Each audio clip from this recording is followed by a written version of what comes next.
Chapter 1065. Heater? What is heater?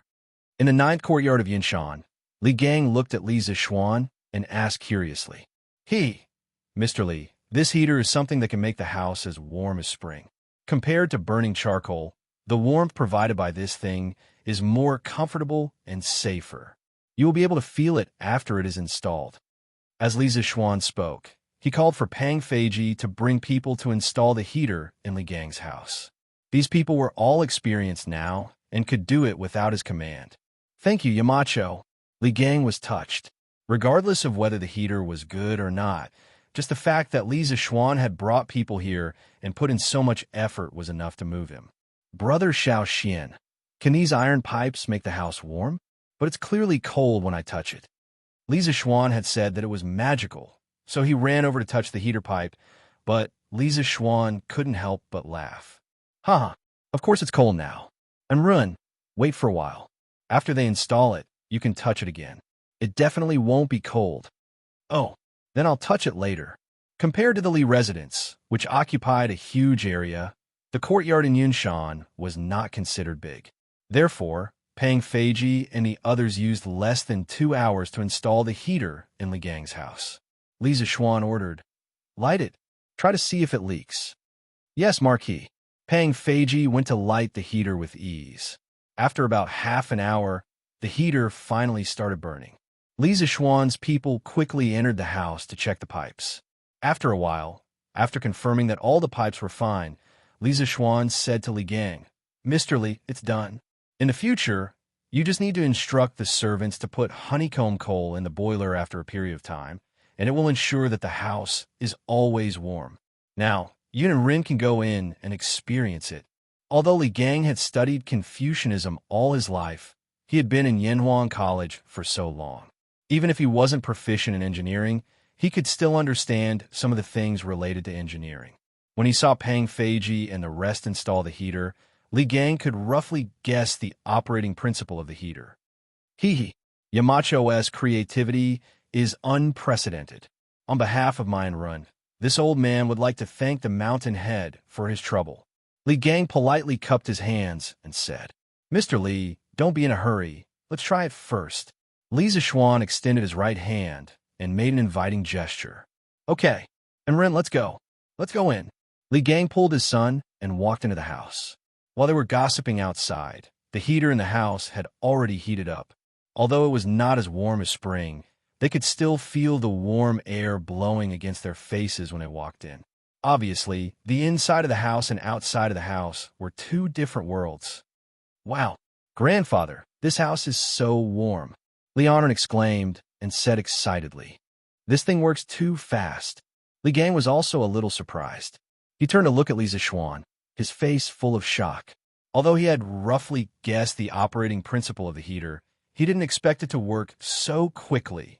It will be even warmer in a while. I have some other things to do in the afternoon, so I'll take my leave first. If there's anything wrong with the heater, just send someone to let me know, sir." After seeing that everything was fine, Li Zixuan said goodbye. He still had to go to Plum Village in the afternoon to send warmth to the villagers. "Okay, take care, Yamacho." Li Gang nodded. "Brother Xiao Xian, why don't you have a cup of hot water before you go?" At this time, Li Onren walked over with a cup of hot water that was emitting white steam. Li Zixuan was afraid that the child would accidentally burn himself, so he hurriedly stepped forward and took the teacup, saying, "Onren, be good. You're all grown up now, so you have to take care of your grandfather, okay?" "Okay, and Ren will definitely." After coming down from Yinshan, Li Zixuan went to the workshop to get a few carts of warmth and continued to send warmth. The students of Yanhuang College weren't idle either. Needless to say, the students of the 2nd Brigade had been rushing around in their carriages since morning. Unlike Li Zixuan's situation, the villagers on the list they got from the government rarely lived together, so they had to travel a long distance to deliver the warmth. Naturally, it wasn't as convenient as Li Zixuan's method of delivering the warmth from door to door. After more than a day of hard work, the 1st Brigade was almost done contacting the government. Li Tai now had a list of the poor people in more than 20 counties near Chang'an. In total, there were about 20,000 households. What was even more amusing was that Li Tai even received a list of poor people from some counties not near Chang'an. They hoped that Li Tai could ask the Foundation to help them. Li Tai could only put the list aside helplessly. Their mission now was mainly in Chang and City and the 20 counties around Chang'an. According to the current speed of the 2nd Brigade's warmth delivery, it would take at least a month to send all the poor people on the list. There were less than 20 days left until the new year. Li Tai wanted to help all the poor families before the new year. Therefore, in the afternoon, he brought more than 100 people from the 1st Brigade and joined the 2nd Brigade. More than 500 students followed the name list and started their journey of sending warmth again. Li Tai could do this mainly because Li Zishuan had already completed the task of collecting the list for the 1st Brigade. 3 days passed in the blink of an eye. Including the first day, the students had actually been war messengers for 4 days. In these 4 days, the speed of their warmth gradually increased. On the first day, they sent 800 families. On the second day, they sent 1,200 families. On the third day, they sent 1,500 families. On the fourth day, they sent 2,000 families. In total, they sent 5,500 families. On the morning of the 5th day, when the students gathered in front of the teaching building, Li Zishuan looked at the group of children. Although they looked tired, their eyes were full of determination and perseverance. He couldn't help but say loudly, "I know that these 4 days have been very hard for you. You have traveled mountains and rivers, you have braved the cold wind, and many of you have blisters on the soles of your feet. But until now, no one has quit. You are all good. I, Li Zishuan, am very proud to have a group of students like you." Do you still remember what I said at the beginning of school? I said that the purpose of Yanhuang College was to establish a heart for heaven and earth and establish a life for the people. Now you have done it. What you're doing now is to establish a heart for heaven and earth and establish a life for the people. This year's winter in Chang and City is not too cold because of your efforts. Chapter 1066. Set your heart for the heavens and earth. Set your life for the people. Inherit the lost knowledge of the past and create peace for all ages. These were the famous words of the Northern Song Dynasty's Confucian master, Zhang Zai. During the 2nd year of the Northern Song Dynasty's Shenzong, Zhang Zai became a professor at Chongwen Academy. Later, his brother, Zhang Jin, was convicted of opposing Wang Angshi's reform. Zhang Zai resigned and returned to his hometown, where he made a living by lecturing and writing books in the local Chongsho courtyard. After Zhang Zai's death, people changed the name of Chongsho Courtyard to Henku Academy in his memory. Zhang Zai's famous words were magnificent and had a large structure. China's modern philosophy master, Feng Yulan, called them the 4 lines of Henku. Looking at Zhang Zai's life, he was summoned twice and became an external official 3 times. He wrote books and established a school, but he was poor all his life. After his death, he was so poor that he didn't even have a coffin to bury himself. Fan Wenjingong wrote in the famous book Yang Tower Records that those who live high in the temple worry about the people. Those who live far away worry about the ruler. Henku Academy's Mr. Henku was an official when he advanced and a sage when he retreated. He used his actions to open up a new era of Confucianism. History was always fair. Those who see the vanity of the world as passing smoke and have the people of the world in their hearts, although they may have been poor when they were alive, after brushing away the dust of history, behind them will stand a historical monument that will be honored for generations to come. This was the logic of history. Although Li Zishuan founded engineering, he didn't completely oppose Confucianism. He admired some of the great Confucians from the bottom of his heart. He was also very willing to accept some of the advanced ideas in Confucianism. Zhang Zai's 4 lines of Henku was used by him as the school's motto. The sea can accommodate hundreds of rivers, and the tolerance is great. If engineering wanted to develop for a long time, it needed a soul. If it only relied on the accumulation of skills, it couldn't be passed down. And if a new school of thought wanted to have a complete soul, it was not something that could be done in a day. This was a long-term process of accumulation. Li Zishuan was not a big shot who specialized in philosophy or education in his previous life. What he could do now was to absorb the cultural essence of other schools of thought to enrich his knowledge. This was also the reason why he had invited famous scholars like Li Gang and Yin Silu, as well as leaders and elites like Mo Huai and Mo Lingwei to teach at the academy. Establishing a heart for the heavens and earth, establishing a life for the people. These two sentences were like two bowls of incomparably delicious chicken soup for the soul, causing the souls of the students to be sublimated in an instant. All of a sudden, the exhaustion on their bodies seemed to have been swept away. All of them were full of energy and fighting spirit as they went down the mountain to do good deeds. Li Zishuan continued to send warmth to the villagers in his fief. There was only one village left, and he estimated that he would be able to finish running it by the morning. Now, the villagers in his fief could be said to have completely become Li Zishuan's die-hard fans. If they heard someone say anything bad about Li Zishuan while walking outside, they would stop in their tracks and argue with the other party for a long time. This was the aspiration of the people. This was the invincible benevolence. The next day, under Ma Zhou's arrangement, Li Zishuan's speech to the students yesterday morning was edited by Ma Zhou and published on the Datong Daily's headlines. The title was Establishing a Heart for the Heavens and Earth, Establishing a Life for the People. Marquis Yong'an's hope for all the teachers and students of Yinhuang College. There was a paragraph in the news that read, "The heavens and earth have no heart, but people have hearts. The heart of a person is to be born with a benevolent heart of universal love and help the people, and the heart of a saint like the Grand Duke. Using rational cognition to think about the principles of all things in the heavens and earth, this is establishing a heart for the heavens and earth." Mencius said, "Those who do their best know their nature. Know their nature and know the heavens. Keep a heart, nurture a nature, and so do the heavens.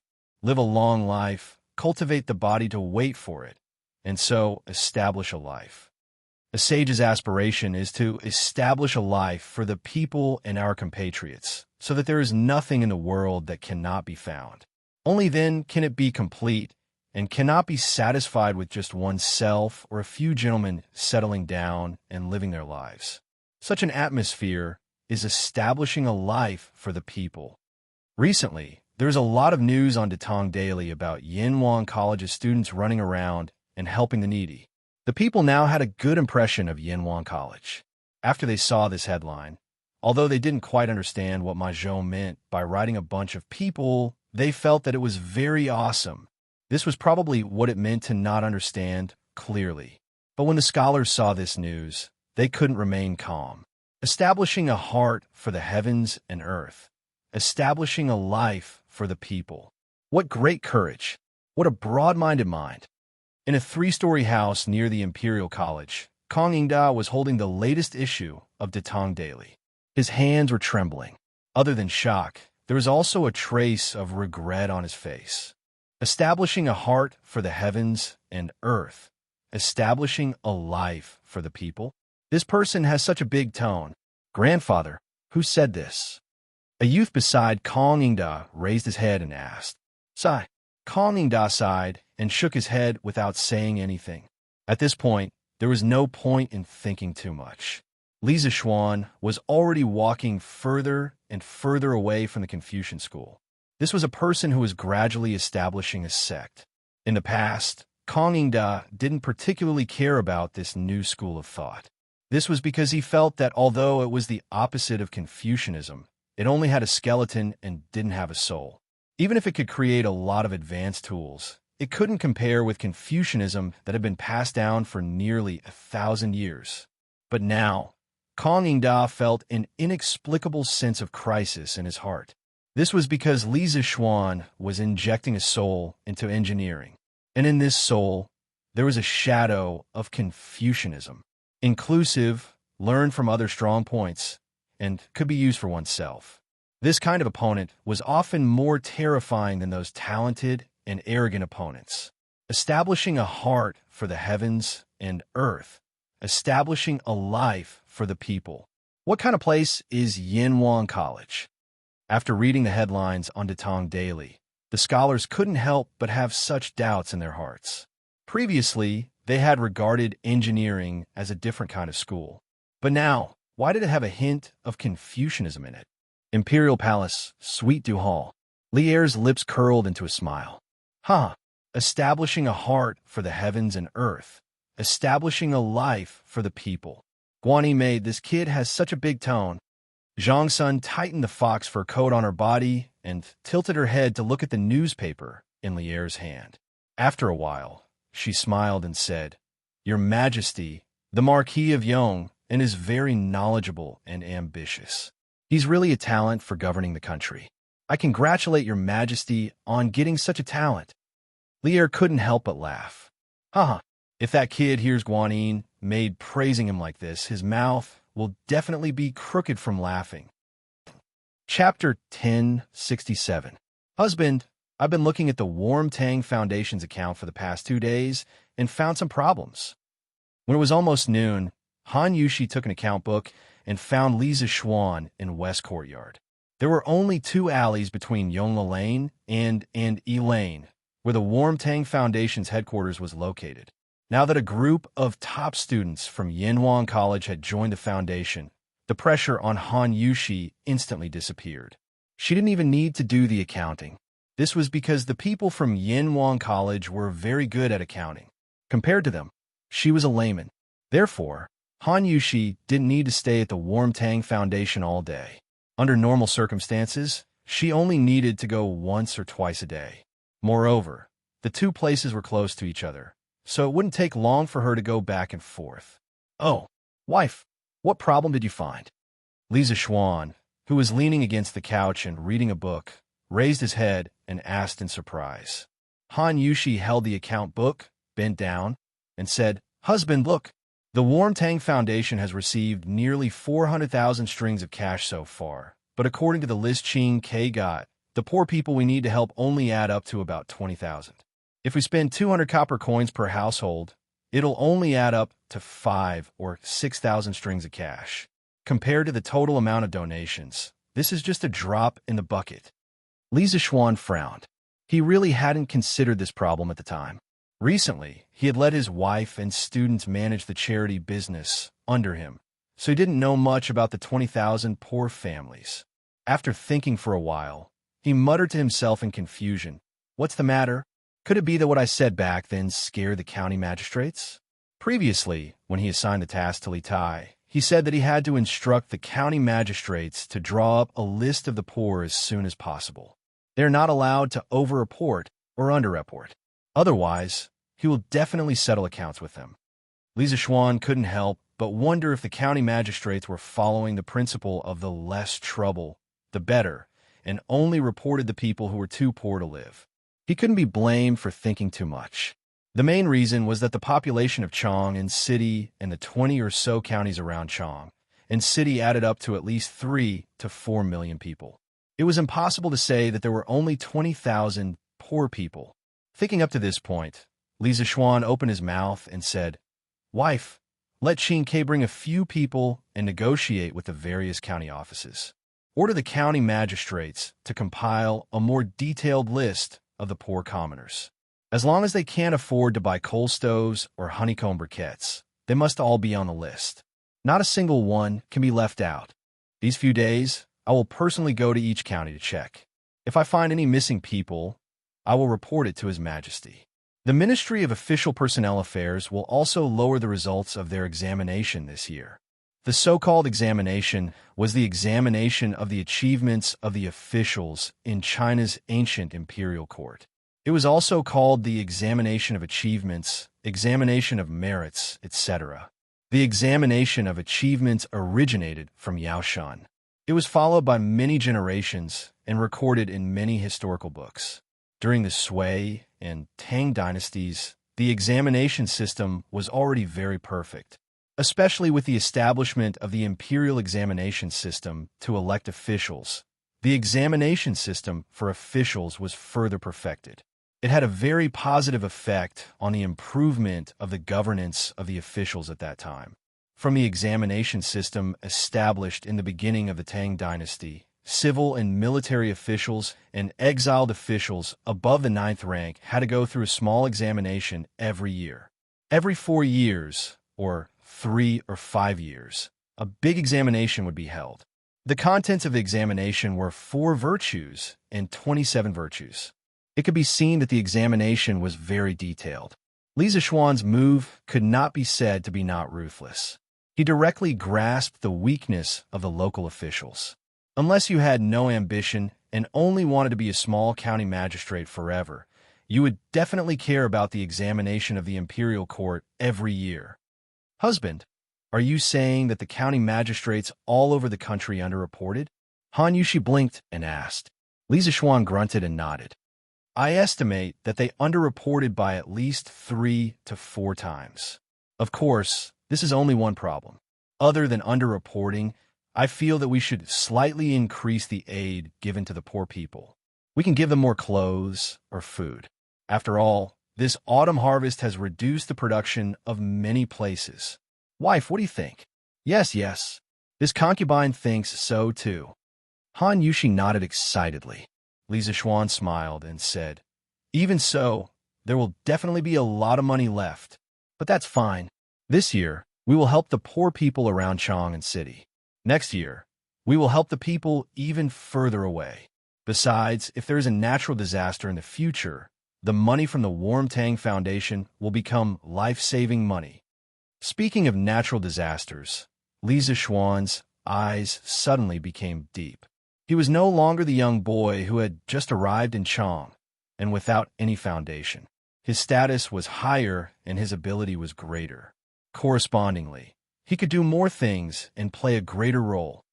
This natural disaster, I'm definitely going to take care of it. If Li Zishuan had only wanted to help his own family survive the locust plague, then he now wanted to help the entire Tang Empire survive the locust plague. After living in the Tang dynasty for almost a year, he had completely fallen in love with this era and the people of this era. The Tang dynasty was a complex that Chinese people could never get around, and Li Zishuan was no exception. It was because of this that he had previously pushed for the imperial court policy of reducing taxes by raising chickens, and the policy of exchanging grain with the South. Yes, then I'll go to the foundation now to make the arrangements. Han Yushi did not know that Li Zishuan's thoughts had drifted far away. She responded and prepared to leave. Li Zishuan quickly pulled her back and said, Hey, it's already noon. Let's go after lunch. Anyway, Qin Ke is probably not back yet. Yes, husband, you're right. Then let's have hot pot for lunch. I think father, mother, and grandmother all like it. Yes, I like it too. I feel like the whole family is very happy eating hot pot together. After saying that, Han Yushi went to the kitchen to ask the cook to prepare. Now, Li Zishuan did not need to do it personally in the Li mansion to eat delicious hot pot. However, the mutton rolls still needed Li Zishuan to cut them personally. This was because there were not many people in Chang, and who were as good at cutting as Li Zishuan. An hour later, in the main hall of the Li mansion, the whole family gathered together to eat hot pot. This time, Cheng Yaojin did not join in the fun, but the 2 brothers came. Gosh, what are you guys eating? It smells so good. Xiao Xian, are you there? Qin Ke, what a coincidence. You're here too? He didn't know if Li Chengxian and Li Tai had made an appointment, but they just so happened to meet at the entrance of the Li Estate's main hall at this time. Chapter 1068. Greetings to Your Highness the Crown Prince, Your Highness King Wei. The people eating hot pot in the room were interrupted by the 2 people's exclamation. Yi Guozhong, an old madam, Yi had never seen Li Chengxian before. After Yi Yuzhu whispered to them, they quickly stood up and bowed to Li Chengxian and Li Tai. No need to be so polite. This must be the previous head of the Yi clan of Nanyang, right? This one has heard of you before. Yi Guozhong was flattered and said, To be known by Your Highness the Crown Prince, this old man is honored. Li Chengxian quickly waved his hand and said with a smile, He, this one and the Marquis of Yong, and our good friends. So head, you need not be so polite. Eat. Everyone continue to eat. Li Tai could finally get a word in. He licked his lips and said with a greedy expression, "Yamacho, what is this eating method? It looks so satisfying." If it wasn't for Li Chengxian being here, Li Tai would have already sat down and started eating without a care for his image. However, in this situation, he had to be reserved and restrain himself. Otherwise, Li Chengxian, as the eldest brother, would definitely scold him. Li Zishuan glanced at the little fatty who was about to drool and said, "Qingke, if you haven't eaten lunch, then come and eat with us." "Hee, haven't eaten, then I won't be polite. Shall he? I'll have to trouble you to bring me a pair of chopsticks." As expected, Li Tai unceremoniously moved a stool and sat next to Li Zishuan. For the sake of food, this guy's tone of speaking to Xiao, he was 3 times more polite. Lanner gave a dissatisfied humph, because Li Tai had pushed her away from Li Zishuan. "While you're at it, help him get a bowl of dipping sauce." Li Zishuan added from behind. If there was no dipping sauce, this unlucky child probably wouldn't be able to take a bite. Then he remembered that Li Chengxian was still standing to the side. So he turned his head and asked, "Chengxian, have you eaten lunch? If not, why don't we eat together?" In this room, he was the only one who dared to invite Li Chengxian, the crown prince, to eat at the same table. The main reason was that he came from a modern era and didn't have much concept of hierarchy in his bones. Furthermore, he had always treated Li Chengxian and Li Tai as friends. "I'll eat." "Oh, I haven't eaten yet. Let's eat together then." Li Tai was just about to say eat when he saw Li Tai dip some bean sprouts into the pot and dip them in Lanner's dipping sauce bowl. Before Lan could react, Li Chengxian quickly put them into his mouth. Li Chengxian couldn't help but feel the gluttony in his stomach, so he quickly corrected himself. "Good. Then, shall he go and help me get 2 bowls of dipping sauce and 2 sets of chopsticks?" Li Zishuan nodded and instructed Xiao He. Xiao He took the order and left. At this time, Lanner screamed, "Ah, smelly brother Qingke, you stole Lanner's dipping sauce." Yi Guozhong was so scared that he almost couldn't hold his chopsticks. Although Li Tai was Li Zishuan's student, he was still the king of Wei. How dare a little girl talk to him like that, who knew that Li Tai's face didn't show any anger at all. Instead, he didn't feel ashamed and instead felt proud. With a shameless attitude, he said, "Haha, at most, I'll let Lanner dip it back later." Li Tai was very happy to be mischievous. Lanner pouted and said, "Brother Qingke is so shameless." The sensible old lady, Yi, quickly held Lanner's hand and said, Come. Lanner, be good. Grandmother still has more dipping sauce here. Use grandmother's." "No, grandmother, you eat. Lanner has more here." Lanner very sensibly refused. Li Chengxian looked at Li Tai and shook his head helplessly. He didn't criticize him because he felt that although the current Li Tai was a little mischievous, he was more sunny than before. In the past, Li Tai would give people a cold and gloomy feeling. After a while, Xiao He brought 2 bowls of dipping sauce and 2 pairs of chopsticks. The 2 brothers, Li Tai and Li Chengxian, started to eat without holding back. Although they had never eaten hot pot before, they imitated Li Zishuan's family and ate with relish. "Oh, is this mutton? Why is it so delicious? I can't feel the smell at all. Wow, it's really mutton." Even the imperial chefs in the palace can't compare to this knife skill, right? When did your cook become so good, Yamacho? Everyone in the Li family liked to eat meat. The 2 brothers immediately launched an attack on the mutton. After tasting the deliciousness of the hot pot mutton, the 2 of them immediately exclaimed. Li Zishuan glanced at the 2 brothers and said lightly, "What cook? I cut this myself. You 2 are in for a treat today." Li Tai couldn't help but give a thumbs up with his left hand and said, Yes. Yamacho is Yamacho. You're good at everything." Little fatty didn't stop when he was flattering.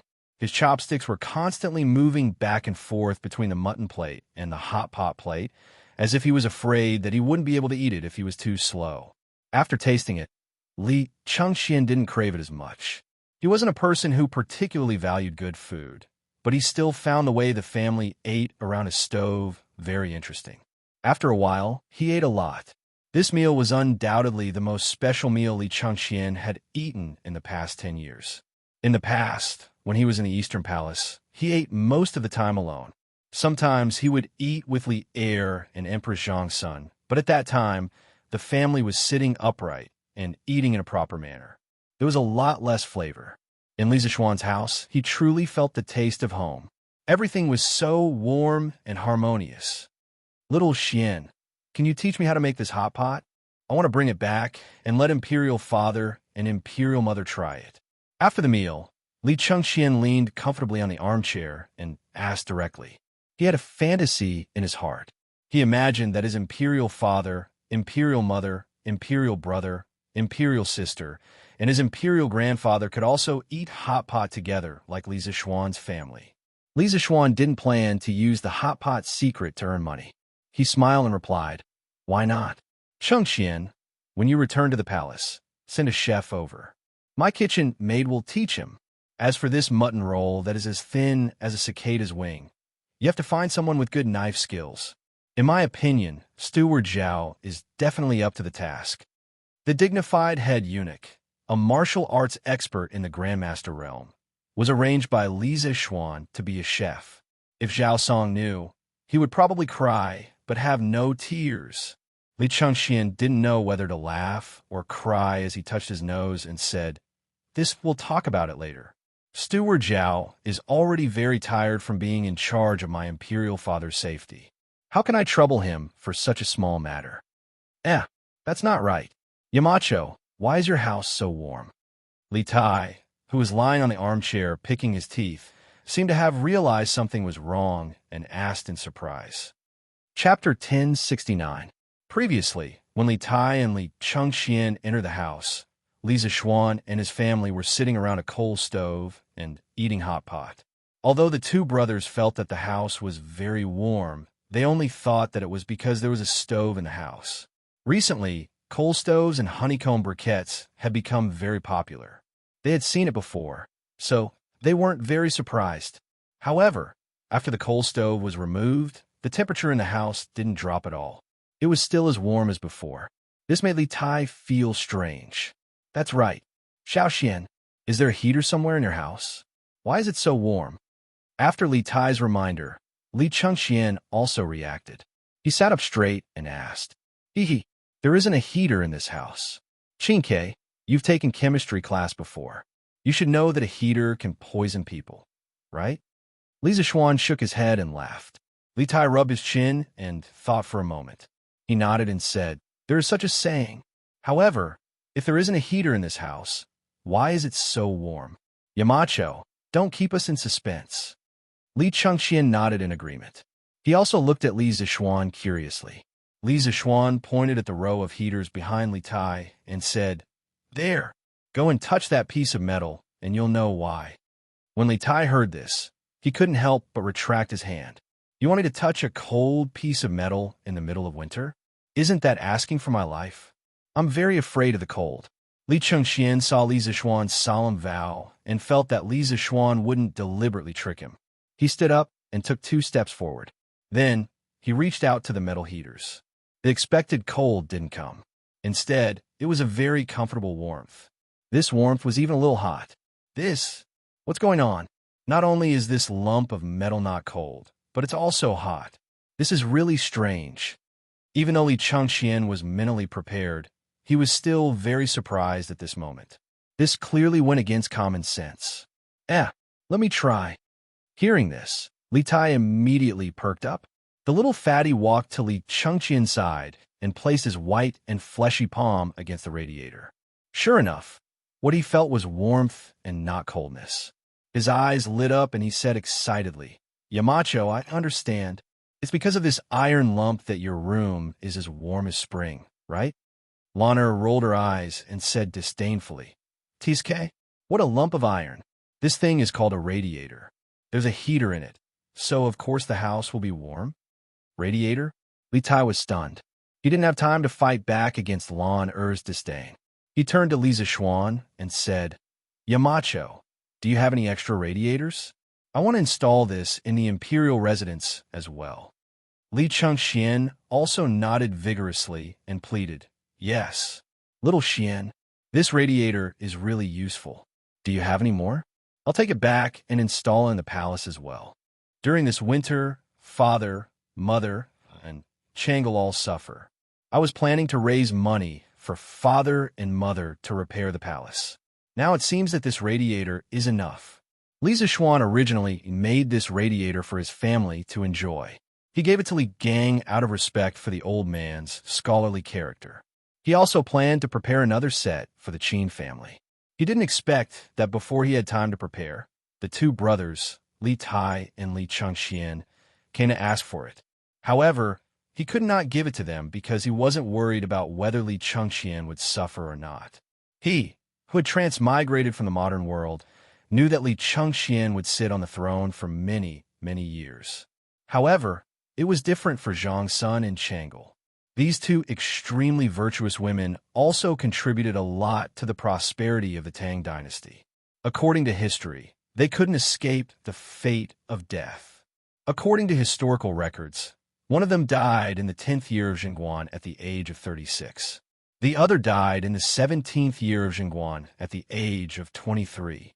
Li Zishuan admired Empress Zhang Sun and Princess Changle very much. He didn't want these two women to die early from illness. Empress Zhang Sun's influence on Li Chengxian didn't need to be mentioned. Since ancient times, when a country was about to prosper, there would be a wise ruler and a virtuous empress. Empress Zhang Sun protected righteous subjects and lived up to Guanju's beauty. As for Li Lizzie, as the pearl in the emperor's palm, she didn't take advantage of her parents' doting to become arrogant. After marriage, she was filial and respectful. When the court officials couldn't persuade her father to cede land to meritorious subjects, she stood out to help at the crucial moment and put an end to the hidden danger of the Tang dynasty's provinces being divided. In Li Zishuan's view, these two women died because of their illness. They were the two biggest regrets of Jingguan's golden age. From the modern era to the Tang dynasty, Li Zishuan saw the two women he admired. One treated him like an elder, while the other was like his own little sister.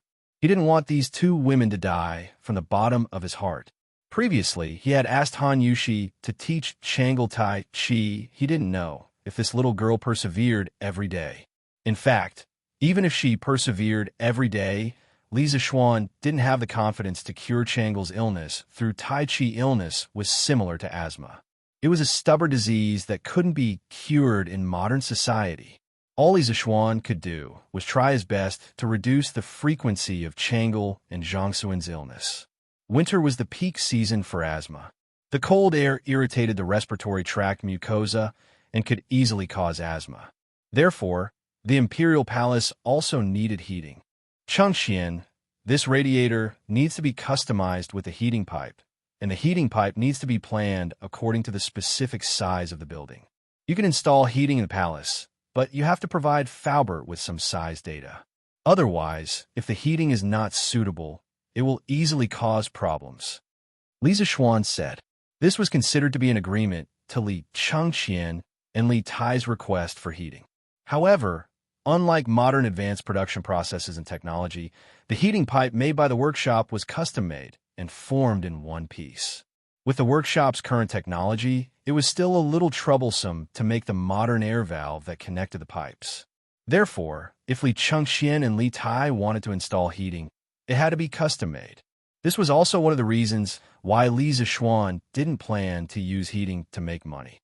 This was because the heating technology he made was relatively backward and not suitable for mass production. It wouldn't be too late to promote the heating business when the technology matured in the future. Li Chengxian was stunned. He said awkwardly, "If that's the case, I'll go back to the palace and ask father." The architectural drawings of the imperial palace were confidential. How could they be easily leaked to outsiders? Li Tai laughed and said, "Haha, then I'll go talk to Faubert in the afternoon and ask him to build a heating for me first." This guy didn't have so many scruples. As long as he could enjoy it, it was fine. Chapter 1070. Yongle Lane, Li Manor's main hall. After agreeing to Li Chengxian and Li Tai's request to install a heater, Li Zishuan thought for a while and said, "Maybe we could do this." Chengxian sent a craftsman to the workshop to find Faubert. Faubert will teach him the specific production and installation methods of the heater. Then, the craftsman will take the lead to install the heater in the palace. Because Li Zishuan did not plan to do a heater business, he did not mind teaching the crudest and most primitive heating method to Li Er's people. Li Qingqian's eyes lit up. He was very touched and said, "Thank you. But don't worry, Xiaoxian. Even if the craftsman knows the method to make the heater, he won't leak it." This child was quite loyal. He knew that he could not ruin Li Zishuan's business because of his own selfish desires. Li Zishuan smiled carelessly. Then, he looked at Li Tai and said, "Qin Ke, did you come to find me at noon?" Li Tai was stunned. It took him a while to remember the purpose of his visit. He quickly sat up and said to Li Zishuan, "Yes, yes, yes. There is indeed something. Yamacho, after so many days of running around, the students of our academy have almost run to all the families on the list given by the local government. But when everyone was delivering the coal stoves, they found that many people who were not on the list were having a hard time. And I heard from the people of the 3rd Brigade that the Foundation still has a lot of money left. Yamacho, can you expand the range of the coal stoves?" Li Zishuan could not help but think that it was a coincidence. He had just talked to Han Yushi about this in the morning, and this little fatty had come at noon for the same thing. However, the little fatty had really profited from this trip. He had gotten a hot pot and a heater. Thinking of this, he said, I already know about this matter. I think that the officials of the various prefectures and counties didn't want to be meddlesome, so they only put the names of those whose families were especially poor on the list. I plan to ask you to bring some students to the county yamen and order them to do a thorough check. If there are any missing students, I will report it to His Majesty and ask the Ministry of Official Personnel Affairs to lower their exam this year." Li Tai waved his fist and said with an indignant look, "Hey, I was wondering what was going on. It turned out that some officials were not doing their jobs. Yamacho, wait for me. I'll go look for them." Li Zishuan hurriedly said, "Hey, stand, wait." Li Tai halted in his tracks upon hearing this. Li Zishuan continued, "It was originally a good deed to accumulate virtue and do good deeds. Qin Ke, don't use your status to ruin it." That won't happen. Apart from this, there is one more thing. Qin Ke, you said earlier that the Foundation has a lot of money left in its account, so I plan to send some clothes and food to the poor people in the future in addition to coal stoves and honeycomb briquettes to help them through the winter. Li Tai immediately laughed when he heard this. That's good. Yamacho, you don't know, but there were many students who saw how pitiful those poor people were, so they gave some money to those people. These few days, not only did the students put in effort, but they also gave money. Li Zishuan couldn't help but praise the first batch of students from Yanhuang College. Their character was really not bad. Tell the students to report all the money they gave to the people these few days. Let the 3rd Brigade do the tabulation. When this matter is over, I will return all the money to them." Li Zishuan waved his hand and said generously, That's good. Yamacho, I'll go back to the Foundation first." After eating and drinking to their heart's content, Li Tai said his goodbyes and left. Li Zishuan looked at Li Chengxian. Li Chengxian looked embarrassed and said, If it wasn't for Qin Ke, I would have forgotten that I came here today to talk to you about something." Li Zishuan smiled and said, "What is it?" Li Chengxian said slowly, "Recently, when I was in the palace, I often heard news of Yanhuang College's students running around to help the needy. Father is usually very busy and may not have the time to pay attention to these things, but as the heir to the throne, he also wants to do something for this matter. Xiaoxian, do you still need manpower? The East Palace has 100 guards, 30 eunuchs, and more than 50 carriages at your disposal." He didn't come here to freeload today. This was his main purpose for coming to the Li family. However, he was attracted by the hot pot and the heater and forgot his purpose. Li Chengxian had already put it this way. How could Li Zishuan still have any reason to disagree? He smiled and said, "Sure. It just so happens that the tasks on the shoulders of the students will become heavier. Chengxian, the people in your East Palace will be assigned to Qin Ke later." One more person meant one more force. Moreover, the guards in the East Palace could be considered martial arts experts. One guard was almost equivalent to 3 students. After the warm people expanded, the Foundation just happened to be lacking manpower. With the help of the East Palace, they would be able to complete the warm winter operation before the end of the year. Good. Then I'll take my leave first. Li Chengxian stood up and cupped his hands. He originally came here to send people off, but in the end, it could be said that he gained a lot. Not only did he get the recipe for the hot pot, but he also got the heater. His trip was really worth it. After Li Chengxian left, Imo Zhong came to inform him that Sun Simiao was looking for him.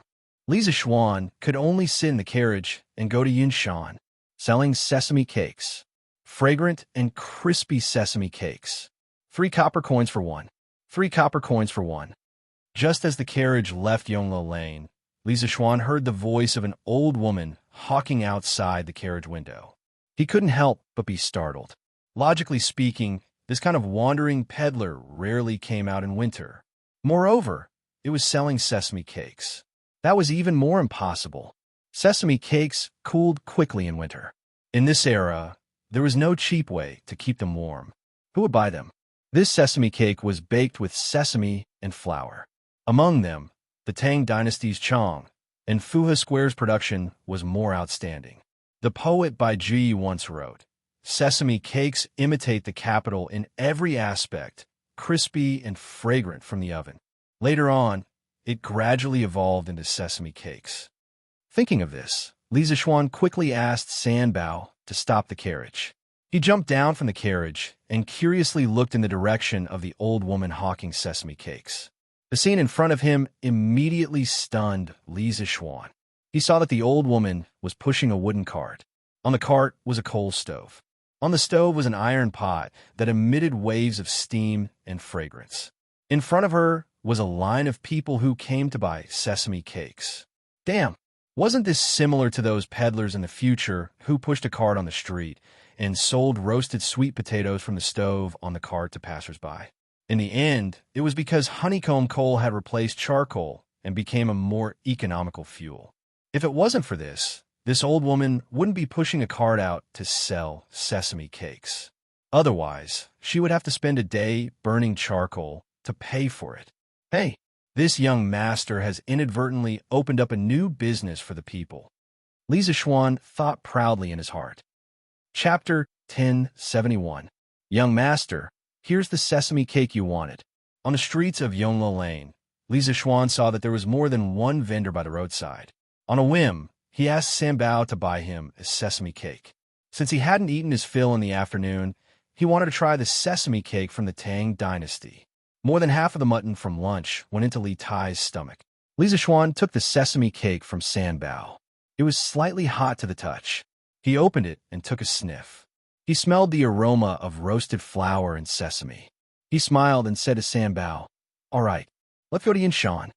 After that, he boarded the horse carriage and was ready to enjoy the authentic Tang Dynasty sesame cake in the carriage.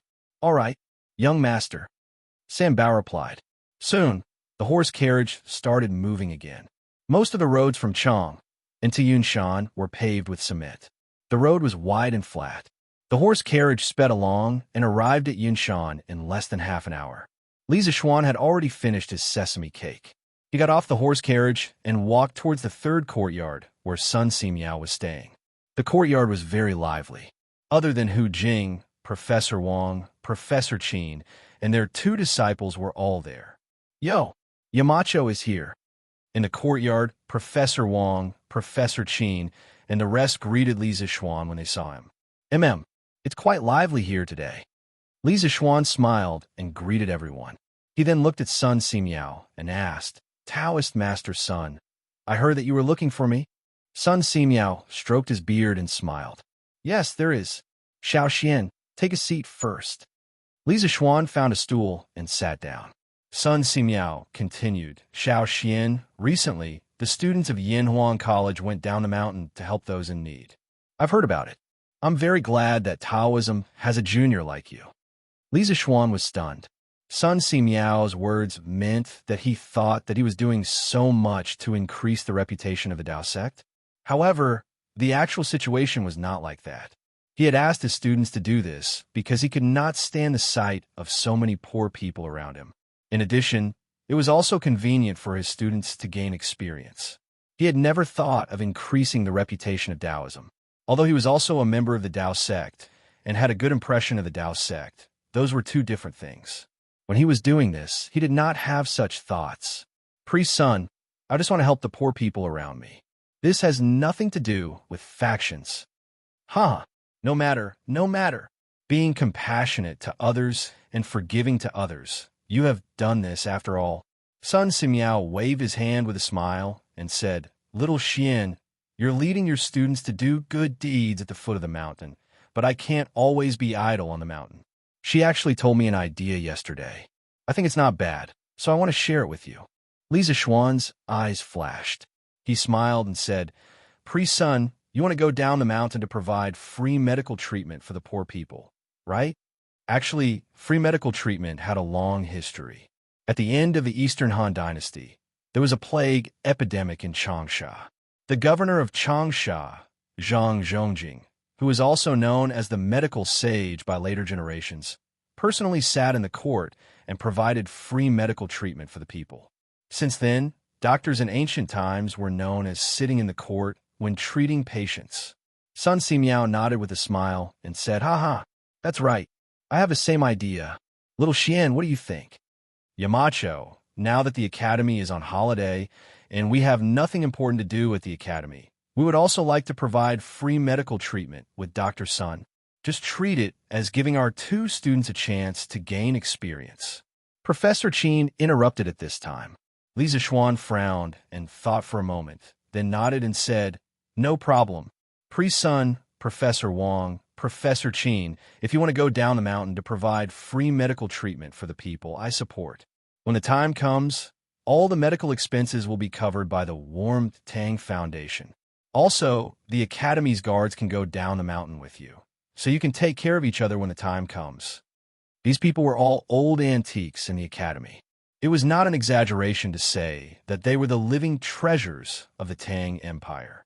Li Zishuan was not at ease with them going down the mountain to provide free medical treatment.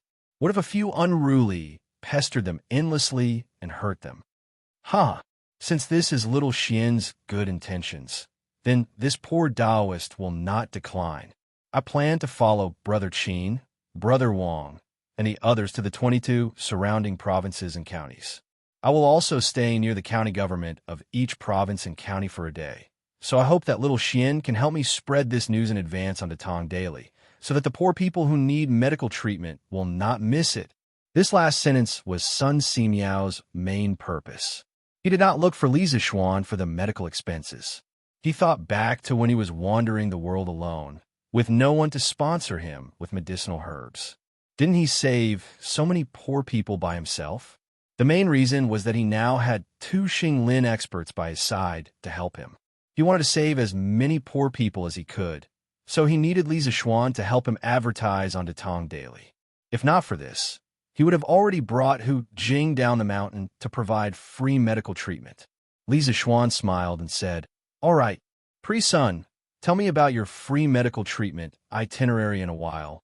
Then I will ask Mr. Ma to put it in the most prominent position on Datong Daily. As for the county yamen, I'll send someone to contact them. In my opinion, you might as well do a volunteer clinic in the county yamen. It's winter, and it's not a good idea to do a volunteer clinic on the streets. Sun Simiao waved his hands and said, No need.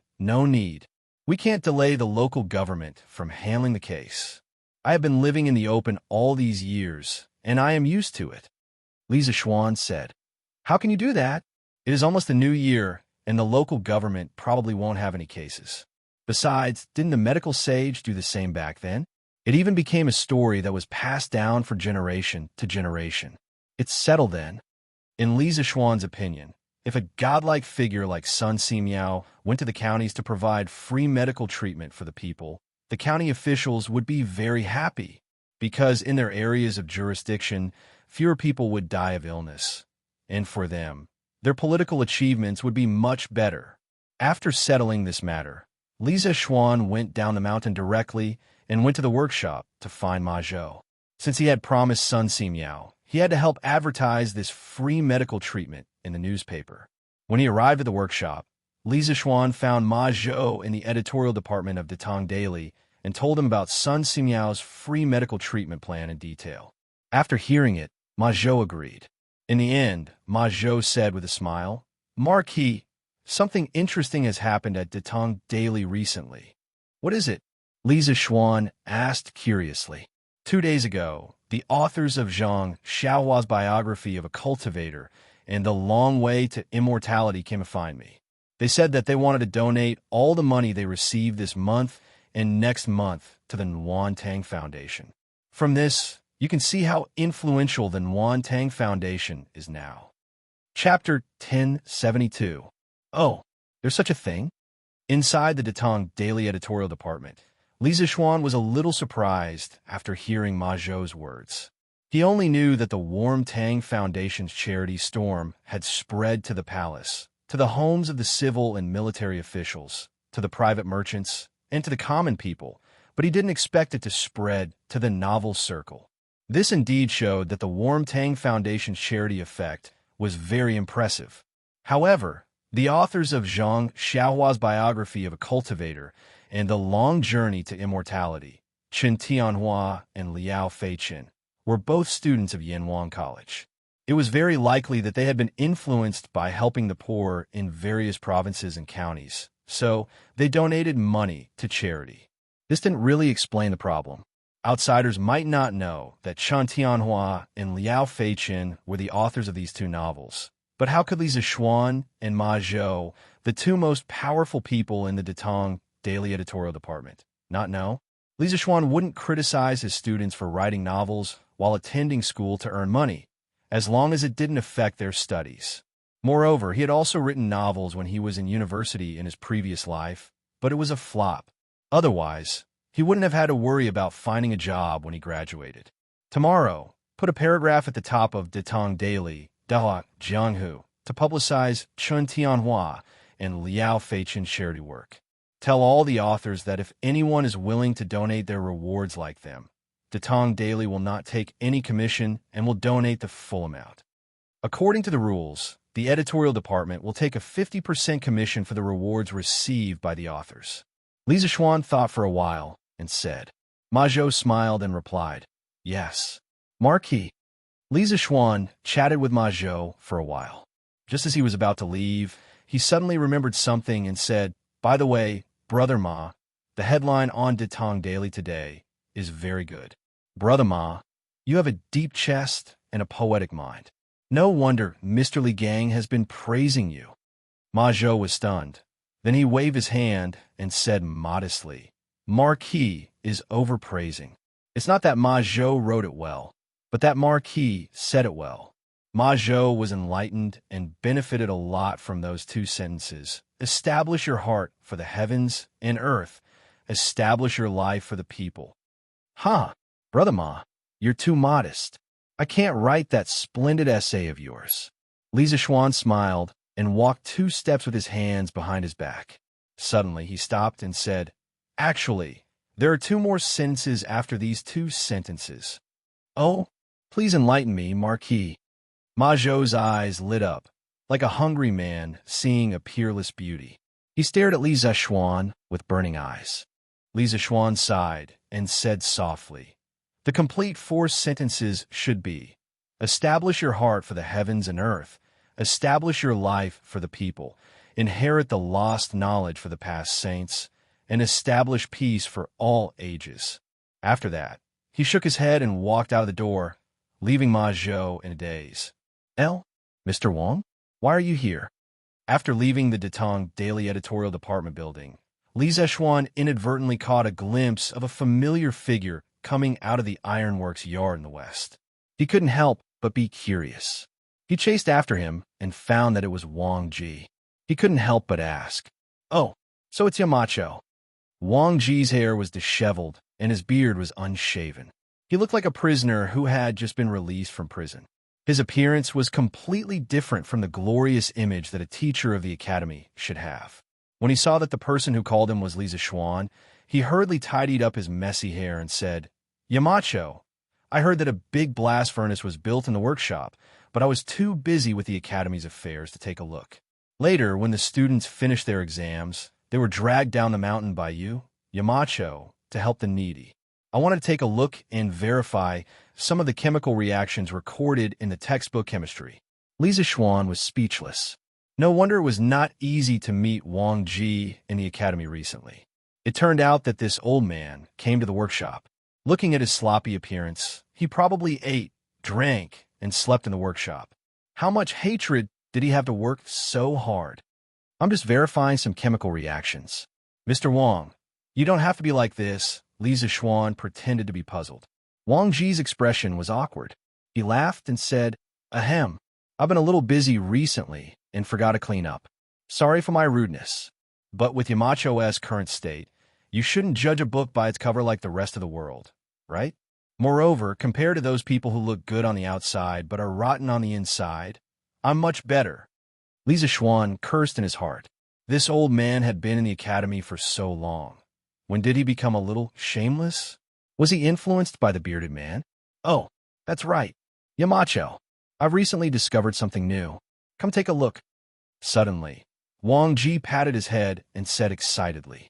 Lisa Xuan was just about to ask what it was when old Wang pulled him by the arm and walked quickly to the workshop's office building. After going up to the third floor, they turned left and right again. The two of them walked to the door of a room. Wang Ji said as he opened the door, This is a room that I asked Manager Fu to specially use to test some chemical reactions. Recently, according to the teaching materials, I found someone to help me burn some tools. I've been doing experiments in this room for the past few days. While they were talking, the door had already opened. Lisa Xuan almost thought that he had transmigrated back to the modern world because the table in the room was filled with glass containers of various shapes, such as distillation bottles, beakers, measuring cylinders, test tubes, and so on. Also, Lisa Xuan even saw an alcohol lamp. This old man really knows how to make a mess. At this moment, Lisa Xuan really admired Wang Ji. When he was writing the Academy's chemistry teaching materials, he only drew some rough outlines of the experimental equipment and briefly introduced the principles of some chemical reactions. He didn't expect the students to understand all the chemical reactions in the book. He felt that it would be good enough if the students could understand the nature of matter through the chemistry class. In other words, the chemistry teaching materials he wrote were incomplete. Due to the lack of experimental materials and equipment, the whole course lacked a lot of experimental evidence. Most of the time, it was only limited to theoretical explanations. Of course, such a chemistry couldn't be considered complete. But even if it was incomplete, he still wanted to introduce this course. He wanted to present the theory first and leave some of the specific things in it for future generations to verify when the conditions were right. For example, the periodic table of the elements that he proposed. At this time, the students might not think much of it, but in a few decades or 200 or 300 years later, people would definitely be amazed by the periodic table of the elements. He wanted to introduce the knowledge of chemistry to the Tang dynasty and be a prophet in this field. Chapter 1073. Ahem. Yamacho, this room is a bit messy. Please don't mind it. But everything that should be here is here. Take a look. This is the beaker that you mentioned in the chemistry textbook. This is the measuring cylinder. This is... In a room in the workshop's office building, Wang Ji introduced the experimental equipment in the room to Lisa Xuan with great familiarity. In fact, there was no need for him to introduce them. Lisa Xuan knew better than anyone else. If one paid close attention to Wang Ji's tone, one would notice that when it came to chemistry, his attitude towards Lisa Xuan became more respectful. This was because in the field of knowledge, the one who was more knowledgeable was the teacher. Lisa Xuan was better than him in this field, and that was a fact. Very good. I can see that Mr. Wang has been working hard these days. Lisa Xuan looked at the experimental equipment in the room and nodded in admiration. Wang Ji heard this and immediately grinned. In the end, it's all thanks to your workshop, Yamacho. Without the help of those craftsmen, no matter how capable I am, I wouldn't be able to create so many things in such a short period of time. He was right. Lisa Xuan was definitely the one who contributed the most. If he hadn't invented the method of burning colored glaze, Wang Ji wouldn't have been able to make any of the experimental instruments in front of him. Hee. Mr. Wang is too humble. Li Zixuan laughed and then asked, Mr. Wang, have you been living in this room for the past few days? This was because he saw a very simple wooden bed in the corner of the room. When he thought about how this old man in front of him was doing experiments day and night in this cold weather, Li Zixuan felt a little sad. A scientific worker shouldn't be treated like this. But this was Wang Ji's usual style. When Yinhuang College was first established and recruited the first batch of teachers, Wang Ji wanted to win the bet with Yan Silu and prove that he was worthy of the high salary of the college and the position of the head of the chemistry department. He crazily studied the chemistry textbook day and night for nearly a month and finally won the bet with full marks and proved his ability. After the exam, the old man fell into a coma for a day and a night. This showed that this was a stubborn old man, but at the same time, a very capable old man. This old man was sometimes very cruel to himself.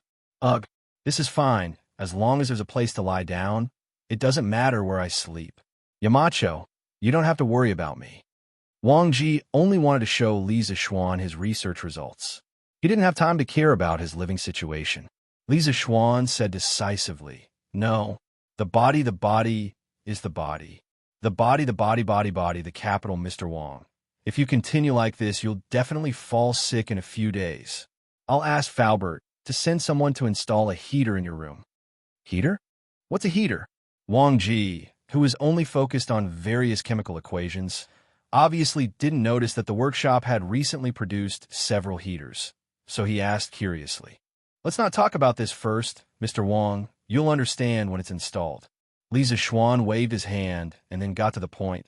Mr. Wang, just now outside, you said that you recently discovered something new. What is it that made you so happy? Wang Ji immediately became spirited. He quickly walked to the experiment table and took a small glass bottle with a label. There was still half a bottle of colorless liquid in it. Then he smiled and took the glass bottle in front of Li Zixuan and said, Yamacho, this is it. What's this? Li Zixuan took it with one hand and asked subconsciously. But before he finished, he had already seen the H2SO4 label on the bottle. The doubt on his face suddenly turned into surprise. Sulfuric acid? Wang Ji nodded proudly and stroked his beard. Yes, that's right. It's sulfuric acid. Geezer Wang had painstakingly studied the chemistry textbook, so Li Zixuan wasn't surprised at all that the old man could say the name sulfuric acid. But now Wang Ji actually said that he had made sulfuric acid, which made Li Zixuan feel very incredulous. Mr. Wang, how did you make sulfuric acid? The foundation of the modern chemical industry was 3 acids and 2 bases. It could be said that without 3 acids and 2 bases, there would be no modern chemical industry. And sulfuric acid was one of the important components of 3 acids and 2 bases. If Wang Ji really made sulfuric acid, it would be awesome. The 3 acids were sulfuric acid, hydrochloric acid, and nitric acid. The 2 bases were sodium hydroxide and sodium carbonate. Wang Ji took out a small box from the drawer and a small paper bag from the wooden box. When the paper bag was opened, a small pinch of green powdery substance was revealed. Wang Ji smiled and said, Yamacho, this is it. This old man placed the green vitriol on a flame to heat it up and discovered that it would produce a kind of gas. Furthermore, this gas is very soluble in water. After this old man used the chemical equation to calculate, this solution is very likely sulfuric acid. Green alum. Isn't this thing a water crystal of ferrous sulfate? Li Zixuan was stunned. He suddenly remembered that according to the chemistry books in his previous life, you can indeed make dilute sulfuric acid by burning green alum. The chemical equation was 2FeSO4 7H2O equals high temperature Fe2O3 plus SO2 plus so 3 plus 14H2O. Sulfur trioxide dissolved in water is dilute sulfuric acid. But where did Wang Ji get the green alum? Mr. Wang, with doubts in his heart, Li Zixuan was just about to ask where Wang Ji got the green alum from. Suddenly, the memories of his previous life made him realize that green alum was a kind of Chinese medicine in ancient times. Wang Ji must have gotten it from Sun Simiao. Tang Ben Xiao and Compendium of Materia Medica both had records of green alum's medicinal properties. It could be used to treat typhoid, malaria, and other diseases. Yamacho, you guessed right. This green alum was borrowed by this old man from divine Dr. Sun. Wang Ji seemed to have seen through Li Zixuan's thoughts and said with a smile, "As for the borrowed," he mentioned, "it must be that he did not return it." Sun Simiao reacted after a while. He would probably find trouble with Wang Ji. Mr. Wang is really a genius.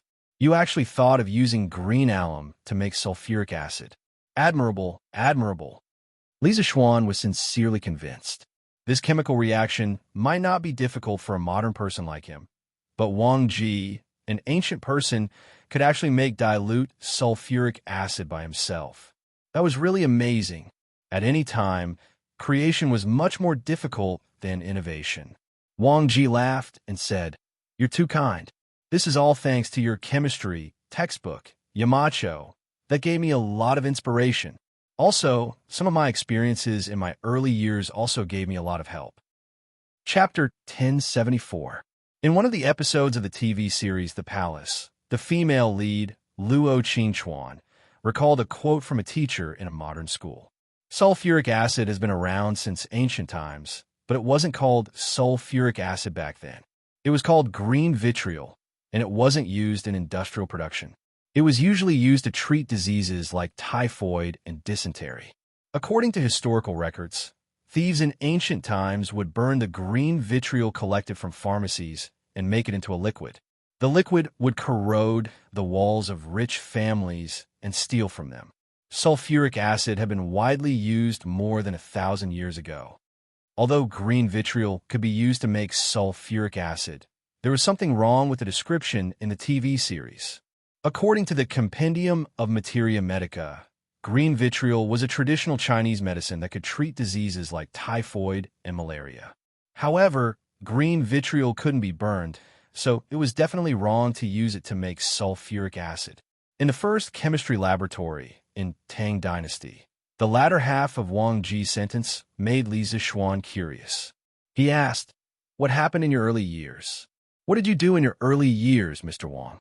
Wang Ji blushed and said, "I used to be a Taoist priest in my early years, and I used to make elixirs." Li Zixuan widened his eyes and looked at Wang Ji as if he was looking at an alien. He asked, "Mr. Wang, you used to make elixirs?" He only knew that Wang Ji was good at writing and used to be a Taoist priest, but he didn't expect this old man to be an alchemist. The academy had really picked up a treasure. Ghost. A ghost. Wang Ji was embarrassed. He coughed and said, "Ahem. That's all in the past. Yamacho, don't mention it again. Don't mention it again."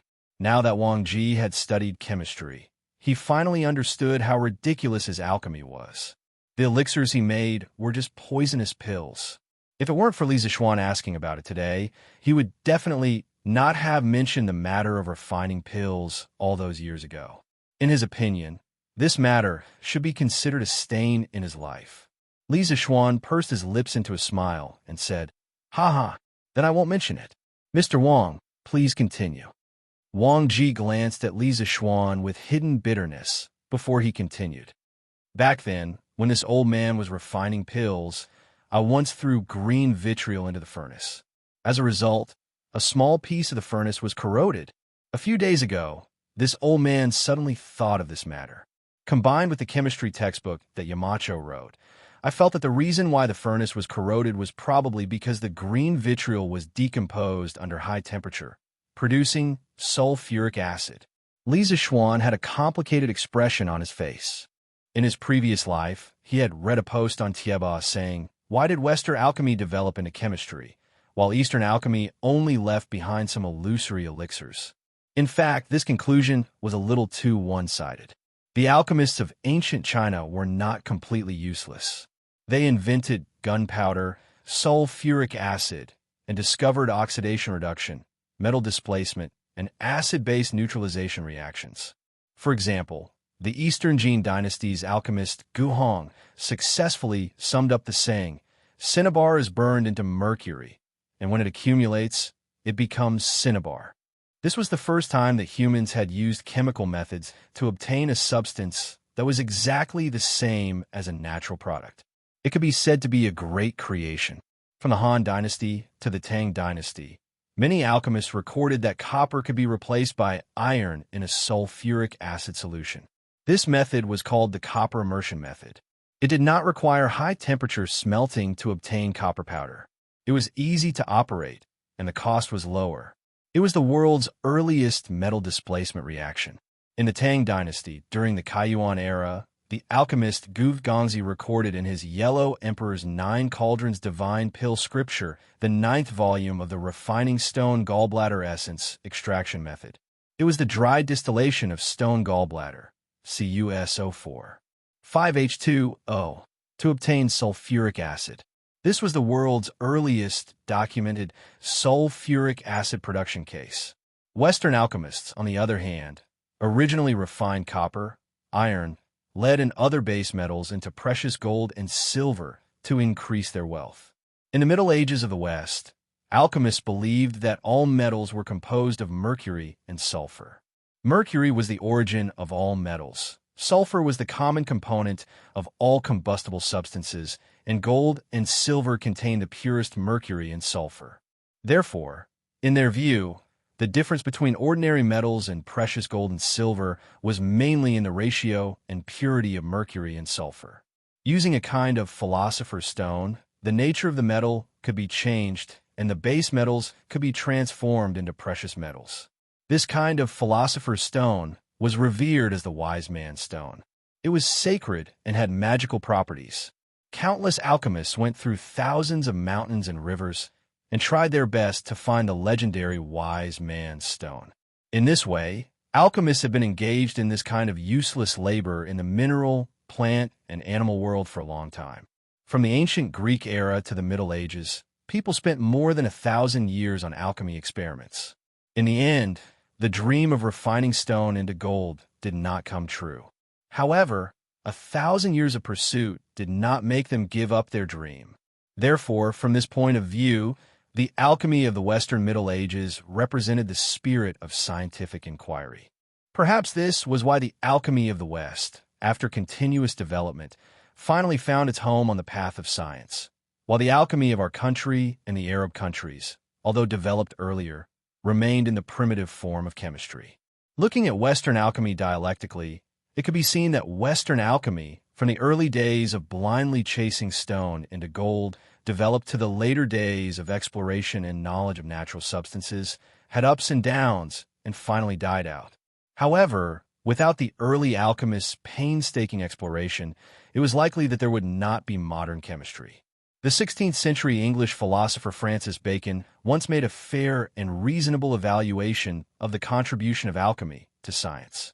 He said, "The painstaking perseverance of alchemists in searching for gold has led their descendants to many useful inventions and beneficial experiments, and indirectly led chemistry to the bright road." To some extent, the ancient Western alchemists and Eastern alchemists were a group of ancient chemistry super geniuses. However, many alchemists' life goal was to refine elixirs. So many of their useful inventions were not widely used for a long time, such as gunpowder. Now, Wang Ji had gradually evolved from a traditional alchemist to an alchemist who was constantly seeking knowledge. His life goal was no longer to refine elixirs, but to seek knowledge in exploration. Many people may not believe it, but the titan of physics, Newton, in addition to the dazzling titles of physicist, mathematician, and dynamicist, he also had a little-known title, which was alchemist. Yamacho, this old man has a question. When sulfur is directly burned, why can't sulfur dioxide continue to react with oxygen in the air to form sulfur trioxide? Chapter 1075. Sulfur burned in the air to produce sulfur dioxide.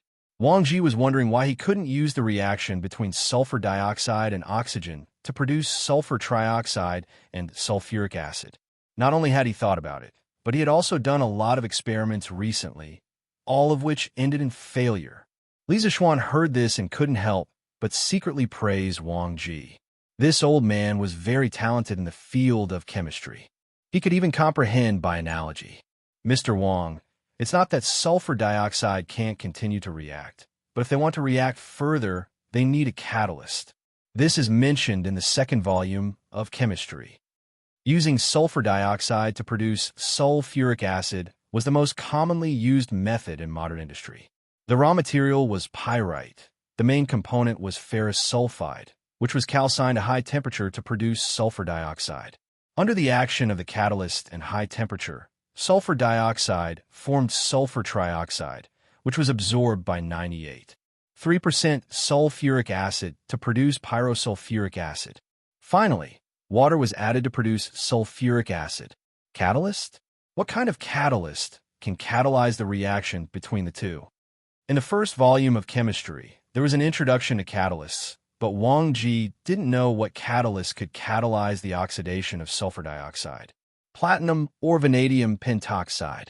Li Zixuan thought for a while and said lightly, "Platinum? Vanadium pentoxide? Yamacho, where can I buy these two things?" Wang Ji frowned and asked. Li Zixuan smiled helplessly and said, these two things aren't sold anywhere, especially the first one. As far as I know, it's very rare in the whole world.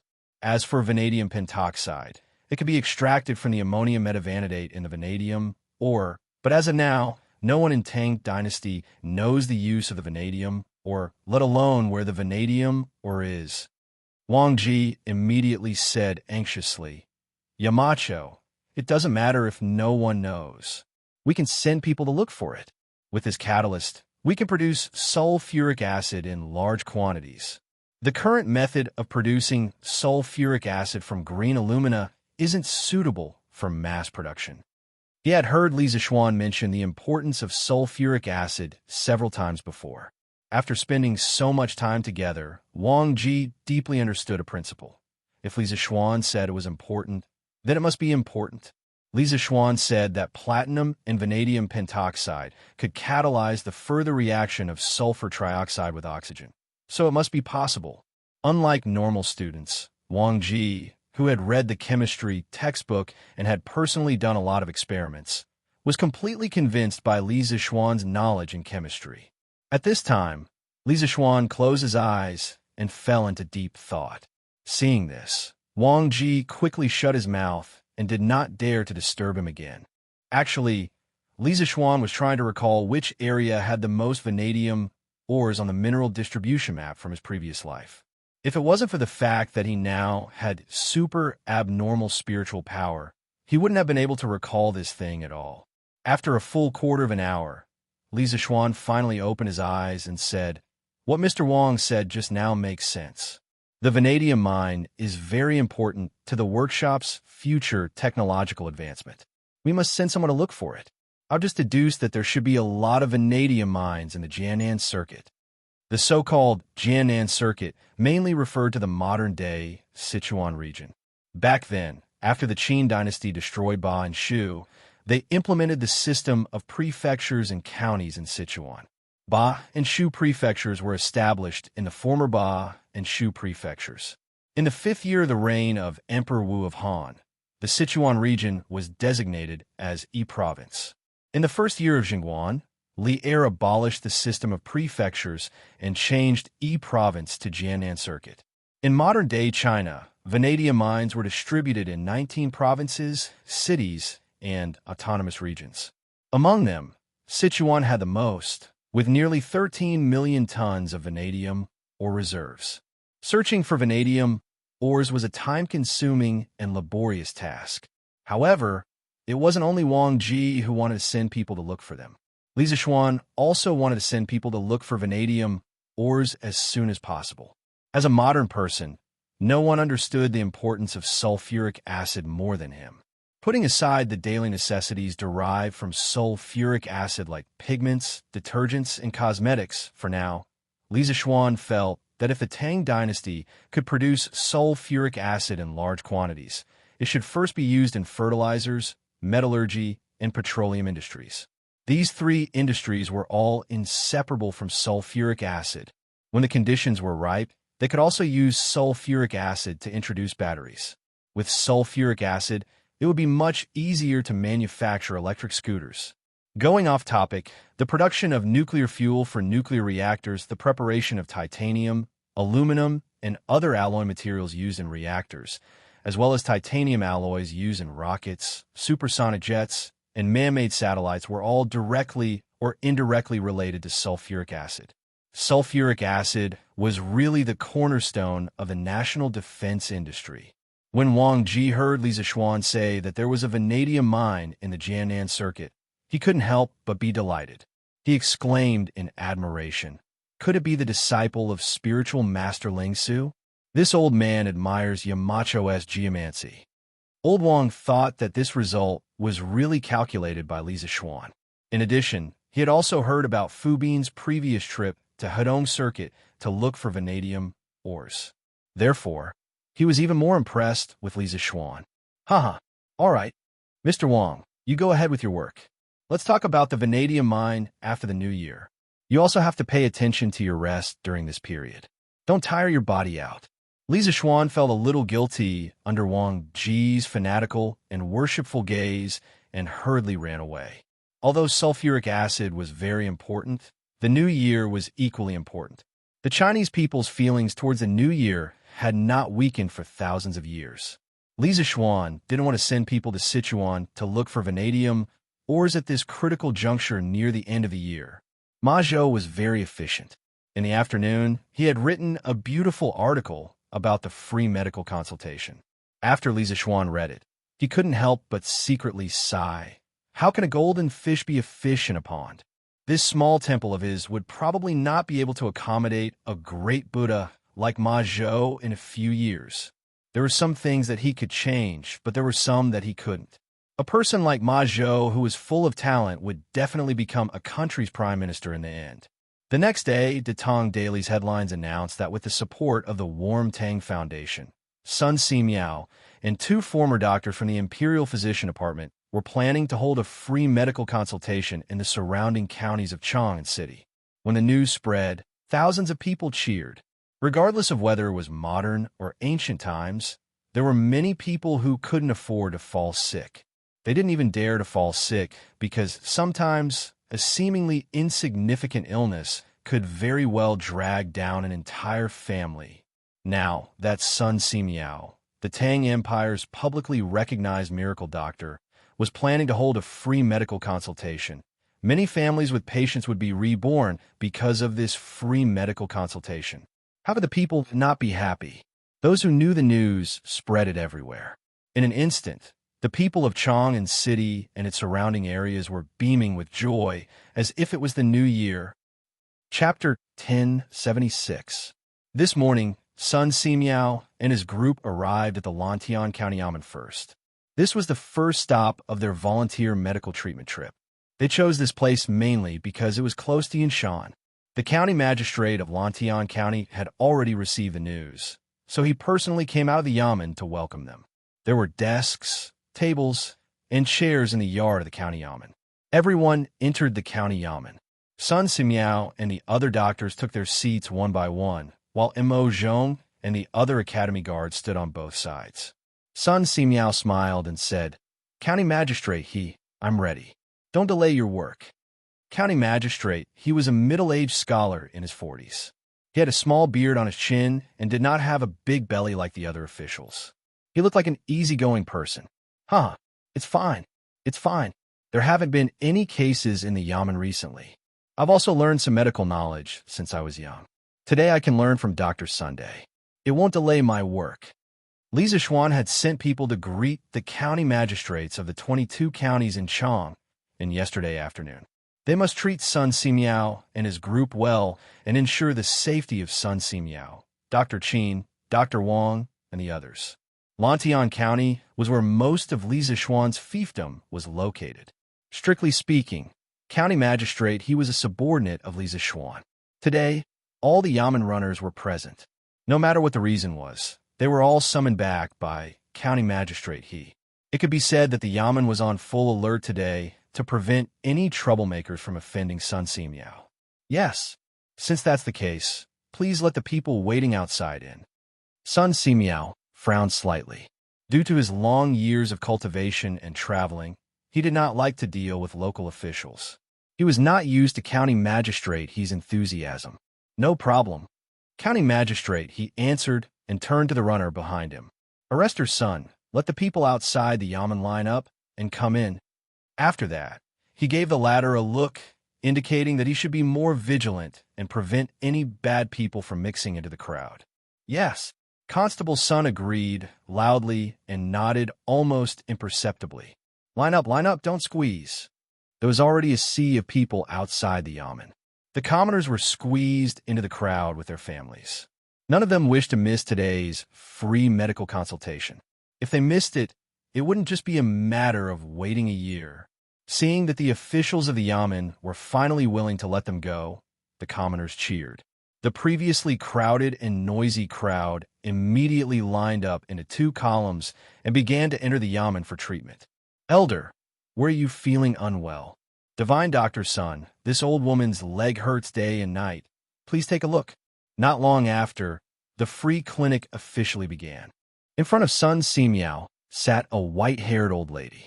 Behind the old lady stood a woman. She must be her daughter-in-law or daughter. "Does it hurt here?" "No." "Here." Right. "Does it hurt here?" "Ouch, it hurts a little too." Sun Simiao stood up and walked to the old lady. He pinched a few spots on the old lady's right leg. After confirming the location of the injury, he sat back down and said, "The main reason for this is that your body is too damp. Coupled with the cold weather, it's only natural that such symptoms would appear. I'll prescribe you a cream to remove dampness and remove cold. Apply it to your leg when you go back." The old lady and the woman behind her were overjoyed. They thanked him profusely. "Thank you, divine Dr. Sun. Thank you, divine Dr. Sun." Sun Simiao smiled. After a while, he finished writing the prescription and said, "Please go to the side to get the herbs." Next, the two were stunned. After looking at Hu Jing and the pile of herbs behind him, they finally understood that Sun Simiao was not only treating them and writing prescriptions, he was also giving them herbs for free. "Thank you, divine Dr. Sun." The two of them were moved to tears. They thanked Sun Simiao again and almost knelt down before him. Sun Simiao waved his hand and said, "No need to thank me. If you want to thank someone, thank the Emperor and those who donated money to the Warmtang Foundation."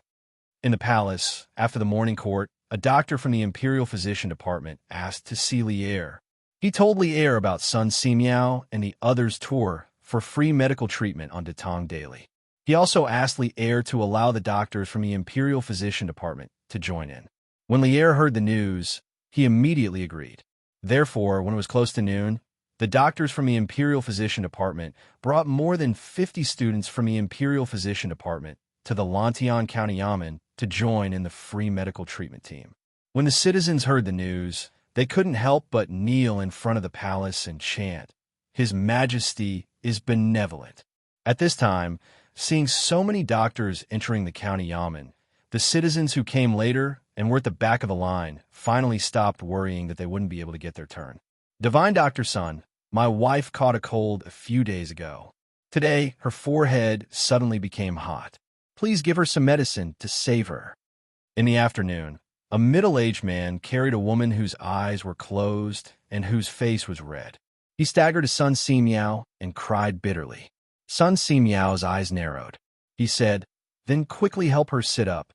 This poor Taoist will take her pulse." However, the man's expression changed. He said, "Taoist son, my wife has a fever without a doubt. Why do I need to take her pulse? You could just give her some medicine to reduce her fever. Besides, men and women shouldn't touch each other. What if the so-called fever is what people in modern times call a fever? How dare you?" Seeing that the man was becoming more and more outrageous, County Magistrate, he finally couldn't help but scold him. At this time, County Magistrate, he really wanted to take the man down and interrogate him. However, he also knew that there were many citizens here. If he were to take the man down rashly, it would likely cause panic. After thinking about it, he suppressed the anger in his heart and said, "Where did you come from? How dare you speak so rudely in front of this official and divine doctor's son?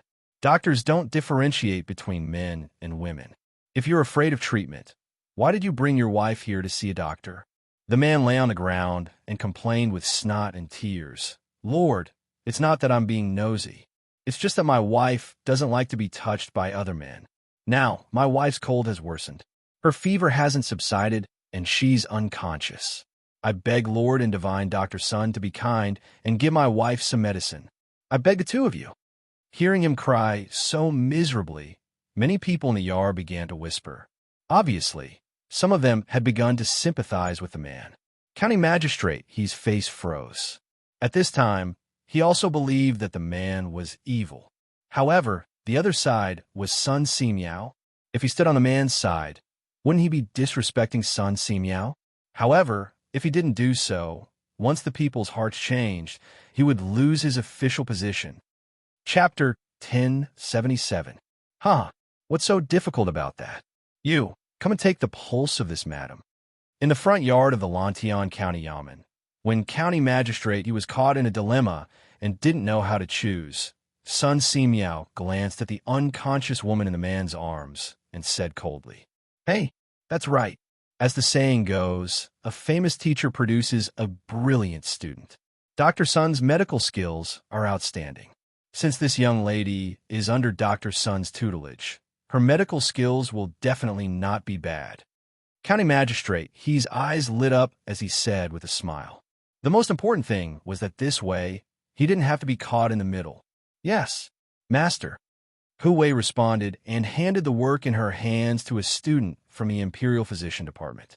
Then, she walked towards the sick woman, who knew that the middle-aged man would quickly hug the woman in his arms tightly at this time, guarding against Hu Wei as if she was a bad person.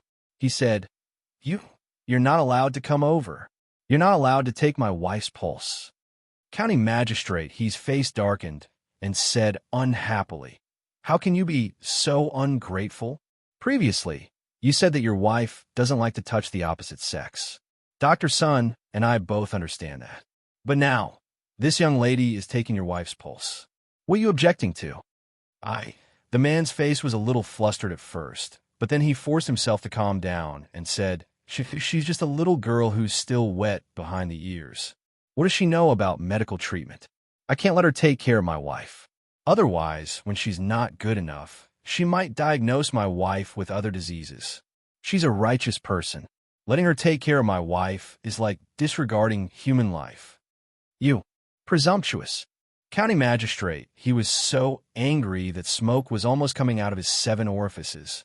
He pointed at the man and secretly looked at Sun Simiao and Hu Wei's faces. Seeing that the two of them weren't angry, he couldn't help but feel relieved. Then he said sternly, "As far as I know, Miss Hu is Dr. Sun's last disciple. She has treated many people and can be said to have superb medical skills. Don't be unreasonable here, or don't blame me for being rude to you." Actually, at this moment, County Magistrate, he already felt that there was something wrong with the man in front of him. However, it was only a feeling. He had no evidence. Otherwise, he would have ordered the bailiffs to arrest him. Seeing that County Magistrate, his tone was not good, the man's voice suddenly weakened a little, but he still didn't want Hu Gong to check his wife's pulse. He argued even if she is Dr. Sun's disciple, she is only in her teens. How could her medical skills be so good? I don't want her to come see me. Divine Dr. Sun, if you really have the heart of a bodhisattva, then please give me some antipyretic medicine. If you don't want to give me the medicine, I'll take my wife to the doctor in Chang'an City." Sun Simiao narrowed his eyes and remained unmoved. At this moment, Hu Gong smiled and said, "Brother, it's not that my master doesn't want to prescribe medicine for you, but as a doctor, he can't prescribe medicine without personally diagnosing the patient. If my master prescribes medicine only based on your one-sided statement, then he is disregarding human life. Moreover, not all fevers are caused by a cold. As far as I know, heavy humidity, night sweats, internal injuries, blood and qi not flowing smoothly, and visceral dysfunction can all cause fevers. So, brother, if you really want the best for your wife, then let me check your wife's pulse." As soon as she said this, Dr. Wang, Dr. Qin, and the other doctors of the Imperial Physician Department couldn't help but nod their heads. They secretly praised Sun Simiao's ability to teach his disciple, which was as good as his medical skills. However, the man wasn't in such a good mood at this moment. He still stubbornly said, "I don't care. What do you know about medical treatment as a little girl? What do you know about checking the pulse?" County magistrate, he flew into a rage and was about to order the arrest when Hugong beat him to it and said, "Brother, you keep saying that I'm young and don't know how to treat illnesses. Then I have to introduce myself." Then she looked at the bustling commoners in the courtyard and said loudly, "Fellow villagers, my name is Hugong. Before April this year, I was just a blind girl who couldn't see anything. Fortunately, my master saved me and I became his disciple. Although I don't dare to say that I've saved all the people in the world, I've actually cured at least a few hundred people. In August this year, my master and I traveled to Liang province, and there was a plague there. It was my master and I who helped the local medical officials and suppress the plague. So, brother, tell me, do I have the qualifications to treat your wife?" Hu Jing's beautiful face, coupled with her extremely clean voice, made the people present feel as if they had experienced a spring rain. Those who were in a bad mood also felt their moods lighten up at this moment. "Wow, this girl is amazing. She's been studying medicine for less than a year, and she can actually cure a plague. Tisk, aren't you spouting nonsense? How can Dr. Sun's disciple be bad? I remember now. Isn't this the fairy doctor who was rumored in Liang province?" "Fairy doctor? Yes, that's her." Some of the commoners recognized Hugong, and the crowd immediately exclaimed. When the middle-aged man heard the discussions and cheers, his face was as black as ink. He could no longer speak. "Brother, if you don't believe me, then I'll treat you first." Hugong laughed. "Treat me? I'm not sick. I'm going to bring my wife to Chang'an City to seek treatment. Get out of the way." The man picked up the woman in his arms and was about to leave. "Brother, your lips are purplish red, which means that your liver has been burning and your temper has been irritable recently. Are the 3 inches below your side often swollen and painful, and you don't have an appetite?" Hugong blurted out. When a man heard that, his body trembled and he could not help but stop in his tracks. Hugong continued, "Other than that, your mouth and tongue have been dry recently. You've been eating less and your chest feels stuffy. This is very likely a symptom of depression." "Ridiculous. What stingy atmosphere. I've never heard of it. This little girl is spouting nonsense again." The middle-aged man angrily rebuked. The few doctors present shook their heads. Hugong chuckled and explained, "As the saying goes, the 5 viscera and 6 bowels, the major meridians and small meridians circulate endlessly day and night. It must rely on the qi in the chest to mediate. In a human body, there's a stream of qi in the chest that governs the breathing of the lungs. It supports the whole body and boosts the spirit. This is the qi, also known as the qi. Spirit, qi, and spirit. All 3 are indispensable." Clap, clap, clap. Good, good, good. Priest Sun, you've taken in a good disciple.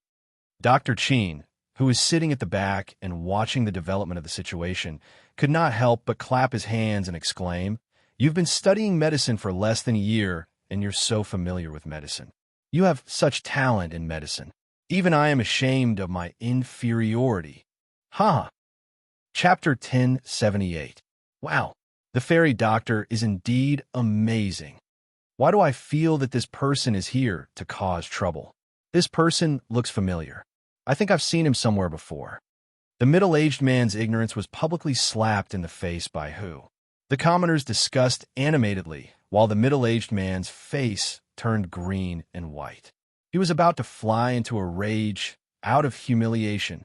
Constable Sun, who was guarding the door, seemed to have thought of something. His expression changed as he instructed his subordinates. Then he quickly walked to County Magistrate He and whispered a few words into his ear. County Magistrate He was startled. Then his eyes spat fire as he scolded in a low voice. "Bastard, why didn't you say so earlier?" Just as Constable Sun was about to open his mouth to explain, he heard Hu say something earth-shattering, shocking everyone in the courtyard. "Also, this big brother, your wife is only asleep. Why did you say that she's sick? Asleep?" These 3 words were no different from a deep water bomb that blew up the tranquil courtyard of the Yamen. What does the fairy doctor mean? What does she mean by asleep? Could it be that this woman isn't sick at all? Is this man here to cheat the medicine? But this woman's face is red, and there are beads of sweat on her forehead. It's obvious that she has a fever. The commoners were dumbfounded as they discussed animatedly. Nonsense. You bunch of quacks. I'm going to Chong in to get medicine for my wife. A bunch of quacks. The man's expression changed greatly as he roared angrily. Then, he carried the woman in his arms and turned to rush out of the yamen. Oomph. Men, capture this person for this official. County Magistrate He's face was covered with frost as he ordered hatefully. Yes, there were already many people in the courtyard, and there were 4 or 5 yamen runners at the door. In such a short time, the man was still carrying the woman in his arms and could not rush out no matter what. Under the watchful eyes of the yamen runners, the middle-aged man was caught before he could escape. Let me go. My lord, don't believe this girl. She's slandering me. My wife really has a fever. Let me go quickly. I still have to save my wife. The man was still unwilling to give up and try to gain the sympathy of the public by pretending to be pitiful. But at this time, the wife he was talking about had been pulled away, who actually supported the woman to lean against the chair. Taking this opportunity, she took the woman's pulse. Seeing this, the middle-aged man's face turned pale with a whoosh. Let go. You damned girl. Quickly let go of my wife. Murder. You're treating human lives like grass. The middle-aged man tried his best to break free from the yamen runner's hold, but how could his small body fight against these burly yamen runners? Thus, he could only act shamelessly like a woman. All right, this big brother, I'm not treating human life like grass. Earlier, I saw that your wife's chest was rising and falling very regularly, which proved that her breathing was very even. She didn't seem to be suffering from a fever at all, so I guess that your wife wasn't sick at all. Just now, I took your wife's pulse and found that her pulse is stable and her body is very good. He just took some knockout pills. At this moment, who actually walked over with a cold look in his eyes as he spoke to the man who had been pinned down by the bailiffs. Knockout pills. Everyone was stunned again. County Magistrate, he couldn't hold it in anymore and shouted, Guaziming, how dare you? You actually swindled your way to the county yamen. You're looking down on me. Guaziming? Is it the scholar Gua who drinks and gambles every day and eventually lost all his ancestral wealth? Huh. If County Magistrate didn't remind me, I wouldn't have known. Now that he reminded me, you don't say, this person looks quite like Guaziming. What do you mean by look like? They're obviously the same person, but why would this guy want to drug his wife and trick divine Dr. Sun? Sigh, what else could it be? Isn't it because he wants to swindle a few sets of herbs to treat fever from Dr. Sun? If he takes them out and sells them, he can at least earn a few hundred copper coins. This son of AB Asterisk TCH is really a bastard. How could he do such a wicked thing? If old Master Gua's spirit is in heaven, wouldn't he be angered to death? That's right. Dr. Sun was kind enough to treat us for free. And this son of AB Asterisk TCH actually did such a despicable thing. If my son is as useless as this scholar Gua, I'll beat him to death. Sigh, that young lady is also a pitiful person. She hasn't even enjoyed a few days of happiness after marrying into the Gua family. And the Gua family's wealth has been squandered away by this Guaziming. This Guaziming would beat her up every time he gets drunk. How pitiful. Sigh, that's right. Now, this young lady of the Gua family has been drugged by this bastard, and then brought here to swindle and embarrass herself. This Guaziming is really heartless. Beat him to death. Beat this bastard to death. County Magistrate, he only knew the true identity of this middle-aged man after Constable Sun's report. His scolding caused many of the commoners in the crowd to recognize Guaziming. After a series of discussions, Guaziming's dark history was instantly exposed. The commoners were even more enraged, and each of them wanted to rush up and beat Guaziming to death. The atmosphere in the county office was a little tense.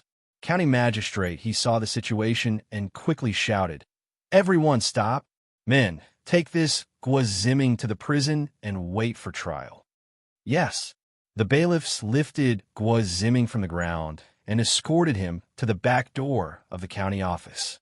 In fact, These bailiffs wanted to beat Gwaziming up even more than the commoners, but they knew that even if they wanted to beat him up, they couldn't do it in front of so many commoners.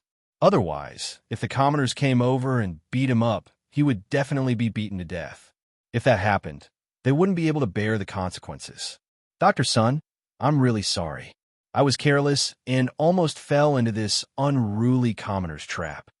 After Gwaziming was taken away, County Magistrate, he coughed twice and bowed apologetically to Sun Simiao.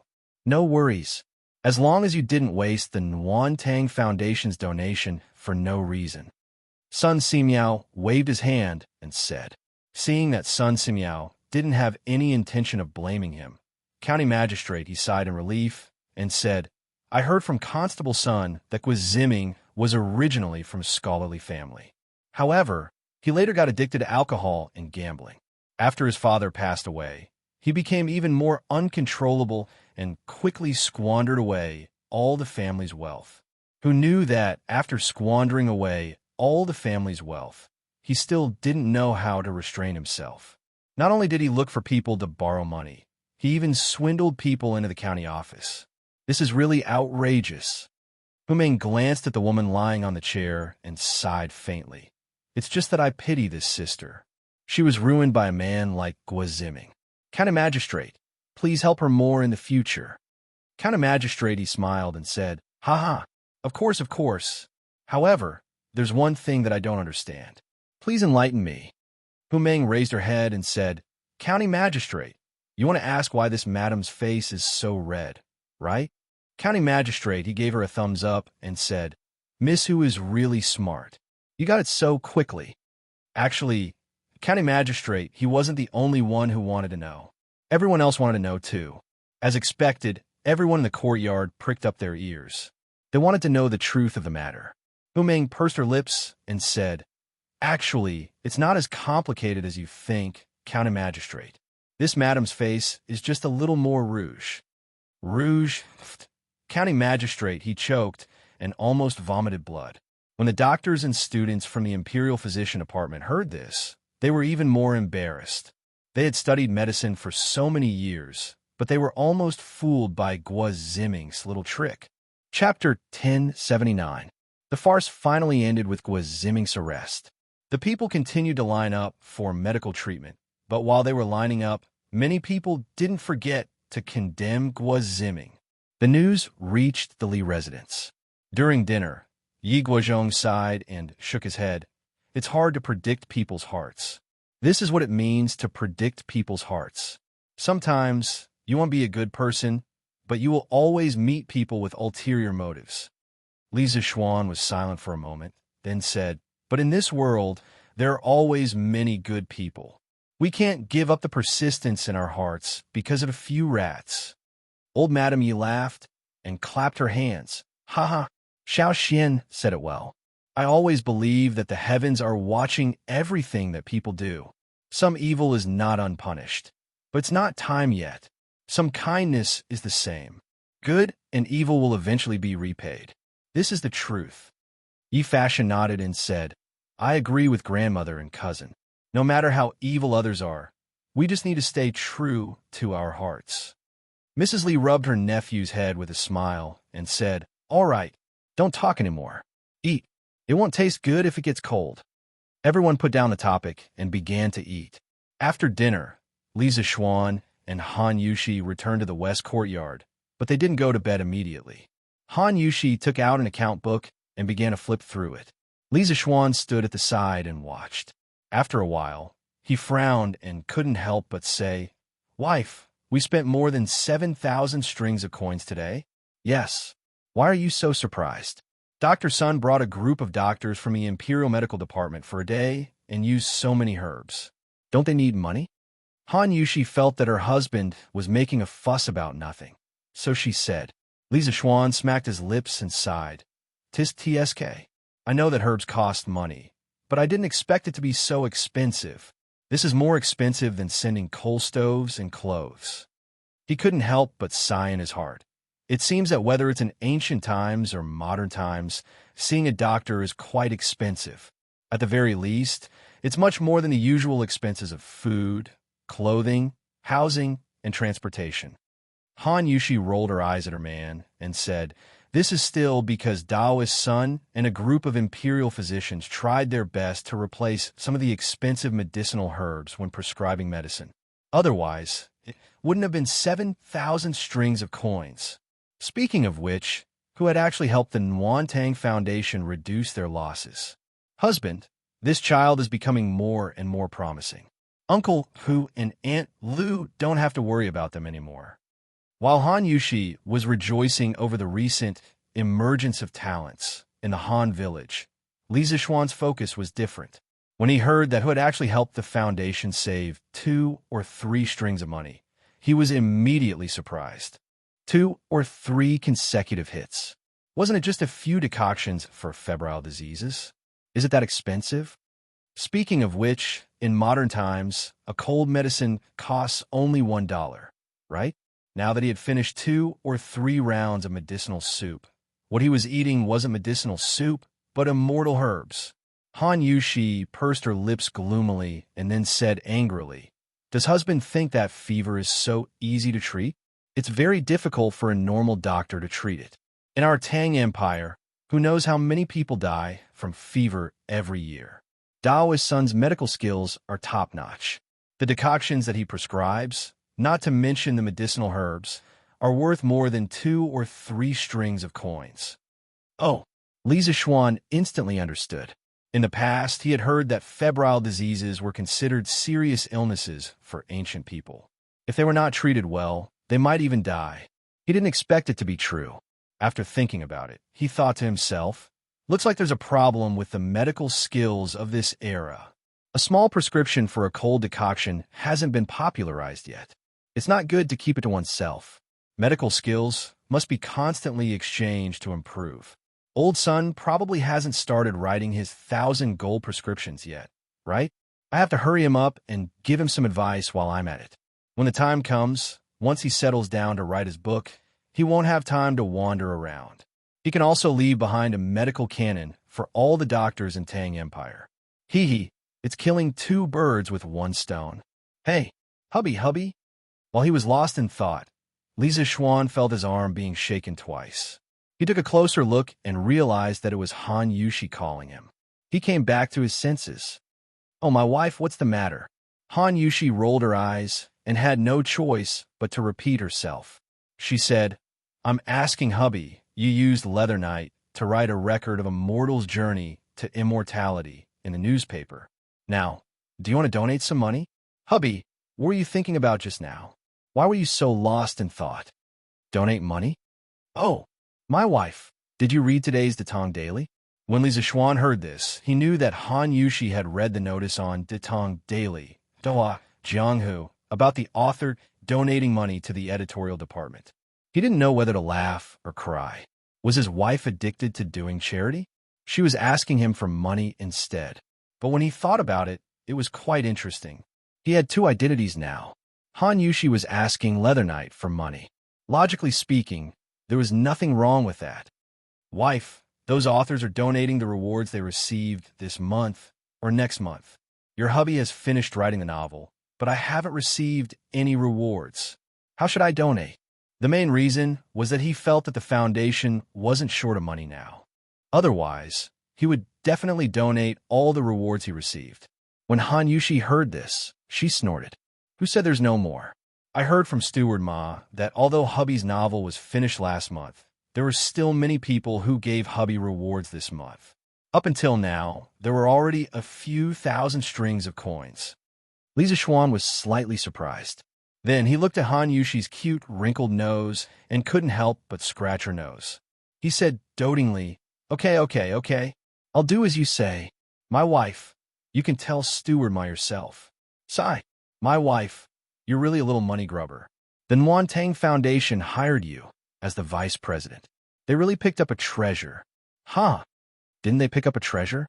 How could the manager of a charity foundation use his own family's money for charity?" Han Yushi grabbed Li Zixuan's hand and said unhappily, "Hubby, aren't I just accumulating merit for our future children?" Li Zixuan shuddered. His head moved closer to Han Yushi's face, and he said nervously, "My wife, you're pregnant?" He remembered that the safety measures had been done quite well recently. That shouldn't be. Han Yushi was stunned. When she came to her senses, she was instantly embarrassed and said, "Hubby, I'm talking about the future." "You? What are you talking about? What's there and not there?" Lisa Xuan let out a big sigh of relief and said, "Phew, that's good." When Han Yushi heard this, she glanced at Lisa Xuan faintly and sighed softly in her heart. Chapter 1080. In the West Garden of the Imperial Palace, Li Er had just finished reviewing memorials from the Sweet Nectar Hall. He saw that Zhang Sun was wrapped in thick clothes and that there were 2 stoves burning in the room. He guessed that Li Changxian or Li Tai had told her about the need to open the windows for ventilation. The west window was half open. When Li Er pushed open the door and entered, the air on both sides formed convection. The cold wind blew past Empress Zhangsuin's ears with a whoosh, causing her to shiver uncontrollably. Seeing this, Li Er couldn't help but laugh. "Haha, after tomorrow, the heating in this bedroom will be finished. At that time, Maid Guanyin won't feel cold anymore." "Your Majesty, the heating that Changqian and Qin Ke mentioned 2 days ago, is it really that amazing?"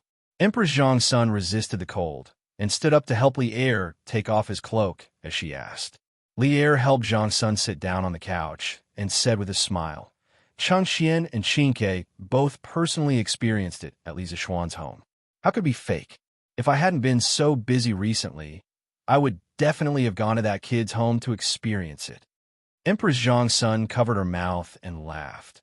"Your Majesty is joking again. However, I have discovered that Your Majesty seems to be especially close to the Marquis of Yong'in." Li Er was startled and speechless for a moment. He retorted, "Is that so? Maid Guanyin, you said it the other way around, right? Who in the imperial court doesn't know that I often reprimand that brat?" Empress Zhang Sun laughed softly and didn't refute. She thought in her heart, "Only when you close the door deeply will you reprimand him. Just based on your attitude toward the Marquis of Yong. And only Cheng Jijia, Qin Xiong, and the other founding generals can compare to you." Li Er saw that although Empress Zhang Sun didn't refute, it was clear that she didn't believe him. He smiled helplessly and didn't make any more excuses. Instead, he skipped the topic and continued, "Haha, let's not talk about anything else. The hot pot we ate tonight was truly delicious." "Haha." Li Changxian and Li Tai not only did they introduce heating into the imperial palace, they also introduced hot pot. Compared to heating, which required time to produce, hot pot was something that could be made easily. Ever since Li Changxian returned to the palace with the secret recipe for the hot pot yesterday afternoon, Li Er had actually eaten 3 hot pot meals. In other words, old Li's 3 meals a day were all hot pot. This was simply insane. This hot pot is indeed extraordinary. Moreover, this method of cooking the vegetables before dipping them in the sauce not only retains the freshness of the ingredients, but also allows the ingredients to be infused with flavor. Changle had never eaten mutton before. She didn't expect that because of the hot pot. She had eaten a lot in the past 2 days. In this concubine's view, the Marquis of Yong'in's skill in gourmet cuisine is truly unmatched in the entire Great Tang. Speaking of hot pot, Empress Zhang Sun couldn't help but sigh with emotion. The taste was only one aspect. The liveliness of eating hot pot with the whole family was what she missed the most. When Li Er heard that, his mood was great. It was only to hear him laugh loudly and say, "Ha ha," then tell the imperial chef to prepare the ingredients every day. "In the future, I will accompany Maid Guanyin to eat hot pot every day." When Empress Zhang Sun heard that, she was secretly delighted. Suddenly, she opened her mouth and said, "But in this way, won't Steward Zhao be burdened?" Hearing her say that, it seemed that the great Grandmaster Zhao Song was actually doing as Lisa Xuan had predicted. He was actually doing the work of cutting mutton. Li Er thought for a moment and said, "Aren't there still 2 imperial concubines? When the time comes, they will take turns with Zhao Song." When Zhang Sun heard that, she was speechless. In the entire world, only Li Er could be so extravagant to have a Grandmaster Master as a chef. Sun Simiao's tour of free medical treatment had improved the people's impression of the Warmtang Foundation. The next day, even more people went to the Warmtang Foundation, especially the people who had been treated at the Lantian County Yamen yesterday. They had received free medicine from Sun Simiao and the other imperial physicians. Today, they all came to express their sincerity. In the past, when the people in the family fell ill, they would usually go to the temple to pray to the gods. If the family recovered, they would go to the temple to fulfill their vows. What they were doing now was similar to praying for blessings and fulfilling vows. The only difference was that they were not doing it at the temple, but at the Warmtang Foundation. The people could not afford to donate large amounts of money, but they were a group of people who knew how to be grateful. Sun Simiao and the others were treating them for free. Even if they could not afford to donate tens or hundreds of strings of coins, they would still donate tens or hundreds of coins to ease their hearts. Moreover, they felt that donating here was more meaningful and genuine than going to the temple to fulfill their vows. In terms of treating illnesses, Sun Simiao seemed to be more powerful and effective than the gods and Buddhas. As a result, the temples in and around Chang and city received less money from incense offerings. The monks guarded the gates all day long, hoping for a few big customers. Did you guys notice? On the Merit Monument, all the famous families in Chang and city have come to donate money. But why didn't I see the Chui family donating? In front of the Warmtang Foundation, someone pointed at the huge monument and asked in confusion. Back then, not long after the Warmtang Foundation was established, Li Zixuan ordered the craftsmen to build a huge monument in front of the gate. It was called the Merit Monument, and it was used to record the names of those who had donated more than 1,000 strings of coins to the Warmtang Foundation. The person had only said it casually, but as soon as he said it, many people subconsciously searched for the Chui family's name on the monument. After a few minutes, the people were not surprised to find that there was no one related to the Chui family on the monument. Therefore, they were instantly enraged. Even poor people like them were willing to donate money to the Warmtang Foundation. But why was a top family like the Chui family doing nothing? There really is no Chui family. The Chui family is one of the 5 families, the role model of all scholars in the world, but they are so heartless and cold-blooded. This is so disappointing. A down-and-out scholar could not help but beat his chest and stomp his feet after looking at the monument. Originally, the 5 surnames and 7 hopes had a very high reputation in the minds of scholars. However, the scene today made many people recognize the reality of the situation. The Chui family was also stingy, cold-blooded, and heartless. What bullish asterisk T Chui family? They are one of 5 families. How stingy? That's right. The Chui family's young masters and young mistresses have hundreds of servants. They live a luxurious life, and they can't even bear to donate 1,000 strings of coins.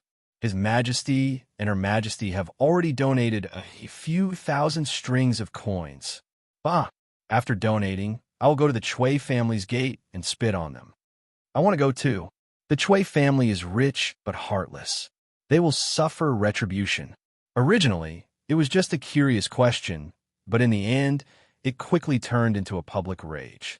Moreover, this rage would soon burn the Chui clan's headquarters in the capital. Chapter 1081. Most of the people who came to donate money today came from Lantian County. They should have gone back from Yinqing Gate in the east of Chang and City, but they did not do so. After they donated money, they did not go to the East Gate. Instead, they went south. A group of people went straight to Dunhua Square. Dunhua Square was where the Chui family's stronghold in the capital was located. The Chui family is rich but heartless. The Chui family is cold-blooded and heartless. The Chui family is heartless. The Chui family is shameless. Usually, people would often hear jokes about how one spit from each person could drown you. The Chui family now had a real experience of being baptized by the people's spit. Although the Chui family's threshold was high, and even if all the people in Chang and City spit at them, the Chui family had been standing for thousands of years. When had they ever suffered such humiliation? 1,000-year-old family was also very concerned about their reputation. Unruly people. A bunch of unruly people. Men, chase all those unruly people away. If they don't want to leave, beat them up. In the backyard of the Chui family, Chui Shanfu's wife, Wang Shi, roared angrily. Her husband, Chui Shanfu, had been sent to Lingnan by Lier. She was not in a good mood this month. Now, those unruly people in her eyes were causing trouble in front of the Chui family. How could she not be angry? Madam, do you want to wait for grandfather to come back? The butler of the Chui family asked carefully. His surname was Wang, and he had married with Wang Shi. He was considered Madame Wang's direct descendant. The Chui family's grandfather, Chui Junshuo, had gone to a manor in the south of Chang and city to recuperate because of the cold weather in Chang and city. Although it was cold there was a natural hot spring there. No need. Even if grandfather is at home, he will not allow these unruly people to cause trouble in front of the Chui family. Wang Shi's eyes flashed with a trace of ruthlessness. Yes, madam. The butler took the order and left. A moment later, a group of servants holding a stick suddenly rushed out of the Chui family's main gate. They ran like wolves and tigers to the people who came to spit and shouted, "Where did these unruly people come from? Why don't you open your eyes and see where you are? Is this something you can come and make trouble for? If you don't scram, don't blame me for being rude. Yes, get lost. Look at your poor appearance. Don't dirty our Chui family street." The servants were all fierce and arrogant. As the servants of a top aristocratic family, they indeed had the qualifications to be arrogant. However, their arrogance was used in the wrong place today. A bunch of lackeys who only know how to rely on their master's power. Under the feet of the emperor, could it be that you still dare to hit people? I will stand here today and see if you dare to hit me. A young man who looked like a scholar took a step forward and scolded arrogantly. His name was Yu Dehang, and he came from a farmer's family in Lantian County. Yesterday, he accompanied his mother to the county office to participate in the free clinic. Today, he also came to the city to fulfill his vow. In the past, his dream was the same as most people's. First, he wanted to pass the imperial examination, then marry a woman with 5 surnames. But today's incident made him a little disappointed in the legendary 5 surnames, 7 sex. The dignified 5 surnames prominent family was nothing more than this. Their hearts were also black. The arrogance and despotism of these evil servants made his heart burn with fury. Thinking back to the Li family's courteous attitude at the Warmtang Foundation, he started to hate the Chui family more than anything else. Wow, Xiao Jing, you've done well today. Even though your Uncle Zhong used to laugh at you for not being able to pass the county-level examinations, but based on your tough attitude today, you will always be a county-level scholar in your Uncle Zhong's heart. No, you will be the top scholar. A burly man came up to you, Dehang, and laughed loudly. Uncle Zhong, Yu Dehang's small face reddened as he looked at the burly man in annoyance. After being yelled at by you, everyone here knows that I won't be able to pass the county-level examinations. Scholar Yu is right. You dare to hit people under the feet of the emperor? What does our spitting on the street have to do with the Chui family? Does this street belong to the Chui family? Seeing that someone had stepped forward, the people behind did not back down and started to jeer as well. Refusing a toast only to be forced to drink a forfeit. Madam has ordered that if these unruly people don't leave, take a stick and beat them away. The leader of the servants shouted angrily, and then took the lead to hit you Dehang with the stick. Io, F*CK, you bunch of dog slaves, how dare you hurt people on the street? See if I don't fight with you. Go, fight with them. Young Lane, Li Mansion. Hee. Young master, this is what happened. San Bao did not expect that the people would notice that the Chui family's name was not on the merit monument. The group of people in front of the Warmtang Foundation's entrance was quickly noticed. San Bao hurried back to inform Li Zishuan. Li Zishuan was stunned when he heard this, but when he saw San Bao's gloating face, he put on a straight face and said, "What? Are you happy that the people are causing trouble for the Chui family?" San Bao replied instinctively. Of course I'm happy. Young master, previously, that old far from the Chui family kept causing trouble for you, and now, finally. Young master. San Bao was halfway through her sentence when she suddenly realized that Li Zixuan's tone was not right. So she quickly shut up. Li Zixuan snorted and flicked his sleeves. Oomph. It's true that I have a grudge against the Chui family, but I never thought of letting these poor people stand up for me. They don't even care about the food and clothing of their own families. Do you think they can go against the Chui family? In the end, it won't be a lose-lose situation. Instead, they will be completely wiped out. For their families, it will be one disaster after another. Li Zixuan's purpose in establishing the Warmtang Foundation was to help the poor. However, if the people were to fight against the Chui family, the ones who would be hurt would be the poor people like them. In that case, wouldn't he be helping the poor for nothing? If it were a transmigrator, they would definitely be secretly happy at this moment, and might even be secretly adding fuel to the fire. This was because smart people loved to kill with a borrowed knife, eliminate dissidents, and reap the benefits of others. However, Li Zixuan, as a transmigrator, did not want to be such a smart person. He did not want to use the weak knife of the people to fight against the giant rock that was the Chui family.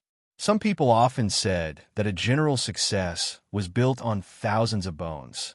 However, Li Zixuan knew that he could not be so cold-blooded. Clap, clap, clap. Good. Xiao Xian, I'm very happy that you can think this way. Yi Guozhong, the crazy eavesdropper, suddenly appeared out of nowhere. He clapped his hands and sighed. The grudges between the Chui family and the Li family are all between them. In this matter, no matter what, we cannot drag the people into it. Chapter 1082. San Bao, get the horse ready. I want to go to the Chui family. Yongle Lane, Li family. After understanding the situation, Li Zixuan shouted at San Bao. San Bao became nervous and said worriedly, Young master, it's dangerous for you to go alone. San Bao, get the rest of the family to go with you. Li Zixuan said crossly, When I, the young master, am in danger, what can you all do if you go? Stop talking nonsense and get big white out. Young master, San Bao's martial arts may not be as good as yours, but San Bao has thick skin and a lot of meat. He can block arrows for you. San Bao said unwillingly. Get lost. I'll beat you up if you keep talking nonsense. Li Zixuan was touched, but he still scolded him mercilessly. San Bao had no choice but to leave. Yi Guozhong sighed and said, Xiao Xian, I won't stop you if you want to go to the Chui family. But don't act rashly. The Chui family has been standing strong for thousands of years. Their background and hidden strength is not something you and I can imagine. So don't fall out with the Chui family unless you have no other choice. Li Zixuan frowned and said, Grandfather, don't worry. I know the severity of the situation. Just as he finished speaking, San Bao brought the horses over. Pang Feiji walked over and cupped his fists. Marquis, let me accompany you. Li Zixuan waved his hand and said, No need. I'm just going to take a look. You stay here. After he finished speaking, he mounted his horse and rode out of the mansion. Behind him was Li Jingma and his wife, who had rushed over after hearing the news. The two of them asked Yi Guozhong about Li Zixuan's whereabouts. Pang Feiji saw that there was nothing else for him to do and left to patrol. However, what no one noticed was that after this fellow patrolled around the Li residence twice, he quietly slipped away.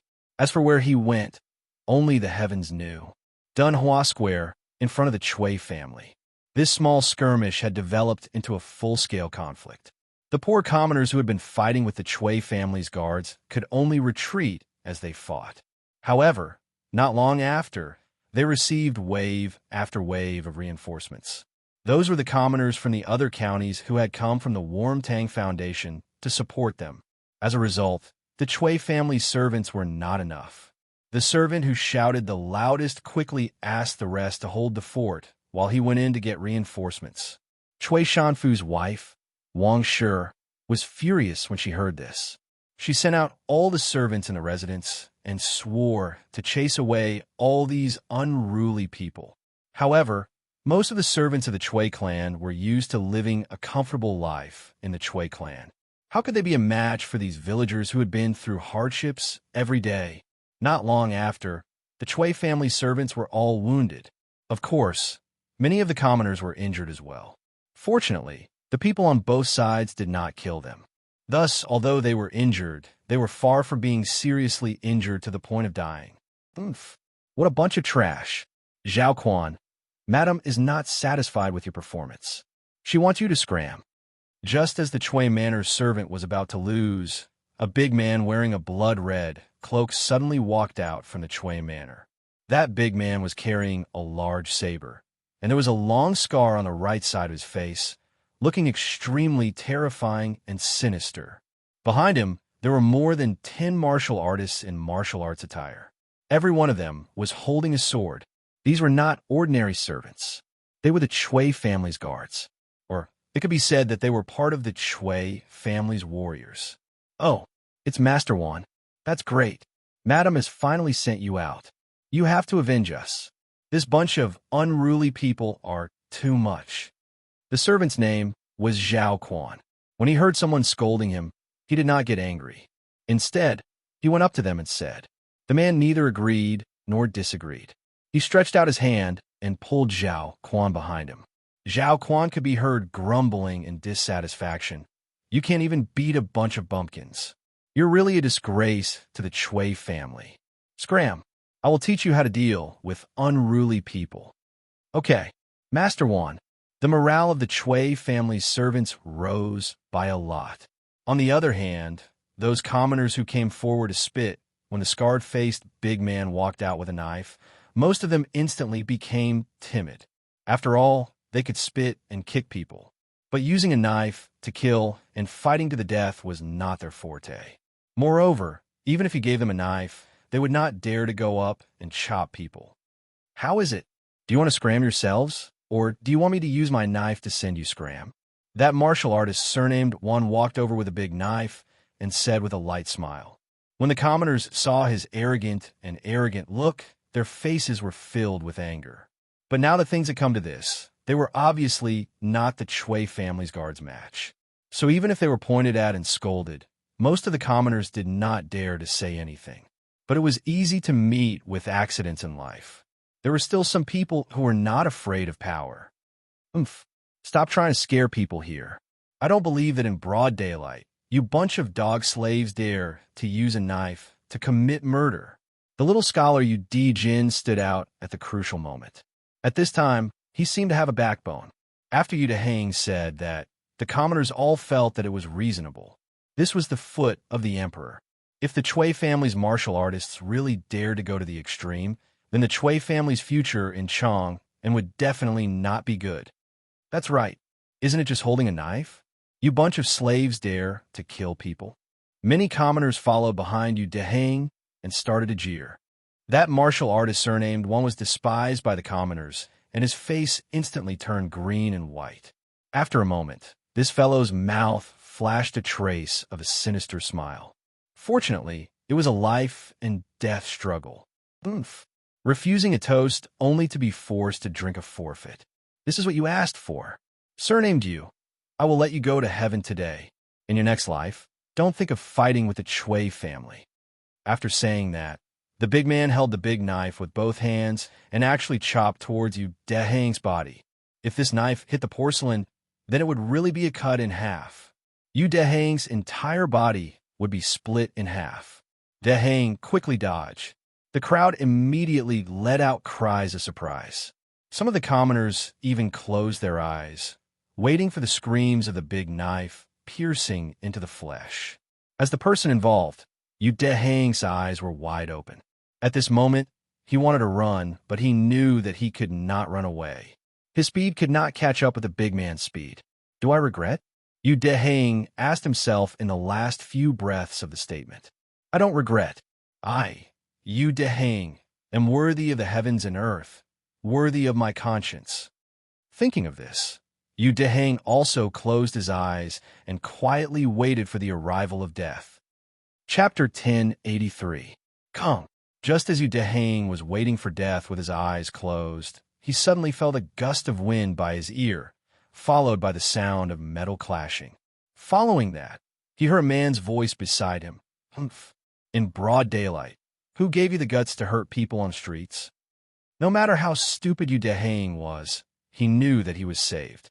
He opened his eyes in joy and saw a man younger than him, holding a cold, gleaming long sword, blocking the heavy blade of the warrior, surnamed Wan.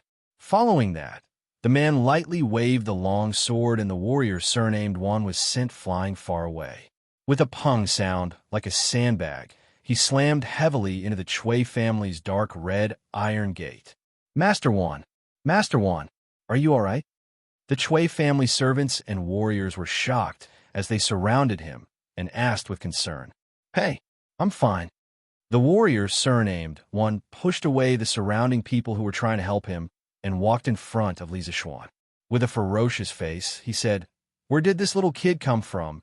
How dare you meddle in the Chui family's business? Are you tired of living? If you know what's good for you, kneel down and kowtow to me. Maybe I'll let you die with dignity. Noisy, the young man frowned. No one saw how he made his move, and the warrior surnamed Wan was sent flying again. Pung. No one knew if the young man did it intentionally or not, but the warrior surnamed Wan crashed into the same spot again. The Chui family's main gate suffered 2 consecutive heavy blows and finally could not take it anymore.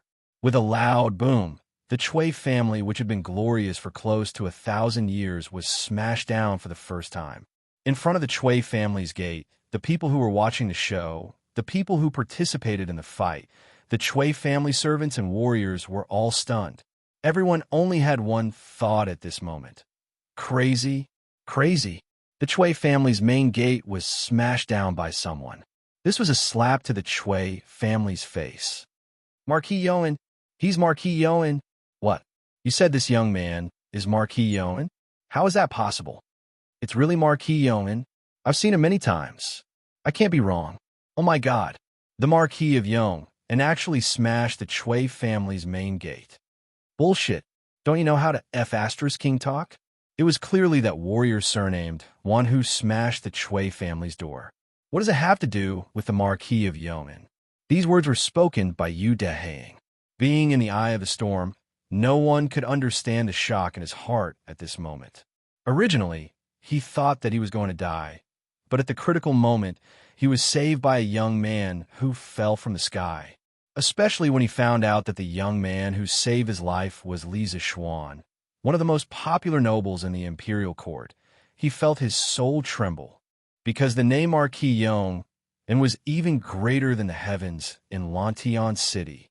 There were tens of thousands of people in Lantian City, and no one had not received Li Zishuan's kindness.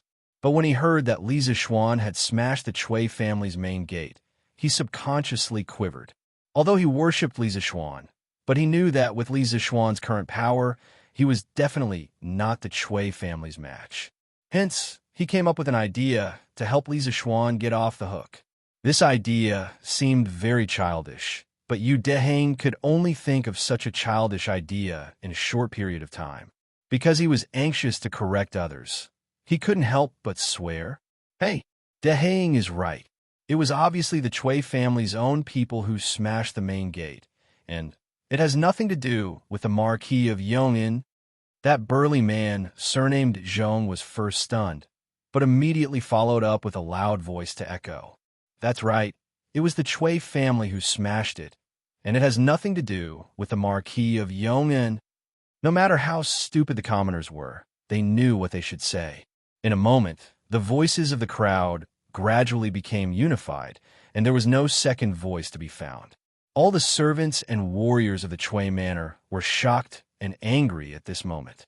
They were shocked because this young man in front of them was actually the recently famous Marquis Yong. They were angry because this group of commoners actually dared to lie with their eyes wide open, treating them as if they were blind or played with. Marquis Yong'an?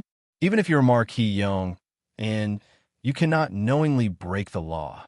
Warrior Wan spat out 2 mouthfuls of blood, climbed up from the ground, and walked to Li Zishuan about 3 feet away, and said angrily.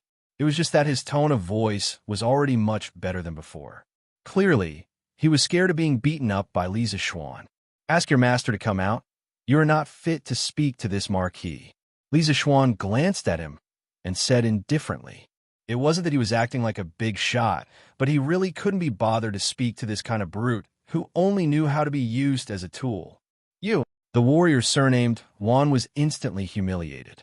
His face alternated between green and white. However, Lisa Schwan mercilessly interrupted him. What? You don't accept it? Then pick up your sword and come forward to fight. Otherwise, quickly go back and ask your master to come out. Finally, Warrior Juan's face changed, and he didn't dare to say anything else, and immediately ran back to the Chui family in a sorry state. What is your name? Where do you live? Lisa Schwan turned around, looked at Yu Dehang, who he saved earlier, and asked with a smile. Yu Dehang was taken aback, because the current enthusiastic Lisa Schwan was like a completely different person from before. Oh, Marquis, my name is Yu Dehang, and I live in Lantian County's Yu family village. Just now, I am indebted to Marquis for saving me, and I am extremely grateful. Yu Dehang, who recovered from her shock, cupped her hands towards Lisa Schwan. Yu family village? If she didn't remember wrongly, Yu family village should be more than 10 miles north of Lu family village, which was the northernmost part of Lantian County. This village just happened to not belong to Lisa Schwan's fief, so it was no wonder that Lisa Schwan found this young man unfamiliar. Yu Dehang, why didn't you dodge when that burly man tried to chop you? Lisa Schwan smiled and asked. Yu Dehang's mouth twitched, and she bitterly smiled. To tell you the truth, Marquis, I didn't expect that guy to be so lawless, daring to kill someone on the street. I was caught off guard, and couldn't escape even if I wanted to. When she said this, some of the commoners not far from them suddenly burst into laughter. Lisa Schwan also couldn't help but laugh. Ha ha, you are quite honest. There was one thing you didn't say, and that was that the warrior from before didn't really want to chop Yu Dehang and was only testing her. When his wind-chasing sword caught the warrior's blade, he understood, and it was because of this that he spared the warrior's life. I was wondering who it was. So it's the Marquis of Yong'an. But even if you're a Marquis personally conferred by the Emperor, you still shouldn't smash my Chui family's door, right? While the two were talking, an upper-class lady wearing a purple fur coat walked out from the Chui family. She had a pair of phoenix eyes, and that upper-class lady came in front of Lisa Schwan and said in a cold voice. Lisa Schwan patted Yu Dehang's shoulder, indicating for him to leave, and then turned around to look at the upper-class lady. You are the one who sent the Chui family to kill the commoners? Chapter 1084. In front of the Chui residence. Two people who should not have interacted with each other in their lives were now facing each other, as though they were at each other's throats. Wang Shi hatefully said, So what if it's me? This bunch of unruly people gathered in front of the Chui residence to cause trouble. Can't we chase them away? If it was someone else, Wang Shi would have already ordered people to chase them away. But the person in front of her was Lisa Schwan. This name had appeared more than once in the Chui family. He made the two young masters of the Chui family. One was exiled to Cheongzhou. The other was chased back to Zhengzhou, but the Chui family's old grandfather still could not do anything to him. As such, Wang Shi had no choice but to deal with him carefully. Gathering people to cause trouble? What trouble did they cause? Lisa Schwan crossed his arms in front of his chest and asked while knowing the answer. Wang Shi snappily said, What good things did they do? Marquis Yong'an can just ask them. Why ask me? Lisa Schwan laughed and casually said, It's just spitting on the street. How big of a deal can it be? This street doesn't belong to the Chui family, right? Besides, if Madame Chui is really angry, just let the people from Wuhou government come and take them away. Why did you instigate your servants to maliciously harm people? If I was a step late, there would be people's blood splattered on the spot. The current emperor is ruling the country with benevolence, but your Chui family is so blatantly harming people's lives. You're not putting the emperor in your eyes. How should you be punished? Wang Shi frowned. Her face was so gloomy that water was about to drip out. She softly scolded, Wan Jinggang, what did I tell you before? You can only chase people away. You can't intentionally harm people. What did you do? The warrior surnamed Wan had a pig's face. He hurriedly explained to Wang Shi, Madam, I'm innocent. This subordinate was just trying to scare that scholar. I didn't mean to take his life. Clap, clap, clap. Wang Jingang's voice fell, but Li Zixuan clapped his hands, only to hear him say, Ha ha, act. Good acting. Madam Chui, in front of so many people. Can you not act like this? Under the watchful eyes of so many people, can't you tell right from wrong? Although he knew in his heart that Wan Jinggang really did not have the intention to kill Yu Deheng, he had to put the blame on Wan Jinggang, because this was the only way to reduce the scope of the war and avoid completely falling out with the Chui family. Look, I'm helping you by beating up your men. Otherwise, if someone dies, your Chui family will have to go to court, and it won't end well with the emperor. Therefore, today's matter should end here. That was what it meant. Right now, Li Zixuan really didn't want to start a war with the Chui family. Yes, Wan Jinggang was spouting nonsense. Just now, his knife was about to chop Yu Deheng's head. How could it be just to scare her? That's right. That one fellow is trying to kill someone. The commoners cooperated and shouted behind Li Zixuan. Wang Shi clenched her teeth, secretly hating that Wan Jinggang really didn't know how to do things. If you want to kill someone, just do it secretly. But now, he actually did it openly in front of the Chui family and was caught by Li Zixuan. This made the Chui family, who was originally in the right, instantly fall into a passive position. Audacious! You actually dare to gather in Chang and city to cause trouble. Quickly stop. Just as Wang Shi was unable to vent her anger, a large group of martial marquis suddenly appeared on the streets. The one leading them was actually Yuqi Jingda. The dignified, right martial marquis, General Wei, had personally come. Before he arrived, his voice was heard. Yuqi Jingda shouted loudly. Following his shout, the right martial marquis men immediately surrounded everyone in front of the Chui family's door. From the start of the matter till now, it had been close to half an hour before the martial marquis government people finally arrived. Uncle Yuqi, you're here. Seeing an acquaintance, Li Zixuan clasped his hands in greeting. Yuqi Jingda softly made an N sound and didn't exchange too many pleasantries. With a businesslike expression, he said to Li Zixuan and Wang Shi, Li Zixuan, this general received news that someone gathered here to fight.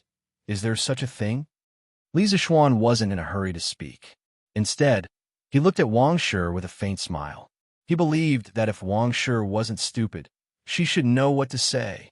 As expected, Wang Shi's expression changed. She then bowed towards Yuqi Jingda and said, replying to General Yuqi, it was the Chui family's people who didn't know any better and almost injured a commoner. This attracted the attention of the commoners. The Chui family will definitely restrain the servants in the future. And Madame Chui's meaning is that the Chui family's servants actually used weapons in Chang and city. Yuqi Jingda frowned and said unhappily, the Tang people revered martial arts. The imperial court didn't explicitly state that commoners weren't allowed to carry swords. But in Chang and city, openly using weapons was definitely not allowed. This was slapping Yuqi Jingda's face as the capital's Public Security Bureau chief. Wang Shi quickly said, there was no large-scale use of weapons. It was just a servant and a commoner who had a dispute. General Yuqi, please don't be angry.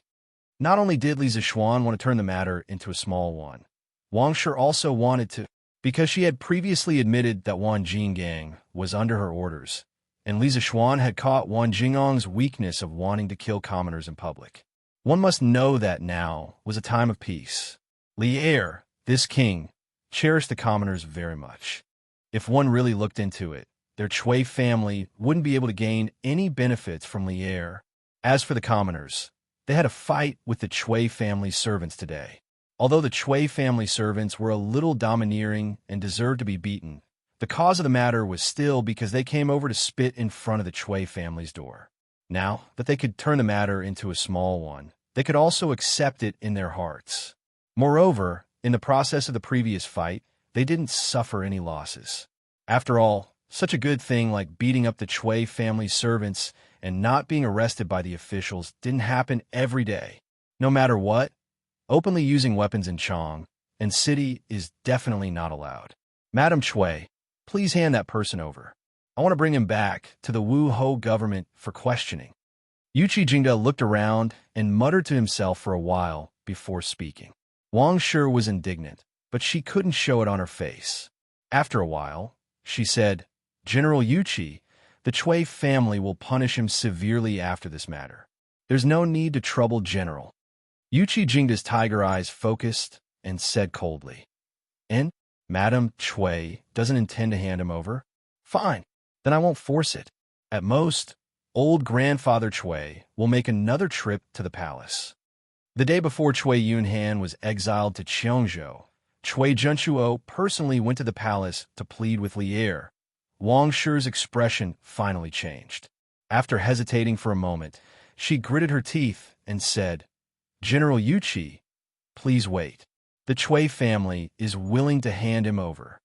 At this point, in order to prevent the Chui family from getting into bigger trouble, Wang Shi could only abandon the rook to save the king. Chapter 1085. Take him away. In front of the Chui residence, seeing that Wang Shi had finally agreed, Yuchi Jingda ordered his subordinates. Yes, 2 soldiers of the Right Martial Marquis Guard immediately went forward to capture Wan Jinggang. Facing 2 master-level experts, Wan Jinggang did not dare to resist and obediently allowed himself to be captured. The rest of the commoners quickly disperse, or else we will take all of you back to Wu Ho government. Yuchi Jingda turned around to look at the commoners and said loudly, Disperse, disperse. The commoners had already started fighting. They had also seen the commotion, and after hearing Yuchi Jingda's words, they all dispersed. Yu Dehang cupped his hands towards Li Zishuan and said, Marquis, then this student will take his leave. Li Zishuan nodded and smiled. And next time, don't be so straightforward. You won't be so lucky every time. Yu Dehang said awkwardly, This student will remember Marquis's teachings. Today's soul-stirring encounter might be unforgettable for his entire life.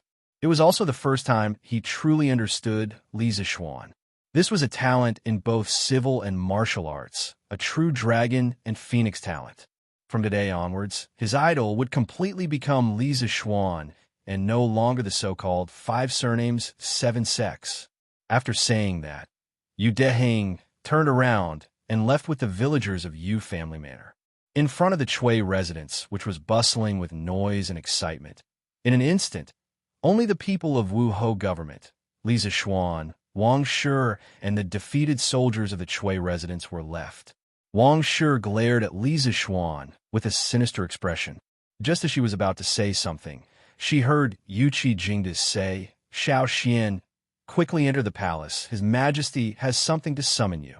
Wang Shi opened her mouth and secretly hated Yuchi Jingda for being such a busybody. Otherwise, the conflict between her and Li Zishuan would not have ended so easily. All right, this nephew will enter the palace right away. Li Zishuan was both happy and worried. He was happy that he was able to escape so quickly, which was far beyond his expectations. Before he came, he had already made preparations to be pestered endlessly by the Chui family, but he didn't think that things would go so smoothly. In the end, it was still because Yuchi Jingda was strong enough. Today, if the right Marquis Fu had been replaced with anyone else, Wang Shi probably wouldn't have given face. As for his worries, he was worried that Li Er had summoned him to the palace because of what had happened today. He had to think of a good excuse on the way there. Dehang, you're really lucky. You were actually saved by Marquis, and you can even talk so much with Marquis. You're the number 1 person in our village. A group of villagers walked out of Yinqing Gate, the east gate of Chong and City. Someone in the group sighed with envy. Yu Dehang smiled and said, Uncle Zhong, please don't say that. I was so scared that I almost wet my pants. Besides, Marquis didn't come just to save me. He should have come to save all of us. If Marquis didn't come to intervene today, Uncle Zhong, do you think that Madame Chui the Chui family would spare us? After she finished speaking, the commoners fell into silence. After a while, the burly man surnamed Zhong sighed and said, Ai, Marquis is a good person, ah. I, old Zhong, have lived for decades and have seen many officials. But no matter if it's the previous dynasty or now, there is no official who loves the people as much as Marquis. The only pity is that our Yu family manor is too far north. Otherwise, it would have become Marquis fief long ago. As soon as he said that, many people agreed with him regretfully. Old Zhong is right. If our village could also be annexed to Marquis fief, that would be great. To meet such a master, don't talk about being an ox or a horse. Even if you want me to go through water and tread on fire, I will do it. Hey, why would Marquis want you to be an ox or a horse? Marquis is very good to the commoners in his fief. Yu Deheng shook her head and said, it's useless to say more. Marquis fief is now considered to be one of the top nobles in the Great Tang. If he wants to expand his fief, Marquis will have to make more contributions. Let's quickly go back. Imperial Palace, Lijiang Hall. Lier came here after the morning court to enjoy the newly installed heating in the Imperial Palace with Zhang's son. In the end, someone came to report that a large group of commoners had started fighting with the Chui family's servants in front of the Chui residence. He frowned slightly and didn't say anything because he believed that Yuqi Jingda would be able to handle it himself. But not long after, the Imperial Guards came with another piece of news, saying that Li Zexuan had gone to the Chui residence and injured the Chui residence's guards. Only then did Li Er order Yuqi Jingda to think of a way to resolve the conflict and summon Li Zexuan to the palace. Your Majesty, this concubine is thinking that the commoners suddenly went to the Chui residence to cause trouble. Was it because someone was secretly instigating them? Empress Zhang's son frowned and asked, is Guanyin trying to say that Li Zexuan was secretly instigating the commoners to cause trouble in the Chui residence? Empress Zhang's son nodded lightly and said, this concubine did suspect that. After all, the Duke of Yong'an's attitude towards the aristocratic families has never been good. Previously, the Snake King's assassination was directed at the Chui family. If not for your Majesty's mediation, I think he would have already killed his way to the Chui residence. Lier held his chin and thought for a moment before shaking his head and saying, no. If this kid really wanted to use the commoners to deal with the Chui family, he definitely wouldn't have rushed to the Chui residence alone. Sigh. This kid sometimes has a heart of steel, but sometimes he's indecisive. This is a taboo for a commander. As intelligent as Lier was, he immediately understood the crux of the problem. However, towards Li Zexuan's foolish action of not retreating behind the scenes and taking advantage of the situation, instead taking the lead and rushing to the front to confront the Chui family head-on, Lier felt resentful towards Li Zexuan for not living up to his expectations. Although he did not intend to touch the Chui family at this juncture, he was still very happy to borrow the strength of the commoners to cause some trouble for the Chui family and reduce the Chui family's reputation among the commoners. However, because of Li Zexuan's momentary soft-heartedness and worry that the commoners would be injured, he rashly acted. Everything was ruined. If he wanted to form such an advantage in public opinion next time, it would not be easy. Your Majesty, humans are not saints. How can they be perfect? This concubine feels that this flaw of the Duke of Yong and is his true nature. It also shows that he values relationships and righteousness. Only such an upright official cannot be used by foreign countries and can achieve great things for the Great Tang. After hearing Lier's words, Emperor Zhang's son pondered for a moment and quickly understood the crux of the matter. She smiled faintly and said, Your Majesty, the Duke of Yong and has arrived at the Sweet Dew Hall. At this moment, an eunuch entered the hall and cupped his hands towards Lier. He's finally here. Lier's spirit jolted. He said to Empress Zhang's son, Guanyin servant, please take a seat here. Zhang will go and teach that fellow a lesson. This official pays his respects to your Majesty. Within the Sweet Dew Hall, Li Zexuan was dressed in casual clothes and bowed towards Lier. Yuqi Jingda had spoken to him in a hurry, so Li Zexuan did not return home to change into his court attire. Instead, he rushed straight to the palace. Dispense with the formalities. Lier's emotionless voice came from above. Li Zishuan straightened his body and raised his head.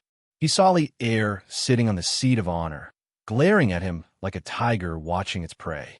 You're getting more and more daring. You actually dared to smash the Chui family's door. If Chui Junchuo joins forces with the Shandong landowning households to deal with you, let's see how you deal with it. Li Er's face was expressionless, but Li Zishuan could hear a hint of blame in his words. Replying to Your Majesty, no matter what the outcome is, this official does not regret what he has done today. The Chui family's matriarch instigated the family's warriors to use weapons against the common people. If this official had come one step later, there would have been casualties. This official does not regret it, Li Zishuan said in a low voice. AI, you. Li Er sighed. He stood up with his hands behind his back and walked down from above. You're also a smart person. You should understand that right and wrong is no longer important. Now that you've smashed the Chui family's door, the Chui family that has stood tall for 1,000 years has been disgraced by you. Do you think they'll let this go? The scholars who rely on the Shandong landowning households account for almost half of the scholars in Great Tang. If the Chui family is determined to take revenge on you, these scholars will spit at you and tarnish your reputation. At that time, who would dare to come to your Yanwan College? Who would want to learn from your engineering? Who would want to buy things from your workshop? Li Zishuan furrowed his brows. He had only thought that the Chui clan would send some assassins to take revenge on him. He had never thought that they would use public opinion to tarnish his reputation. However, he was not afraid. When it came to creating public opinion, no one in the Great Tang was better than him. Your Majesty, this world belongs to Your Majesty, not the Chui family. It's hard to say if the Chui family can unite with the other landowning households. But even if the landowning households of Shandong work together, this official is not afraid of them. This official knows that Your Majesty will support this official, and the common people will also support this official. Li Zishuan clasped his hands and said in a clear voice. Li Er glared at this guy in annoyance. He thought to himself, am I so easily tied to the same boat as you? In your dreams. But thinking about it carefully, he had to be on this pirate ship, even if he did not want to, because the royal family and the aristocratic families were destined to never walk together. Empty words are useless. Do you have any countermeasures now? Li Er paused and said. Li Zishuan clasped his hands and said, Your Majesty, this official does not have any countermeasures. Different situations call for different measures. The Chui family has not made a move yet. Even if this official has a countermeasure, it is useless. I can only wait until the time comes to deal with it. Li Er fell silent. The hall fell into silence. It was so quiet that one could even hear people's breathing. Li Zishuan lowered his head and began to count ants. If Oli did not ask him, he would not speak. Anyway, this kind of scheming was not something he liked and was not good at. He would leave it to old Li to slowly weigh the pros and cons. After a long time, Li Er raised his head and said, Before the Turks are destroyed, I do not want the aristocratic families to fall into chaos. Do you understand? Li Er knew very well that today's matter could not be blamed on Li Zishuan. However, if Li Zishuan and the Chui family went to war, he would have to make a choice and help Li Zishuan deal with the Chui family. However, when that time came, other than the Wang family of Taiyuan, the other aristocratic families would definitely join forces. This would be very disadvantageous for Li Er. For the Tang Empire, it would also be an extremely serious internal friction. Li Zishuan's heart moved. He replied, This official obeys the decree. Good. Li Er nodded his head in satisfaction. Then, he smiled casually and said, The heating that you taught the general is very good. You should be rewarded, but now that you've made such a big mess for me, forget it. You can go back first. Remember what I said to you. It was not that he did not want to reward Li Zishuan, but it was mainly because Li Zishuan had just destroyed the Chui family. If he gave him a reward, wouldn't it be a blatant mockery? If the Chui family were to get angry at this time and fight to the death, the imperial court would be in trouble. Li Zishuan curled his lips and thought that Li Er was stingy. However, after thinking carefully, he could understand Li Er's difficulties. Thus, he did not say anything and left. Papa, I'm so angry. I'm so angry. Li Zishuan is too much. In the backyard of the Chui residence, Wang Shi smashed a vase in exasperation and roared angrily. The maids and servants in the house all lowered their heads and did not dare to breathe loudly. After a while, seeing that everything that could be smashed on the table and cabinet had been smashed, the old butler of the Chui residence came forward and cupped his hands. "Madam, please calm down. Anger is harmful to the body." Bang!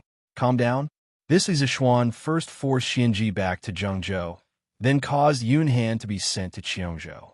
Now, he actually came to destroy the Chui residence. In all these years, when has the Chui family suffered such humiliation?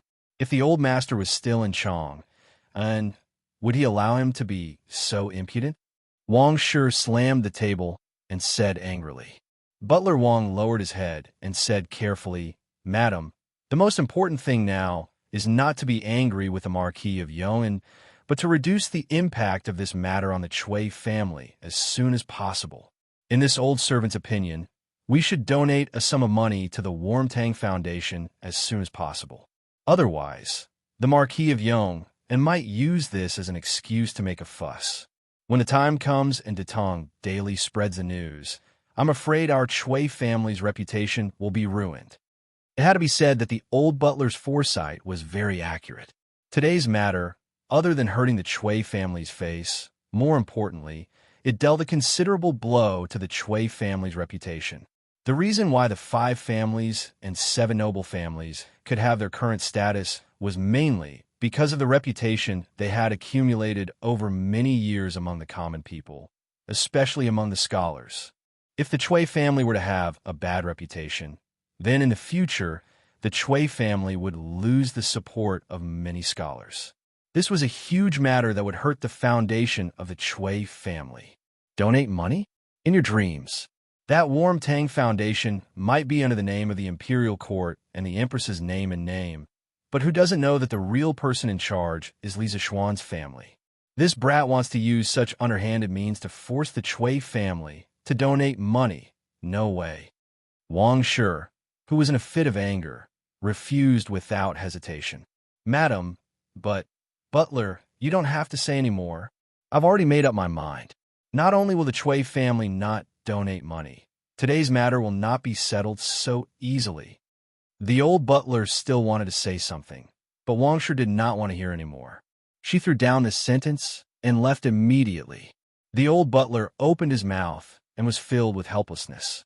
He could only secretly pray that the old master of the Chui family, Chui Junchuo, would receive the news as soon as possible and rush back to preside over the situation. Chapter 1086. The old butler of the Chui residence was right. In the afternoon, Li Zishuan directly went to the workshop to discuss with Ma Zhou whether they should publish the conflict between the commoners and the Chui family in the Great Tang Daily. "Marquis, forgive me for being blunt, but today's incident has already caused a huge uproar. There are definitely many people who know about it. Moreover, Marquis, you have already smashed the door of the Chui family. Even if we don't publish this news, the Chui family won't owe us a favor. Moreover, the people who know about it will misunderstand that we are jackals of the same tribe as the Chui family and deliberately hide the truth. In this way, it will be a big blow to the credibility of Detong Daily." After Ma Zhou listened to Li Zishuan's explanation seriously, he pondered for a moment and said, "That's right." Li Zishuan nodded and said, "Brother Ma's words make sense. If that's the case, then tomorrow's Detong Daily will publish the news of the Chui family's donation and being attacked by the people." Ma Zhou's eyes flashed with excitement. He was born in a poor family and didn't have a good impression of the aristocratic families. If Li Zishuan wanted to fall out with the aristocratic families, he would definitely support it from the bottom of his heart. Hearing this, he hurriedly said, "Yes, Marquis." Li Zishuan thought for a while and added, "But there's one thing you have to pay attention to. The news has to be realistic. We only need to report the facts and not exaggerate." Li Zishuan had listened to Li Er's previous words. He also felt that the current Tang Empire should be united against the outside world and not have too much internal friction. If they were to exaggerate and smear the Chui family in the newspaper, It might expand the conflict and damage the credibility of Datong Daily. Ma Zhou replied, I understand. If the Chui family wants to take revenge on us, what do you think we should do? The conversation between Li Zixuan and Ma Zhou lasted until the sky turned dark. As the future prime minister of the Tang Empire, Ma Zhou had a lot of unique ideas in terms of strategy. After this conversation, Li Zixuan had some ideas about the future path of the battle with the Chui family. At night, Li Zixuan stayed in the Yinshan residence. At 9:45 p.m., the study in the residence was still lit by candlelight. Suddenly, a big hand appeared outside the pitch-black door of the study. The big hand knocked on the door, and then a voice. Marquis, I have something to report. Judging from a voice, it was Pang Feiji. Silence. After a while, Li Zixuan's voice came from inside the room. Come in and talk. Pang Feiji pushed the door open and entered. He saw Li Zixuan half leaning on the armchair with an unknown book in his hand. He took out a small booklet from his sleeve and handed it to Li Zixuan. Marquis, you asked me to investigate whether the Chui family had done anything illegal. After a few months of investigation, I found some things. Marquis, please take a look. At that time, Chui Yunhan brought a group of students to the Li family to cause trouble. Coincidentally, Li Zixuan had just destroyed the 7 Cultivators sect. Under the combination of the two, Li Zixuan felt that the Chui family might be behind the 7 Cultivators sect. Chui Yunhan innocently took the blame and was exiled to Cheongzhou. The eldest son of the Chui family in Qinghe, Chui Xuanji, was also sent back to his hometown in Zhengzhou by Chui Junchuo. Li Zixuan originally wanted to kill Chui Yunhan. However, Li Er didn't allow him to kill Chui Yunhan for the sake of the overall situation. He could only send Pang Feiji to secretly investigate the Chui family's illegal activities. After such a long time, Li Zixuan had almost forgotten about it. He didn't expect Pang Feiji to suddenly bring it up today. His gaze hardened as he looked deeply at Pang Feiji. Then, he took the booklet from Pang Feiji's hand and flipped through it. In the first year of Wuda, when the world was just settled, the Chui family cooperated with the local government in Zhengzhou and took over 30,000 mu of land from the local people. This caused thousands of people to have no land to farm and become homeless. In the 7th month of the 3rd year of Wuda, the current emperor killed Wang Shichong in Luoyang. Due to the war, Luoyang city was severely damaged and lacked order. The Chui family took the opportunity to take over 40% of the shops in Luoyang city and forcibly expropriated 70,000 mu of land from some of the people at a low price. Countless people in Luoyang city sold their sons and daughters. The Chui family took advantage of the situation and robbed them. They didn't spend a single copper coin and took away nearly 100 beautiful women from the people. From the 4th year of Wuda to the 9th year of Wuda, the Chui family's direct descendants and branch descendants had been taking over the land in Hunan province.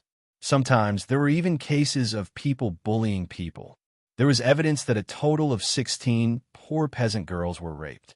Most of these girls couldn't bear the humiliation and committed suicide. Due to the Chui family's power and the fact that the victims' families didn't report it, the local government turned a blind eye and allowed the Chui family's descendants to continue their evil deeds. Reading up to this point, Li Zixuan's face was filled with unconcealable anger. Pang Feiji, who was standing beside him, could even feel that the air in the study room had become colder. Murderous intent. Pang Feiji, who used to be a servant in Wuhou government, knew that this was the murderous aura of an expert. He had felt it before when he was beside Yuqi Jingda. He didn't dare to look directly at Li Zixuan's face and quickly lowered his head. In the 9th year of Wuda, after Chui Shanfu got drunk, he took over a servant named Ninyu. After that, Ninyu became pregnant with his child. When Chui Shanfu found out, he wanted to take her as his concubine. When Wang Shi heard the news, she was furious and ordered people to tie up the servant, Ninyu, and torture her to death. According to some rumors from the servants of the Chui family, every night that year, the cries of women and the cries of babies could be heard. After that, the Chui family even specially invited an eminent monk to perform 2 rituals. At this point, Li Zixuan had finished reading the contents of the small booklet. His face was filled with frost. After a long silence, he opened his mouth and asked bitterly, "What is torture?" Pang Feiji was shocked because Li Zixuan's voice had become hoarse. It sounded like a demon from the abyss. In this cold and quiet night, it was so horrifying. Inexplicably shivering, Pang Feiji hurriedly cupped his fist and said, Remarquee. This torture is to turn a person into a human swine. First, they chop off the limbs, dig out the eyes, inject copper into the ears to make them deaf. Then they pour poison down the throat and cut off the tongue to make them unable to speak. After that, they still have to cut off the nose, shave their hair, and finally throw them into the latrine to let them die slowly. Bang! Just as Pang Feiji finished speaking, Li Zixuan couldn't take it anymore. He angrily slammed the table and stood up, saying coldly, "What a Chui family! What a vicious and venomous woman!" Pang Feiji instantly felt a bone-piercing chill. Then he saw the table beside Li Zixuan turn into a pile of powder. Chapter 1087. Swine or swine was a pig. Human swine was a form of torture that turned people into pigs. Different from death by dismemberment, human swine was a form of punishment used in court battles. The ancients often said that no poison was a great man, and the most poisonous was a woman's heart. In the imperial palace, there had always been a lot of fights between concubines. Once a woman with no sense of security gained power, her revenge would be more ruthless than a man's. Human swine was invented by Empress Liu. When Liu Bang became the emperor, he gradually stopped favoring the old Empress Liu and started favoring the peerless beauty Madame Qi. Empress Liu didn't dare to do anything because Liu Bang was in power. After Liu Bang passed away, Empress Liu took power. Her jealousy couldn't be erased, so she sent people to catch Madame Qi, beat her severely, dug out her eyes, cut off her limbs, shaved her hair, and finally threw her into the toilet. Even so, Empress Liu was still not satisfied. In the end, she called her son, the Hui Emperor, to see the human swine. The Hui Emperor had never heard of the name human swine. He was very curious, so he followed the eunuch out of the palace and went to see it. The eunuch took him to a toilet, opened the door, and said to the Hui Emperor, "The human swine is in the toilet." The Hui Emperor looked into the toilet and saw a human body. It had no hands, no feet, and no eyeballs. There were only 2 bloody holes. The body could still move a little. It opened its mouth wide, but no sound could be heard. After looking at it, he was shocked and scared. He couldn't help but shrink his body and ask the eunuch, "What is it?" The eunuch didn't dare to say. When the Hui Emperor returned to the palace and forced the eunuch to say it, the eunuch said, "Madame Qi." Before the eunuch could say anything, the Hui Emperor was so scared that he almost fainted. Not long after, he passed away. Marquis calmed down. In the study room of the Yunshan residence, Pang Feiji looked at the wooden table that had turned into sawdust. His pupils could not help but shrink. Ever since he had followed Li Zixuan, he had never seen Li Zixuan so angry. Pang Feiji, who was trembling with fear, hurriedly cupped his fists and comforted him. "Humph! Calm down, calm down." Asked the mother and son who were tortured to death whether they could calm down or not. People say that the big families are the most ruthless, but I didn't expect the Chui family to be so ruthless and dirty. They were born as human beings, yet they are human beings in vain. Li Zixuan's face was full of anger. At this moment, he really regretted not killing Wang Shi earlier in the day. That servant girl, named Ninyu, was originally a victim, but in the end, she still had to suffer a second persecution from Wang Shi. Moreover, this kind of persecution was really not something a human could do. It was too light to describe Wang Shi as a venomous woman.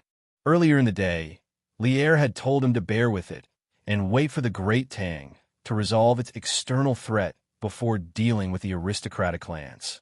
But at this time, Li Zixuan really couldn't take it anymore. He felt that the longer he endured, the more the maidservant who was cruelly killed by Madame Wang in the netherworld would be able to rest in peace. Hell was empty, and the devils were in the human realm. Li Zishuan couldn't tolerate a demon like the Wang Consortium, nor did he want to. Marquis, the Chui family has a deep foundation and has many connections with other families. You have to think twice. A complicated look flashed across Pang Feiji's eyes.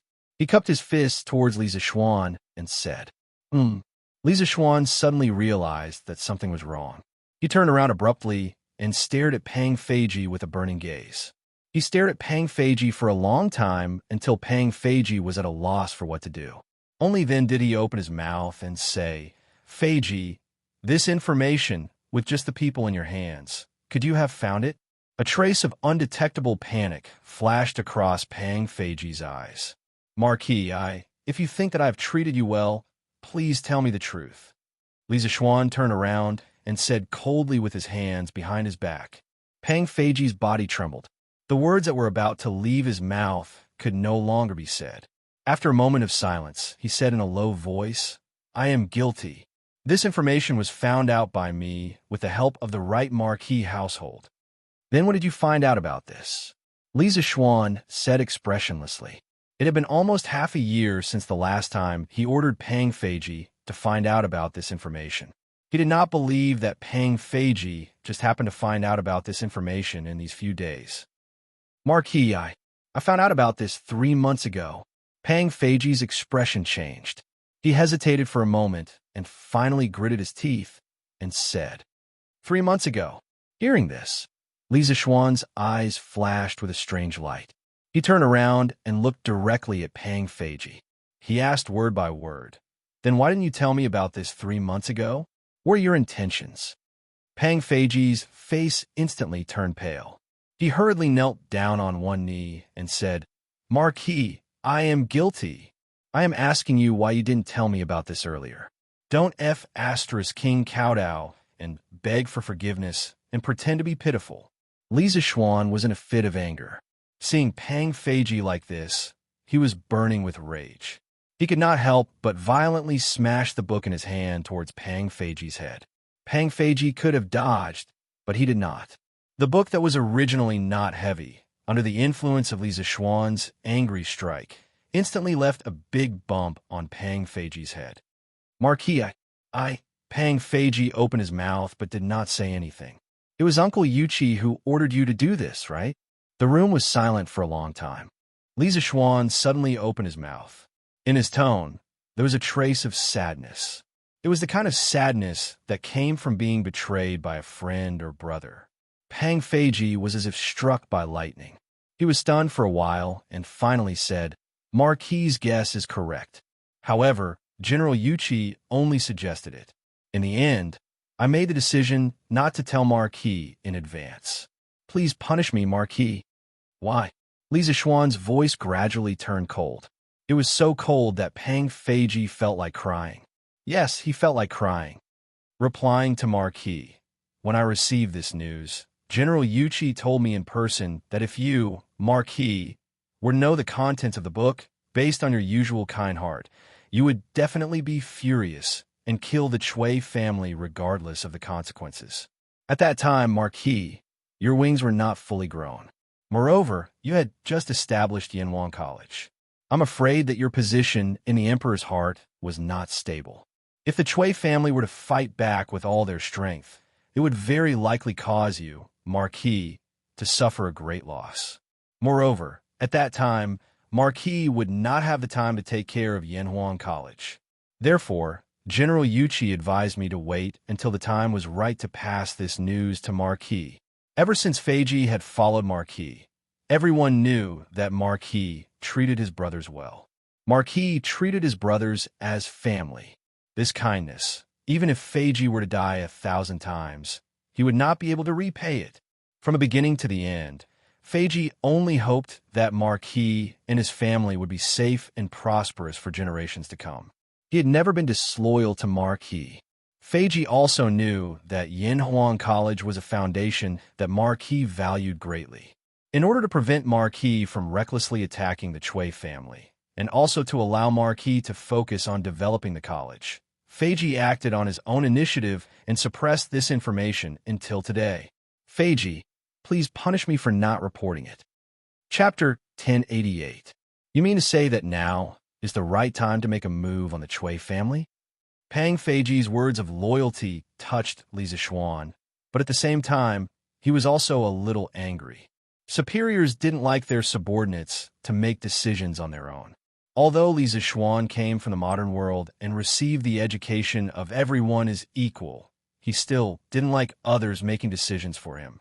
It could be said that if Pang Feiji's actions were placed in other big families, he would have been sentenced to death by the head of the family, although he was also considering the long-term interests of the family. Li Zixuan couldn't be so cold-blooded, but he was also very unhappy with Pang Feiji's decision. The main thing was that when he thought of the servant girl who was turned into a human swine by Wang Shi, his heart was filled with anger. Marquis, it's the people who offended the Chui family today that made me feel that the Chui family is currently divided. On Marquis's side, the people's hearts can be used. Compared to the past, Marquis's chances of winning are definitely much higher now. Pang Feiji knelt on the ground and cupped his fists. Li Zixuan laughed lightly and said, "This is also what your General Yuchi told you, right?" He called him General Yuchi and not Uncle Yuchi like before. Obviously, he was very uncomfortable with Yuchi Jingda's arrangement of Pang Feiji behind his back. Pang Feiji understood the meaning behind Li Zixuan's words. He said with a bitter face, "Marquis, these words were indeed said by General Yuchi to me. The general also said that if Marquis and the Chui family were to start a war, the Yuchi family is willing to live and die with Marquis, advance and retreat together." Yuchi Jingda was just a blacksmith in his early years. He didn't have a good impression of the aristocratic families. Moreover, he had always thought highly of Li Zixuan, a junior with limitless potential. Therefore, on this matter, Yuchi Jingda would unconditionally stand on Li Zixuan's side. When Li Zixuan heard that Yuchi Jingda was willing to live and die together, advance and retreat together, his expression finally loosened a little. When Pang Feiji saw that Li Zixuan did not say anything, he quickly added, "Marquis, regarding this matter, your subordinate acted on his own initiative and is indeed guilty. However, this has nothing to do with General Yuchi. When I learned of the Chui family's actions over the years, your subordinate also hesitated whether or not to inform Marquis." "Enough. I know everything." Li Zixuan waved his hand and interrupted Pang Feiji. He paused and said expressionlessly, "You have participated in the military training of the academy. You should know that it is the duty of a soldier to obey orders. Regardless of whether your intentions were good or bad, your actions make you unfit to be a good soldier. From today onwards, you are no longer this Marquis personal guard. Captain, the position of captain is temporarily vacant. If you make the same mistake again in the future, this Marquis will not tolerate it. Do you understand?" Li Zixuan's words took a huge turn. Pang Feiji thought that Li Zixuan was going to expel him from the personal guard. He was so scared that a layer of cold sweat appeared on his back. His face turned pale in an instant. When he heard the second half of the sentence, he could not help but sigh in relief. He could accept any form of punishment, but he did not want to leave the Li family. "Thank you, Marquis, for your mercy. Your subordinate will definitely not make the same mistake again." Pang Feiji cupped his fists and said loudly. His tone was filled with the joy of surviving a disaster. "Enough. You may leave." "Yes, sir." After Pang Feiji left, Li Zixuan sat alone in the study room. He closed his eyes and pondered. After a long time, he heard a long sigh from the room. "The tree wants to be quiet, but the wind will not stop." I did not want to make a big deal out of this, but the spirits of hell did not agree, nor did the people of the world. This time, I really have to defy the decree. The next day, the headlines on Datong Daily became a hot topic among the people of Chang. The Chui family of Qing He County did not donate. Angry citizens blocked their door and almost lost their lives. The Chui family was blocked? When did this happen? Why didn't I know about it? TSK. Wang Huaihua. Didn't you know about the huge commotion yesterday? What commotion? I went out of the city yesterday. Hey, what commotion? Don't you know how to read the newspapers? It's written clearly on there. Yo, So the Chui family never donated money to the Nguyen Tang Foundation. Isn't that too stingy? Although I'm not rich, I still donated 500 copper coins. No wonder the Chui family was blocked. If I was in the city yesterday, I would have spat in front of the Chui family's door. Don't brag. Didn't you see that a scholar was almost hacked to death by the Chui family's guards yesterday? This Chui family is too much. Not only do they not donate money, they even dared to hack people in public. Thank goodness the Duke of Yong'an arrived in time. Rich but not benevolent, two-faced, that's exactly what the Chui family is like. What kind of family is this? They're even worse than us commoners who have never read the books of the saints. That brat of mine is always thinking about how he can rely on the Chui family and marry a girl of the 5 surnames to bring glory to his ancestors. What the hell? I'm going to beat him up when I get back. Rely on the Chui family? Marry a girl of the 5 surnames? How can it compare to the glory of getting into Yanhuang College and becoming a student of the Duke of Yuan? Old Wang, you're right. I heard that Mu Lao-san from Stone Village used to be so poor that he didn't even have a good meal. But after his son got into Yanhuang College, the landlord in his village even wanted to marry his daughter to his son. Unknowingly, the commoners' values had changed slightly. The status of the 5 surnames and 7 great clans in the past was now plummeting in their hearts. Silent nourishment. Not only did it refer to the spring rain, but it also referred to human kindness. Li Zexuan's good deeds for the commoners this year were engraved in everyone's hearts. Compared to the Chui family, Li Zexuan represented justice, and the people's will more. Now that the negative news about the Chui family was out, the commoners directly voted with their feet and stood on Li Zexuan's side without thinking. You bunch of foolish commoners only know how to listen to slander. The Chui family has been glorious for 1,000 years. Who knows how many good deeds they've done and how many poor people they've helped? How can a small Duke of Yong'an compare? A group of commoners were loudly discussing the Chui family when a middle-aged scholar suddenly passed by. After hearing their conversation, the middle-aged scholar couldn't help but speak out in dissatisfaction. TSK, you say that the Chui family has done good deeds. Then how many can you list? I've heard people say that the Chui family's disciples bullied people in Hunan. That's right. The Chui family is rich, but not benevolent. Everyone knows that. But you're here speaking up for the Chui family. I think you're in cahoots with them? I was wondering who it was. Isn't this the Chui family's right-hand man, Mr. Zhu Wentao? No wonder you're speaking up for the Chui family. Speaking against your conscience. To think that you're a scholar. Bah, beat him up. The scholars related to the Chui family used to be high and mighty existences, but at this moment, they were completely despised and became street rats. The storm of public opinion quickly spread from the commoners to the circle of scholars. At Yanhuang College, the students were sending warmth to the poor as they discussed. Little Ku, you say that Yamacho is too mean. They didn't even call us to fight. If we, the 2nd Brigade, go, who can stop the Chui family's dogs? Ching Chumo said casually to Li Ku with an unknown grass in his mouth. They had all read the newspaper when they were eating in the morning. Speaking of which, what this guy said made some sense. Since the 2nd Brigade's mission was to transport coal stoves, honeycomb briquettes, and clothes, when they were selecting members, they had picked some strong and healthy students. Compared to the members of the other brigades, the 2nd Brigade's members were undoubtedly much stronger. Lika rolled his eyes.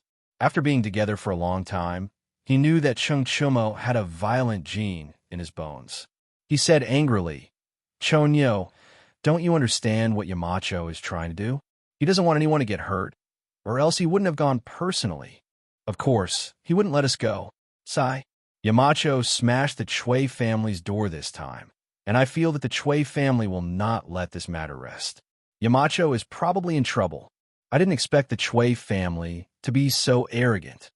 Sun Ziffin patted his horse's butt and sighed.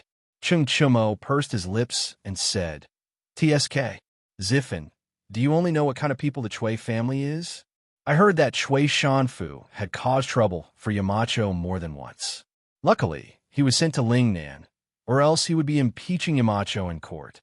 Son Ziffin spat out a mouthful of saliva and said, "Bah, what bullshit 5 surnames and 7 sex. I used to want to marry a girl with 5 surnames to bring glory to my ancestors. Now, I only want to marry a girl with 5 surnames to be my concubine, hee hee." Lika laughed, haha. Ziffin, aren't you afraid of biting your tongue? In a restaurant in Chong and City, a few young people were sitting together and eating while discussing. Brother Wong, this Chui family is too much. They are rich and heartless just because they have 5 surnames, and they even killed people on the street. They have no respect for the law, and we, the disciples of the saints, should hate them. That's right.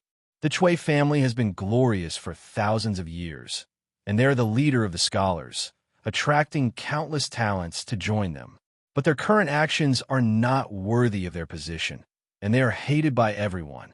I heard that Brother Chow wants to join the Chui family in a few days, so I have to go and persuade him. Yes, that's right. That's right. Anyone who associates with such a Chui family will be despised by the world. I have a good friend who joined the Chui family 2 years ago, and I have to persuade him to leave the Chui family. As the saying goes, repent and be saved. That's right. People like us who have diligently studied the books of the sages should be deeply righteous. At this moment, no matter whether these scholars supported the Chui family or not, they all expressed their opposition to the Chui family's actions without exception. This had nothing to do with the academic faction, because the sacred knowledge they studied also taught them to be kind to others. Inside the Chui mansion, the old housekeeper was holding the latest issue of Datong Daily and said to Wang Shi worriedly, "Madam, this is bad. Marquis Yong and really published yesterday's incident in Datong Daily, and now the people in the city are saying that the Chui family is rich but heartless." Wang Shi took the newspaper, and her expression suddenly changed. She said coldly, "Oof, this kid is really despicable, and he only knows how to stab people in the back.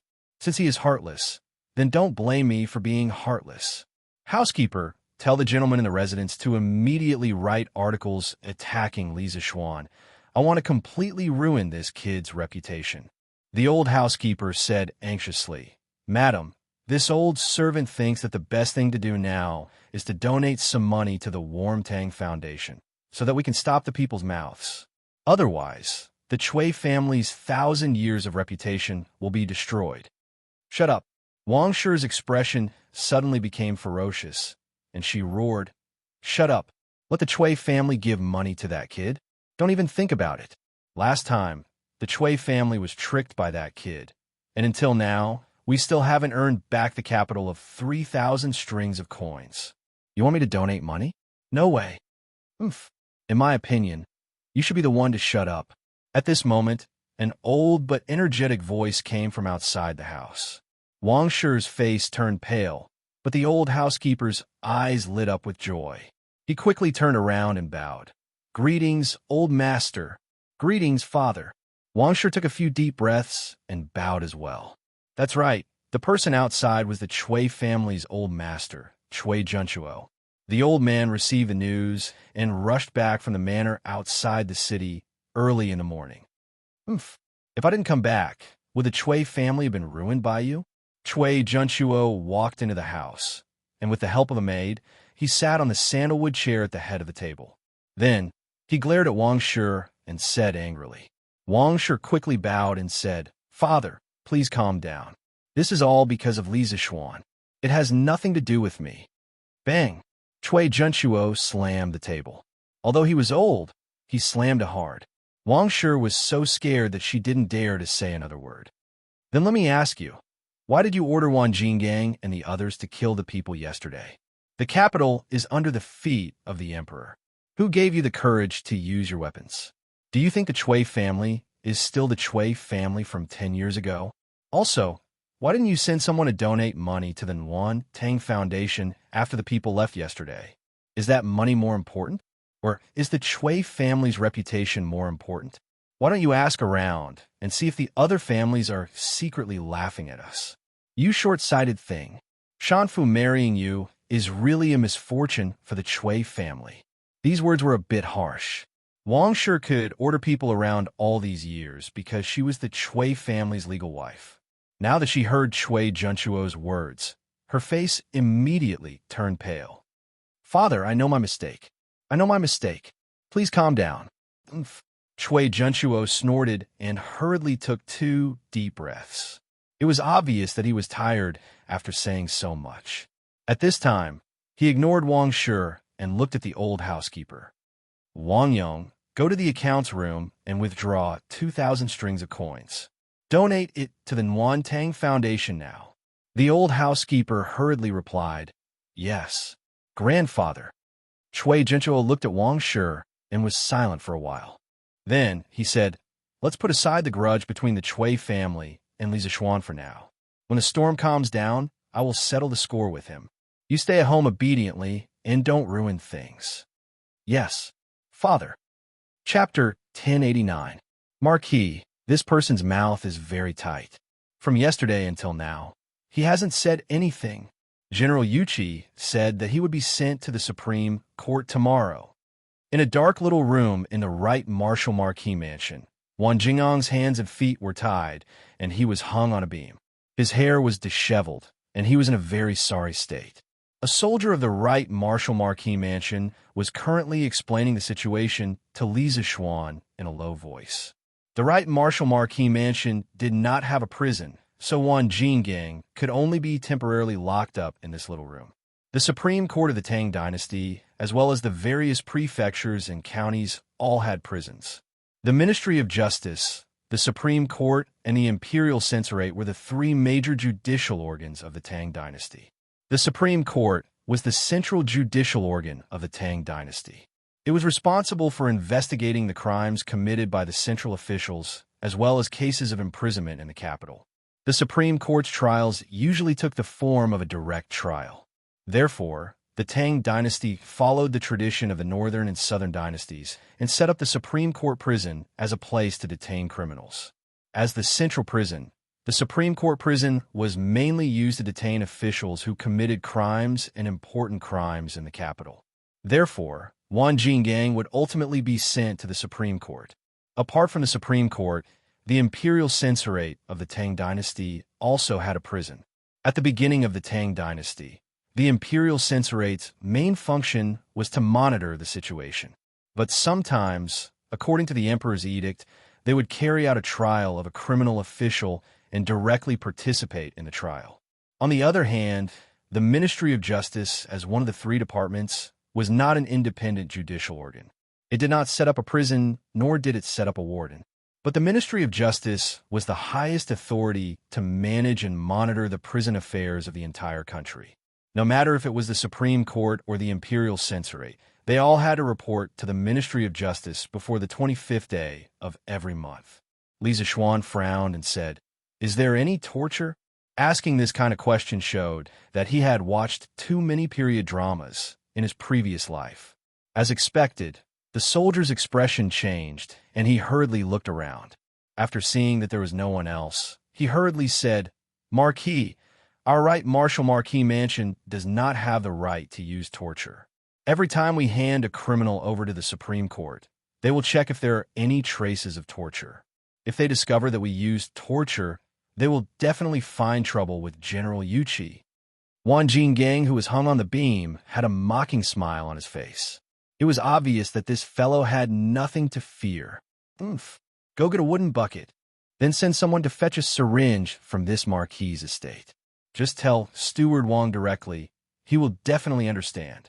Li Zixuan's face turned cold as he instructed the soldier. The soldier did not understand and asked, "Marquis, what do you want the wooden bucket and the needle for?" Li Zixuan smiled coldly and said, "Since I can't torture him, then I'll give him acupuncture. Don't worry, this wound is smaller than an ant. The people of the Supreme Court won't be able to see it." The soldier still didn't understand. "Marquis, why are you giving this guy acupuncture?" A devilish smile appeared on Li Zixuan's face as he said, "This person's body has blood vessels everywhere, and these blood vessels carry the blood of the human body. In a while, this Marquis will insert this needle into his blood vessels, and the blood in his body will flow drop by drop into the barrel. When the barrel is full, he will only have one breath left, and no one will be able to detect the wound. Don't you think it's very satisfying? Woo! The soldier couldn't help but shiver, and then subconsciously retreated 2 steps, maintaining a safe distance from Lisa Schwan. He then cupped his fist and said, "Ho, Marquis, this little one will go and find you a wooden bucket and syringe." Finishing, he left as if he was escaping, because Yuchi Jingda had instructed them yesterday that Lisa Schwan was here. No matter what he instructed them, they must do it as long as they don't tear down the Marquis government. Wan Jinggang, who was hung on the beam, his face was filled with fear. The scene that Lisa Schwan described was too terrifying. He opened his eyes wide and shook his head vigorously. No, no, no, Marquis Yong, and you're a Marquis personally conferred by the Emperor. You using private punishment is against the law. When the time comes, the Chui family will not let you off. Chui family. Lisa Schwan sneered and looked at Wan Jinggang with ridicule. You are now just an abandoned son of the Chui family. Do you think the Chui family will care about your life and death? Oh no, it should be said that the Chui family only wants you dead, not alive. You must know that only dead people can keep secrets the best. Wan Jinggang refused to believe.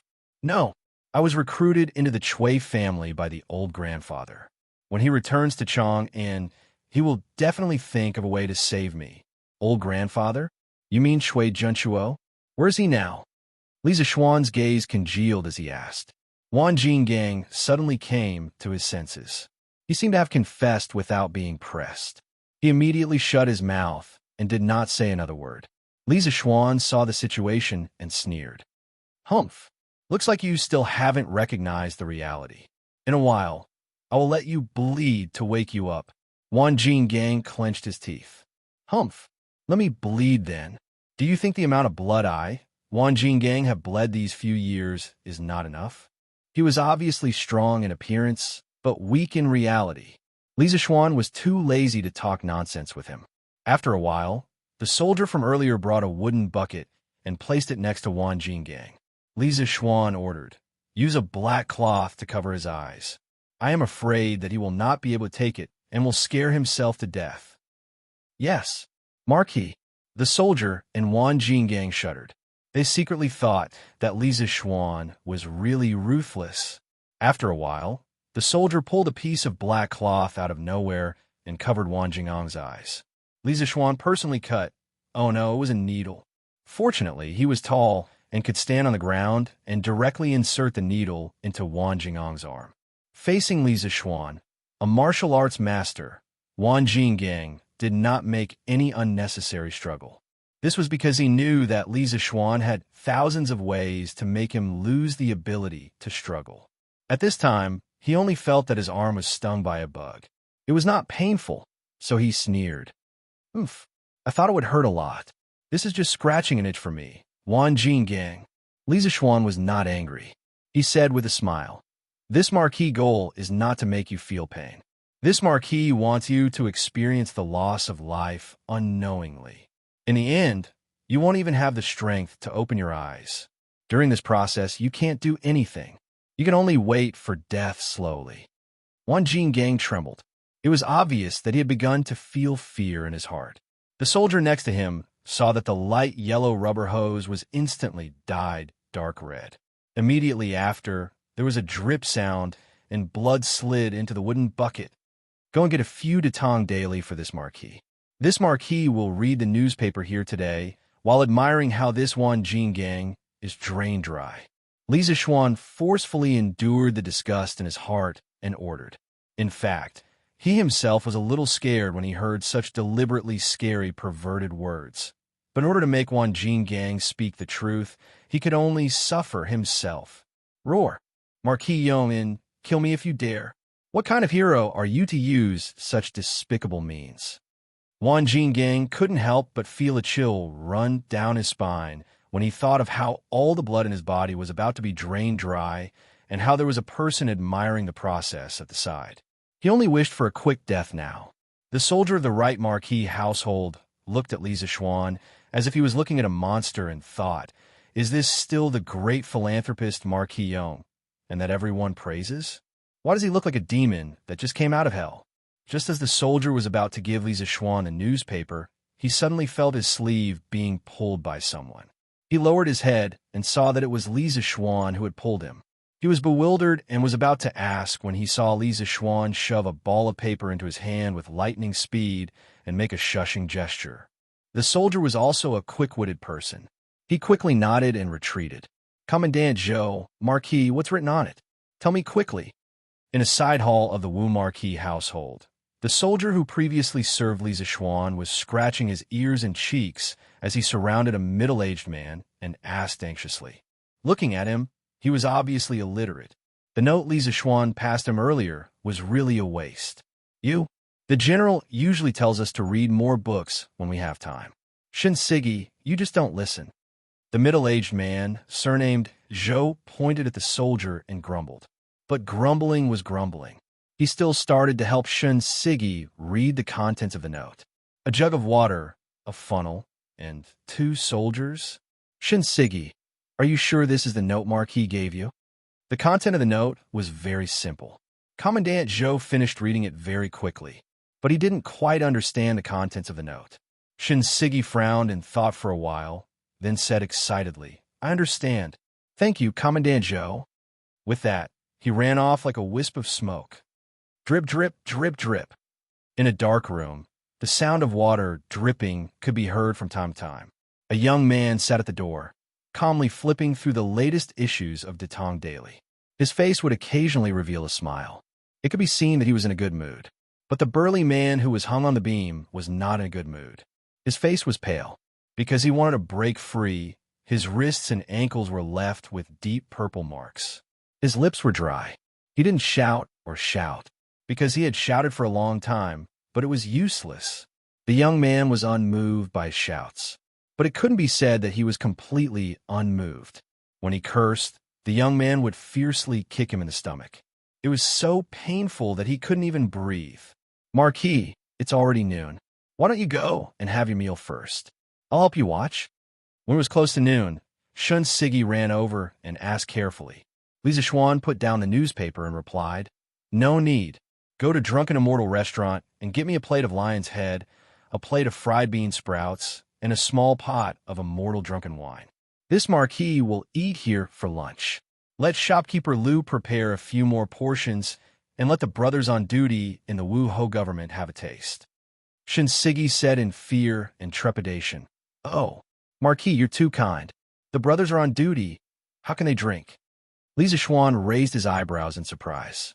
He secretly thought that the military discipline here was quite strict. He waved his hand and said, "Then bring more food over. Treat it as this Marquis's reward to the brothers." "Thank you, Marquis. And as for this Wanjin gang, don't let him eat for lunch. Based on the speed of his bleeding, he should be able to bleed out by tonight. Letting him eat would be a waste.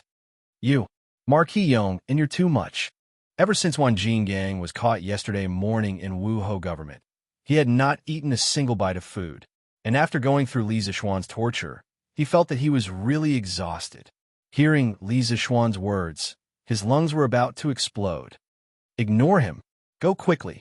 Lisa Schwan waved his hand and said. Shinsigi obeyed and left.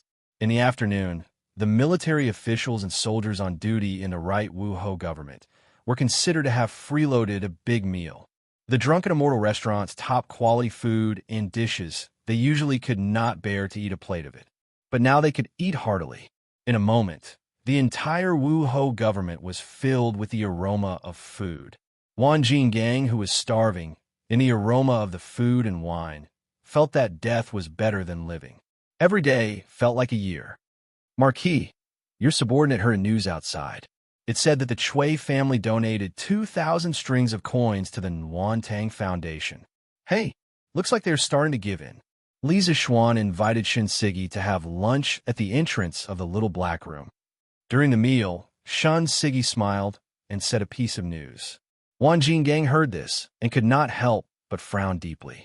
Lisa Schwan seemed to sigh carelessly and said, "Everyone thinks that the Chui family is high above and will never fall. Hee, let's wait and see. Let's not talk about that. This Drunken Immortal is still the best." TSK, TSK. Even an immortal would not exchange it. Gugu.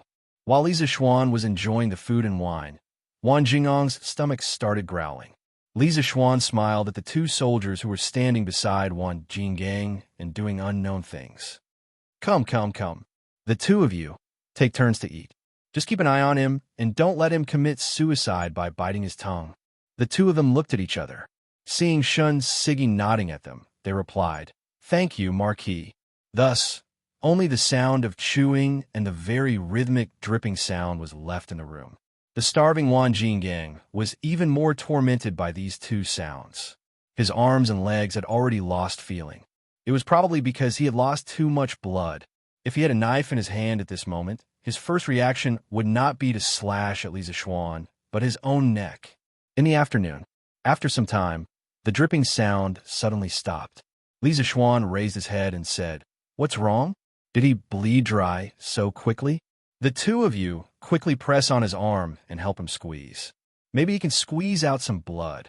Shin Siggy, help me get another pot of wine. How can there be no wine for such an elegant thing? Huh? Wang Jingang's face turned even paler. He roared with his already hoarse voice. Lunatic! Lunatic! You are the devil.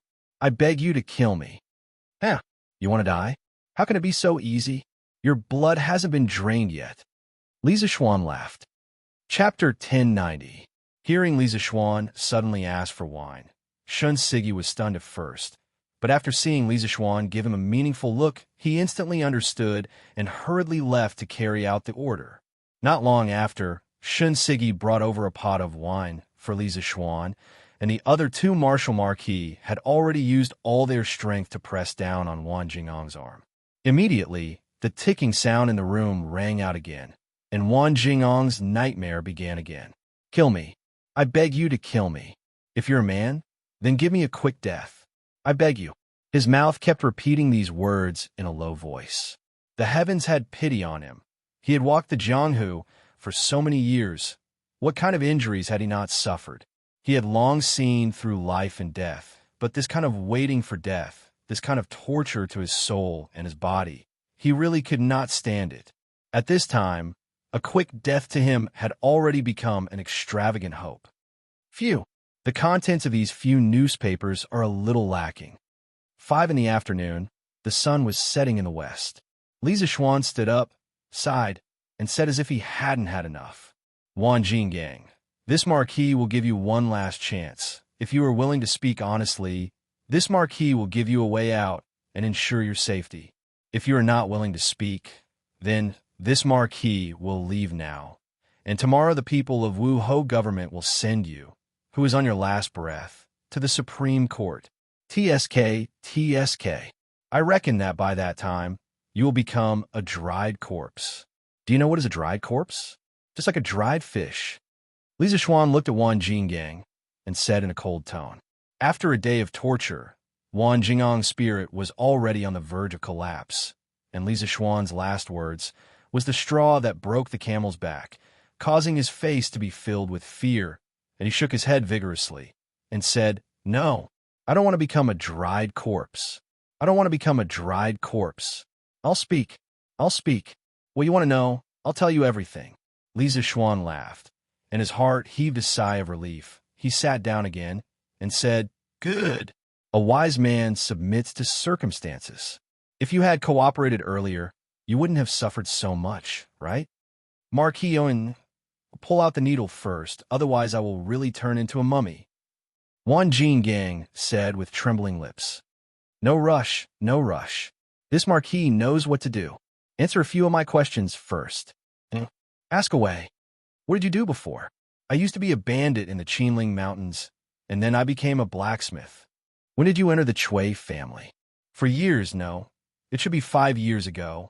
I heard that the Chui family was recruiting a large number of pugilistic experts, so I went to try my luck. In the end, old Master Chui took a liking to me, so I became the Chui family's guard. Then have you heard of a maidservant named Yin Yu? Hearing this question, Wang Jinggang was stunned. His face was once again filled with fear, and he said in a trembling voice, "How do you know her name? Could it be that the female ghost is still lingering around?" Cut the crap. Let me ask you, how did Yin Yu die? Lisa Schwan scolded coldly. She, she, she was raised into a human swine by Madame, and she was tortured to death. Wan Jinggang said the answer with a trembling voice. Sure enough, Lisa Schwan heard, and the cup in his hand was crushed into pieces with a bang. Then tell me, why didn't Yin Yu's parents report it to the authorities? Lisa Schwan asked again. Wan Jinggang thought for a moment and replied. As far as I know, Yin Yu's parents sold her to the Chui family a long time ago, and they rarely had contact with each other. After Yin Yu's death, the family head ordered people to send 100 strings of cash to Yin Yu's parents. It was said that their daughter was pregnant with the Chui family's flesh and blood, but she unfortunately died in childbirth and was buried in the Chui family cemetery. Yin Yu's parents didn't suspect much and accepted the fact that Yin Yu had passed away. Humph! 100 strings of cash? Madame Chui is a good-for-nothing. This Chui Shanfu is also a good-for-nothing. Wan Jinggang, you're loyal to such a master. I don't know if you'll feel ashamed after you die. Lisa Schwan heard and sneered. Wan Jinggang couldn't help but lower his head at this moment and kept silent. Lisa Schwan continued. How did the Chui family deal with Yin Yu's corpse in the end? I presume that with the couple's behavior, they definitely wouldn't bury her in the Chui family cemetery, right? There was no answer to this question in the information provided by Pang Feiji. Marquis guessed correctly. Yin Yu's corpse was buried in the 10-mile slope outside the city. Wan Jinggang replied, Are you sure?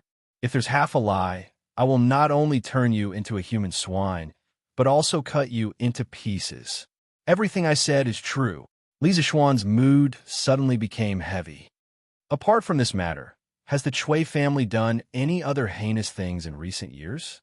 After a long pause, Lisa Schwan asked again. Marquis, this, I can't remember clearly. Wan Jinggang thought for a while and finally replied. Humph. Then let me ask you, how much fertile land has the Chui family seized in recent years? Lisa Schwan asked with a cold face. Wan Jinggang was silent for a long time and replied, The Chui family has seized a lot of fertile land in recent years, but I can't say exactly how much. But it should be more than 100,000 mu. Do you know all the illegal things the Chui family has done in Hunan province? This I know a little. Tell me everything you know. Don't leave out a single thing. The interrogation went on until the third quarter of the evening. The Chui family's old debts were gradually dug out. Although these were not all of the Chui family's evil deeds, but what Wan Jinggang said was enough to shock everyone. Encroaching on land, kidnapping women, forcing women into prostitution, oppressing the poor, and even robbing and killing people. The Chui family, who had been glorious for thousands of years, actually did all of these things in the dark. It was not an exaggeration to say that they were full of evil. Humph! If the Chui family is not destroyed, the heavens will not tolerate it. If the Wang family is not destroyed, the wrong souls will not be appeased. Shun Sigi, bring it over and let him sign it. Lisa Schwan had always had a fire in his heart. Following Wan Jingang's narration, the fire in his heart burned brighter and brighter. But he did not lose his temper here. He wanted to wait until the Chui family was destroyed. Then he would release it completely. Yes, Marquis. When Wan Jinggang confessed, Shun Sigi quickly found a document from the Wuho government. So, Wan Jingang's confession was recorded. After all, there were no tape recorders or cameras in this era. They could only use pen and paper to record the criminal's confession. Marquis Yong, you pull out the needle from my body. You can't go back on your words. Chapter 1091. At this time, Wan Jinggang suddenly realized that there was still a needle in his body. If this continued, wouldn't his blood be sucked dry? Pull out the needle from his body, then take this bucket of blood out. Don't scare him to death. Then get him to sign his name. Lisa Schwan felt that it was funny. Just the sound of water droplets could scare this guy to this extent. He had been in the martial arts world for so many years. That's right, the dripping sound in the room was actually the sound of water droplets. At first, the needle was indeed inserted into Wan Jingang's blood vessels, but after Lisa Schwan secretly stuffed a note into Shin Sigi's hand to get a pot of water in a funnel. The dripping sound in the room became the sound of water. The two soldiers guarding Wang Jinggang said that they were helping to watch over Wang Jinggang to prevent him from biting his tongue to commit suicide. But in reality, they were just taking turns to hold the funnel filled with water.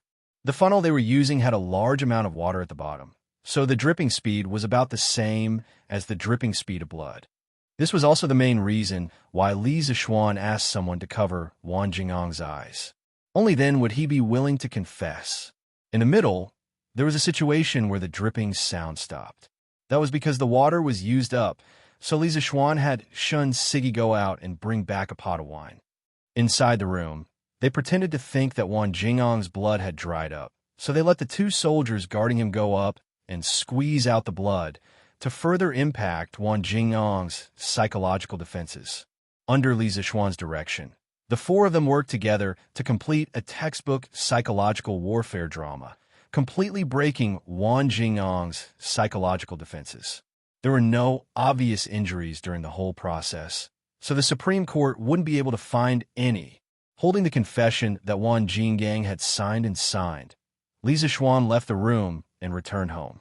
As for Wang Jinggang, who was in the house, he was also a little confused. He stared at the little red dot on his arm and muttered, "Huh? Why is there so much blood on my arm? Why is there still blood on my arm? Strange, did Marquis Yong show mercy?" Shun Siggy and the other two soldiers knew the truth of the matter. Hearing this, they tried their best to hold back their laughter and quickly left this temporary prison cell. They were afraid that if they stayed here for too long, they wouldn't be able to hold it in anymore. As for the outside world, it was actually quite lively. The Chui family brought 2 carts of copper coins to donate to the Warm Tang Foundation, causing a huge commotion. Some people praised the kind Chui family for finally coming back, while others mocked the Chui family behind their backs for being forced to donate some money as a face-saving project. But no matter what, the Chui family's reputation among the common people had finally stopped falling.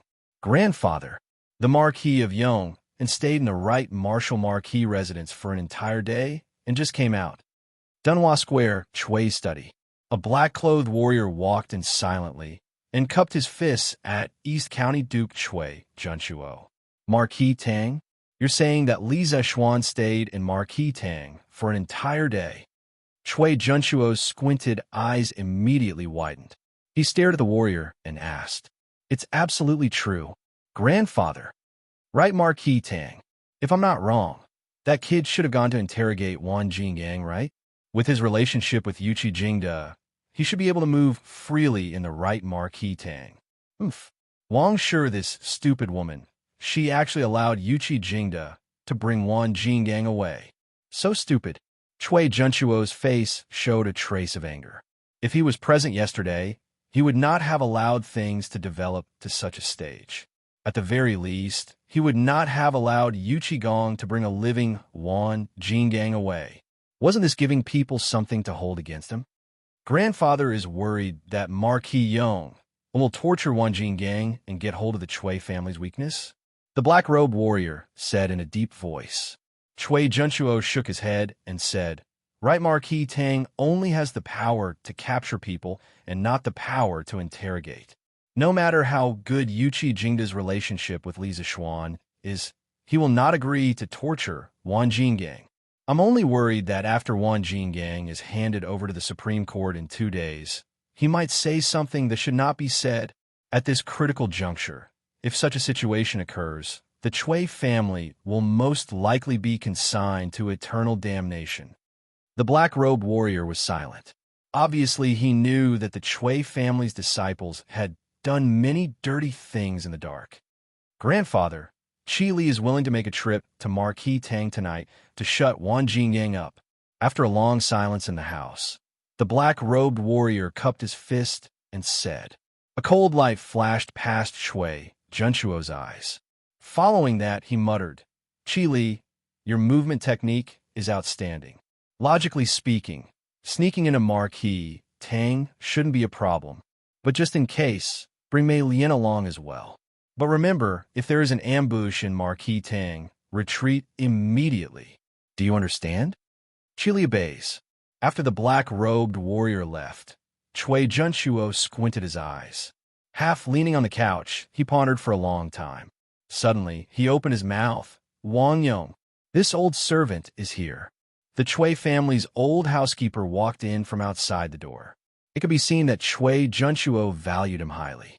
Otherwise, he would not let him serve by his side. Tomorrow, inform all the retainers in the residence to start writing articles to defame Li Zixuan. No matter if the content is true or not, write it first. Chui Junshuo said in a low voice. He could send people to assassinate Wang Jinggang, but he could not send people to assassinate Li Zixuan. Because if he did that, the Chui family would become the enemy of the entire kingdom. By then, the group of people in the capital would definitely not be able to leave Chang'an City. So, towards Li Zixuan, he could only use the literary method to settle it. The Chui family had been in control of the world for thousands of years. There were hundreds and thousands of scholars who relied on the Chui family. In Chui Junshuo's opinion, if he wanted to defame a person, it would be very easy. He originally planned to carry out this plan in 2 days. However, Li Zixuan's actions today made him feel a sense of crisis. So, he had to bring forward the plan. Taigong, this old servant has something to say. Wang Yong hesitated for a moment before he said, Speak. The old housekeeper cupped his hands and said slowly, Recently, the people have been spurning the Chui family. The public opinion is fierce. Many retainers in the residence have thought of leaving the Chui family. Taigong, what do you think we should do? Chui Junshuo's face was frosty. He snorted coldly. Humph. A group of ingrates. The Chui family has raised them for so many years. How can they leave just because they want to? Tell them that if they leave the Chui family, this old man will not let them have the chance to stand out in this lifetime. Aristocratic families were merciless. They were even more merciless to those who betrayed them. At this moment, Chui Junshuo finally tore off his hypocritical mask in front of the world, revealing the ferocious fangs under the mask. Yes, Taigong. Chapter 1092. Haha, I didn't expect Xiao Xian to be so talented in interrogating criminals. I'm really curious now. Is there anything in this world that can stump him? Yuqi Manor. Yuqi Jingde listened to his subordinate's report on Wu Hong Manor's situation during the day. He stroked his beard and laughed. In the morning, after Yuqi Jingde finished his morning court, he went straight home. He didn't go to Wu Hong Manor in the afternoon because he wanted to give Li Zixuan enough time to interrogate Wang Jinggang. On the matter of Pang Feiji concealing information, Yuqi Jingde knew that Li Zixuan would have a knot in his heart. He wanted to give Li Zixuan some time to resolve a knot in his heart. So even though he knew that Li Zixuan was in the right Wu Hong Manor today, he didn't show his face. I thought that Marquis was really going to drain Wang Jingang's blood. I didn't expect Marquis to use such a brilliant method. This subordinate prostrates himself in admiration. Shinsigi couldn't help but sigh. This is why Xiao Xian can become a Marquis at such a young age, while you, Shunyi, are still a small Siggy at your age. Yuqi Jingde had just learned a new interrogation method and was in a good mood. He made a small joke with his subordinate. That is Marquis Yong, and is the literary and martial star of the heavens. How can I compare? But this move of Marquis, I've learned it. In the future, when I meet a disobedient criminal, I'll scare him like this. Anyway, the people from the Supreme Court won't be able to find any flaws. Shinny scratched his head and chuckled. Yuqi Jingde smiled and didn't care much. He walked 2 steps with his hands behind his back and suddenly said in a serious tone, Shun Siggy, listen to my order. Shunyi quivered and quickly cupped his fist. I'm here, Yuqi Jingde said expressionlessly. Inform General Song, order all the soldiers of the right Wu Hong Manor to be on high alert tonight. They must be loose on the outside and tight on the inside. Also, prepare 300 archers for an ambush, in case experts attack at night. Shunyi was shocked. Even though he was full of questions, this wasn't the time to ask. He quickly said, I receive your order. Go. Yuqi Jingde waved his hand, and Shunyi accepted the order and left. He had a faint intuition in his heart that this night would absolutely not be peaceful. Chui Junchuo, I hope you won't disappoint me. Yu Qijingde raised his head to look out the window and muttered. Li Zixuan, did you manage to interrogate him at the right Martial Marquis mansion today? It wasn't just Chui Junchuo and Yu Qijingde who were paying attention to Li Zixuan's movements. Lier was also paying attention at all times. The main thing was that he was afraid that Li Zixuan didn't know the severity of the situation and really completely fell out with the Chui family. Imperial Palace, Suite du Hall. After Lier finished his dinner, he came here to work overtime. Zhao Song came over and told Lier about Li Zixuan's movements that night. Lier frowned and asked. Zhao Song bowed and said, Your Majesty, this old servant does not know. According to the information, there were a total of 3 soldiers who accompanied the Marquis Yong in for interrogation. After the interrogation, they left the Martial Marquis mansion and returned home. Lier frowned, and after a moment, he ordered, Tomorrow, bring one of the soldiers present into the palace. After the morning assembly, I want to see him. This old servant obeys. Marquis, this subordinate has already sent the letter to General Du. Yong Lilane, Li Mansion West Courtyard. In the study, Pang Feiji cupped his fist towards Li Zixuan. What did Dugu Xian say? Li Zixuan asked. Pang Feiji cupped his fist and said, General Dugu said that he and Fei Ying will arrive at the place that Marquis mentioned on time. During the day, Li Zixuan heard that the old master of the Chui family had sent someone to donate money to the Warmtang Foundation. After he left the right Martial Marquis mansion, he felt that something was wrong. He estimated that with the Chui family's power, they would definitely know that he had stayed in the right Martial Marquis mansion for an entire day. As for the purpose of him coming to the right Martial Marquis mansion, Chui Junchuo, that old fox, would definitely be able to guess it even with his eyes closed. Following this train of thought, the Chui family might have some ideas about Wan Jingyang tonight. Hence, he asked the Dugu brothers to hide in the surroundings of the Martial Marquis mansion tonight and help capture the assassins sent by the Chui family. He had also thought of asking the expert curly beard guest to come over, but he felt that it was a waste of talent. No matter how deep the Chui family's background was, it would be difficult for them to send out an assassin of curly beard guest's level. Hence, after thinking about it, Li Zixuan decided to leave the assassins that might appear tonight for the Dugu brothers to practice on. One of them was a martial arts master, while the other was a flying dagger master. He believed that as long as it was not an assassin above the middle stage of a martial arts master, the 2 brothers would definitely be able to handle it. And that's good. How's the workshop? According to your instructions, Marquis, the editorial staff of Datong Daily will all stay in the workshop to print all night. We expect to finish printing around midnight. Is the city gate ready? Reporting to Marquis, Fei Ying said that he could help Marquis arrange it. At that time, as long as no one wanted to enter the city, it wouldn't be a big problem. They could use some hanging baskets to transport things into the city. All right, you may leave. This subordinate will take his leave. After Pang Feiji left, Li Zixuan looked out of the window and said coldly, Tonight, the show is about to start.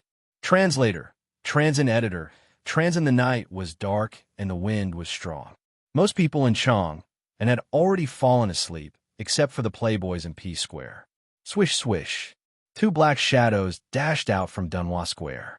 They ran along the roofs of rows of houses, avoiding the patrolling Wu Ho mansion while dashing towards the right Marquis mansion. Leaping onto roofs and vaulting over walls, these 2 people had performed these 4 words to the extreme. 6 minutes later, on a roof opposite the Wu Ho mansion, there were 2 black-clothed men. One of the shorter black-clothed men glanced at the situation in the Wu Ho mansion and said softly, Big brother, with just these few Wu Ho mansion, with our skills, it would be easy to sneak in without anyone noticing. Isn't Taigong being too cautious? It's obvious that any one of us can do it. Why must he send us all at once? His words were filled with contempt for the enemy and confidence in himself. The other man frowned and reprimanded. Second brother, don't let your guard down. This is Chang'an City. If we are not careful, we will be wanted by the entire city. In a while, you will be in charge of keeping watch outside. At the crucial moment, You can make some movements and help me attract the attention of these Wuho Mansion. I will go in and take care of Wan Gang. I will be out soon. This black-clothed man was Chi Li. The other one should be Mei Lian. Big brother, why don't I go? Anyway, these Wuho Mansion can't do anything to me. Chapter 1093. Mei Lian, who was rubbing his palms together, did not realize the danger lurking in the darkness. He did not take Chi Li's warning to heart at all. Instead, he eagerly volunteered. No, second brother, if you meet an expert with your movement technique, you might be in trouble. It's better for me to go. Chi Li shook his head and flatly refused. Big brother, it's so late at night. How can there be an expert? Besides, even if there's an expert, isn't there still you? Big brother, are you going to abandon me? Mei Lian did not give up and continued to persuade him. That's fine. Second brother, if you find something wrong, retreat immediately. Safety first. Unable to resist Mei Lian's pestering, Chi Li thought for a moment and agreed. Hey, got it. Big brother.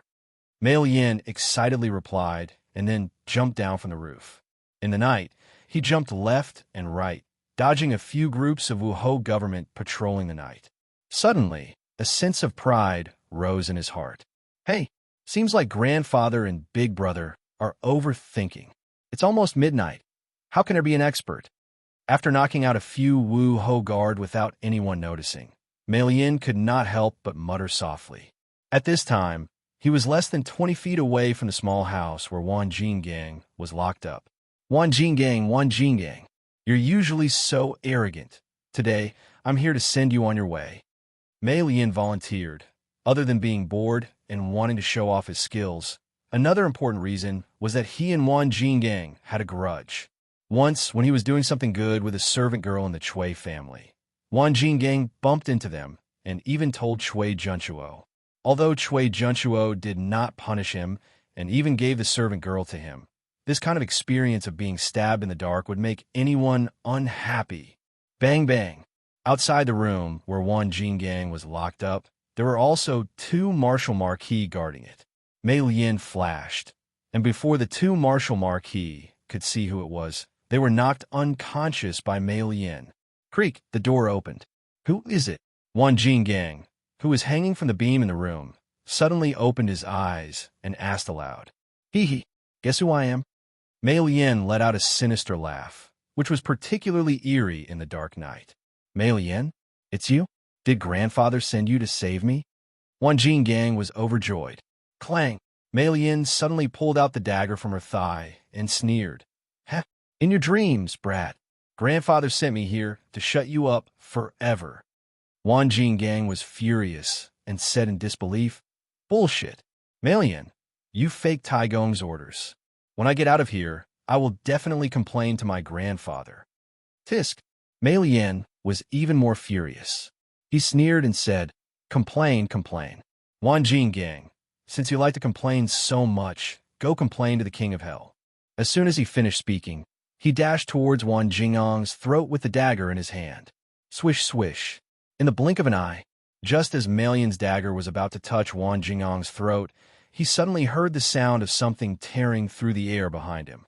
His many years of combat experience told him that someone was shooting at him from behind.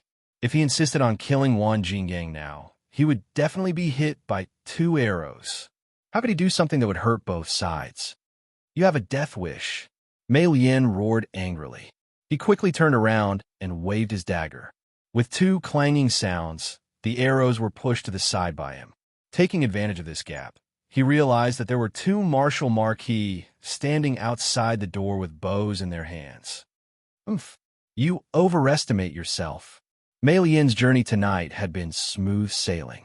Even now, he looked down on all the martial marquises here. When he saw that someone was shooting at him, his first reaction was not to run, but to take the initiative to attack. He wanted to kill the person who shot him to vent his anger. His figure changed, and he rushed out of the room in an instant. Then, he went straight for the 2 soldiers who were holding the big bows. Swish, swish, swish. However, the moment he dashed out of the room, dozens of soldiers suddenly appeared from under the tables, cabinets, and bookshelves leaning against the wall. Dozens of arrows were shot at him at the same time, It's an ambush. No matter how dumb Mei Lian was, he knew that he had fallen into an ambush. He was shocked and ran out of the door without thinking. Despicable. Shameless. I'll kill all of you the next time I come. Mei Lian was too fast, even faster than the arrows. In the blink of an eye, he had knocked away a few soldiers and dashed out of the door. As he left, he did not forget to leave a threat. Fire. A general brought 300 archers and rushed to the outside of Wuho government. The general pointed at the direction where Mei Lian had fled and shouted, "Swish, swish, swish." With 300 people shooting at the same time, no matter how fast Mei Lian was, it was difficult for him to dodge all the arrows. Clang. Second brother, be careful.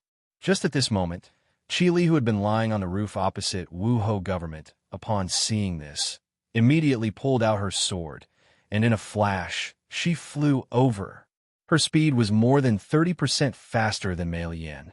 Ding, ding, pong, pong. In the blink of an eye, Qi Li was beside Mei Lian. He danced with his sword, and after a series of ding, ding, pong, pong sounds, all the arrows fell to the ground, and the brothers were unharmed. General Song, there are 2 assassins.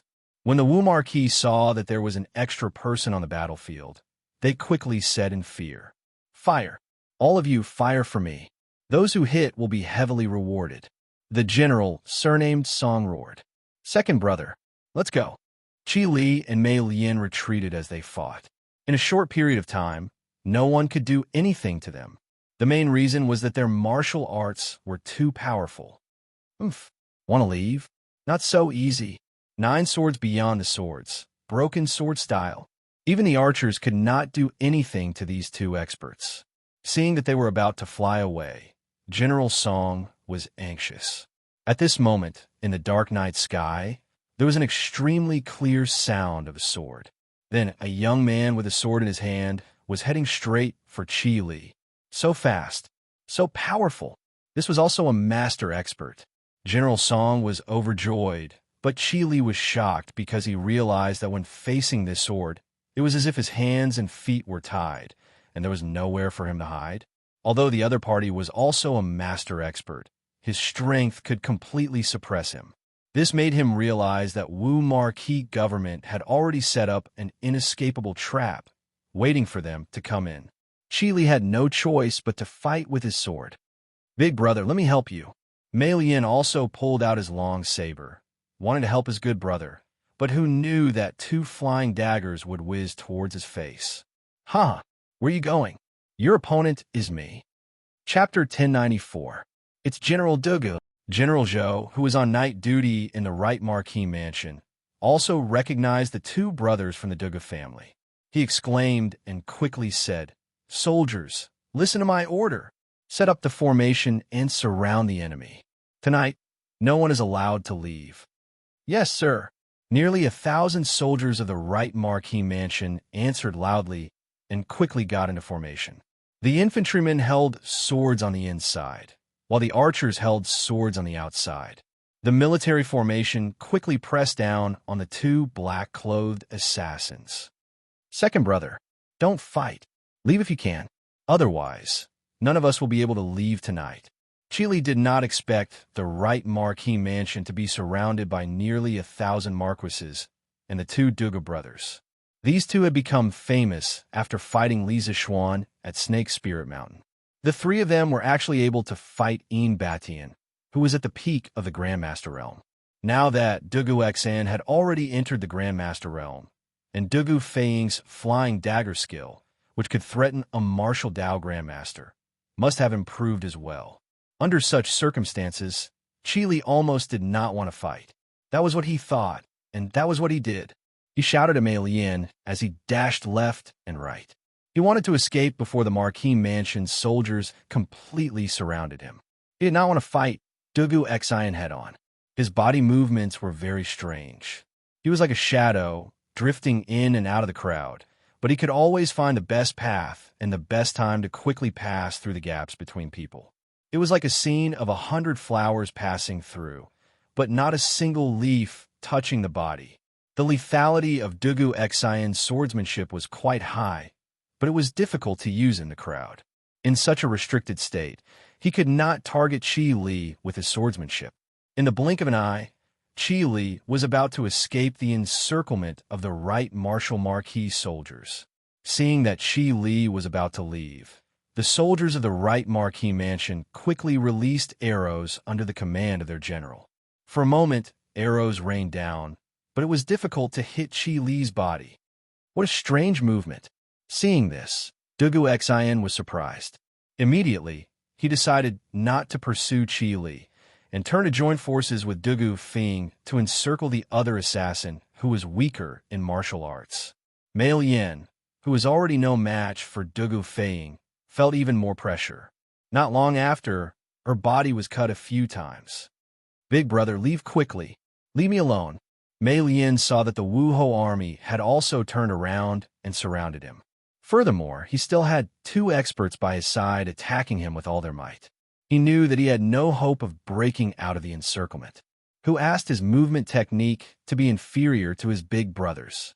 Thus, he roared at the night sky. Whoosh! In the dark night, a roar of unwillingness and anger could be heard. "Second brother, big brother will bring our brothers to save you." It sounded like Qi Li's voice. After that, there was no more sound in the darkness. "Hey, you see, your companions have all run away. I think you should just surrender. Maybe I'm in a good mood and won't kill you." Dugu Feng glanced at the direction where Qi Li's voice came from, and then smiled at Mei Lian. Although Mei Lian had already touched the threshold of Grandmaster realm, and his actual strength was slightly higher than normal martial Dao Grandmasters, Dugu Feng was a man who had just surpassed Grandmaster Pinnacle in a head-on battle. He could completely suppress Mei Lian, not to mention that his big brother Dugu Xian had also come to help him. Surrender without a fight? Dream on. Even if I die, I'll drag someone down with me. 7 arrows. Mei Lian laughed coldly. Then he swung his sleeves, and 7 short arrows with a cold glint could be seen flying toward Dugu Feng from 7 different directions. Obviously, Dugu Feng was the scapegoat he was talking about. Who asked this guy to have such a big mouth? F***CK. You think I'm easy to bully, don't you? You didn't shoot my big brother, but you shot me? Dugu Feng was hopping mad. Previously, when they were fighting Yin Batian at Snake Spirit Mountain, Yin Batian had used him as a breakthrough point and attacked him with all his might. Now, that Mei Lian, a weakling who was weaker than him, had used him as a breakthrough point, how could he tolerate this? "Feng, be careful. There's poison on the arrows." Dugu Xian roared, "Want to save Dugu Feng," but it was obviously too late. 7 arrows were flying in 7 different directions, taking into account Dugu Feng's possible escape routes. If it was an ordinary person, they would definitely be dead. But Dugu Feng was not someone who could be judged by common sense. The more dangerous the situation, the more his potential would be stimulated. As he controlled his body to retreat quickly, he pulled out 7 Xian Leaf flying daggers from his thigh belt at lightning speed and sent them toward the 7 arrows. It could be said that it was done in one smooth motion. During this process, others could not even see the trajectory of his palm. Half a year ago, when he was fighting in Batian, he could only use 3 Xian Leaf flying daggers at the same time. Although, strictly speaking, there was still some time between these 7 daggers. To be able to do this was enough to show that Dugu Feng's current strength was many times stronger than before. Ding, ding, ding. 7 crisp sounds were heard, and all 7 arrows were hit by Dugu Feng's Xian Leaf flying daggers. Seeing this, Dugu Xian heaved a sigh of relief and used the Lonely Wind Sword to slash at Mei Lian with all his might. Mei Lian was only good at hidden weapons and assassination. How could she be a match for a martial Dao master like Dugu Xian? In less than 3 rounds, she had already been stabbed. Dugu Xian saw a loophole in Mei Lian's defense and changed his move instantly. His long sword was finally less than an inch away from Mei Lian's throat. Put down your weapons and surrender. The noisy right Martial Marquis household's entrance quieted down instantly, leaving only Dugu Xian's cold voice. Guards, tie up the assassin. Marshal Marquis Household's General Zhou waved his hand and ordered, "Huh, tie me up. Dream on." Mei Lian, the wild beast that everyone thought was trapped in a cage, laughed evilly and then charged at Dugu Xian's longsword without hesitation. Shing! That was the sound of a sharp sword piercing into flesh. Things happened too suddenly, and it was also too unexpected. Dugu Xian did not even have time to retract his sword before Mei Lian killed himself in front of everyone. "Doctor! Call the doctor!" General Zhou was shocked and quickly went to check on the situation before shouting loudly, "It's too late. He's not breathing anymore." Dugu Xian said coldly as he placed his finger on Mei Lian's nose to check. There was even a hint of frustration in his tone. "Huh, I didn't expect this kid to be so decisive. How ruthless." Dugu Feiying muttered in surprise. Chapter 1095. Young Master, there's movement at the right Martial Manor. At midnight, Li Zixuan had already let Han Yushi sleep while he was reading in the study room. Outside the room, Pang Feiji's low and hurried voice sounded. "Come in." Li Zixuan's eyes flashed and immediately said, "Creak." Pang Feiji walked in quietly. "The Chui family sent experts to the Martial Manor?" Li Zixuan hurriedly asked. Pang Feiji cupped his fists and replied, "Marquis's prediction is godly. Just 3 minutes ago, an expert infiltrated the Martial Manor and was discovered by the Martial Manor on duty. However, that person's martial arts were exceptionally high. Even though General Yuchi had placed 300 archers in ambush in the Wuho government, they were unable to harm him in the slightest. Thus, the 2 Dugu generals who were guarding outside hurriedly joined the battle. Only then was the situation reversed. It must be said that he used to mingle in the right martial manner. If not, for him to wander around the streets in the middle of the night, it would be strange if he wasn't captured by the patrolling martial manor. How is the battle situation? Did you manage to capture the assassin? Li Zixuan expressionlessly asked. Marquis, after the assassin who had infiltrated the Wuho government was surrounded, everyone then realized that there was another assassin outside who was secretly providing support, but the assassin's movement technique was too brilliant. General Dugu was unable to catch up and let him escape. Although the remaining one's martial arts were not bad, he was not General Dugu's opponent. After he was defeated by General Dugu, everyone thought that he would surrender. But who would have thought that he would directly crash into General Dugu's sword and commit suicide? Committed suicide? Li Zixuan frowned and secretly cursed his bad luck. He had painstakingly set up a trap. In the end, one escaped, and the one left behind was a corpse. This was really fate making fools of people. Pung pung. Suddenly at this time, there was a series of knocks on the door. In the middle of the night, it would definitely not be someone from the Li Manor knocking on the door.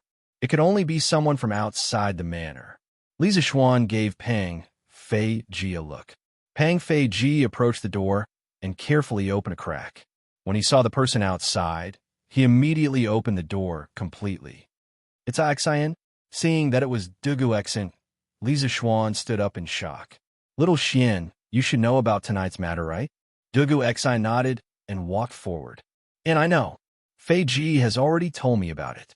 "Xian, sit down and rest first." Li Zixuan smiled. Dugu Xian said, "Little Xian, I'm sorry. We Xian did not want Xians alive. Even if we suspect that the Chui family sent them, we have no proof." Li Zixuan wanted to deal with a 1,000-year-old family like the Chui family. The Dugu family had no objections. One of them represented the nobles of Shandong, while the other represented the old aristocratic families. Moreover, since the Sui and Tang dynasties, the Dugu family's glory had always been closely related to the emperor of that time.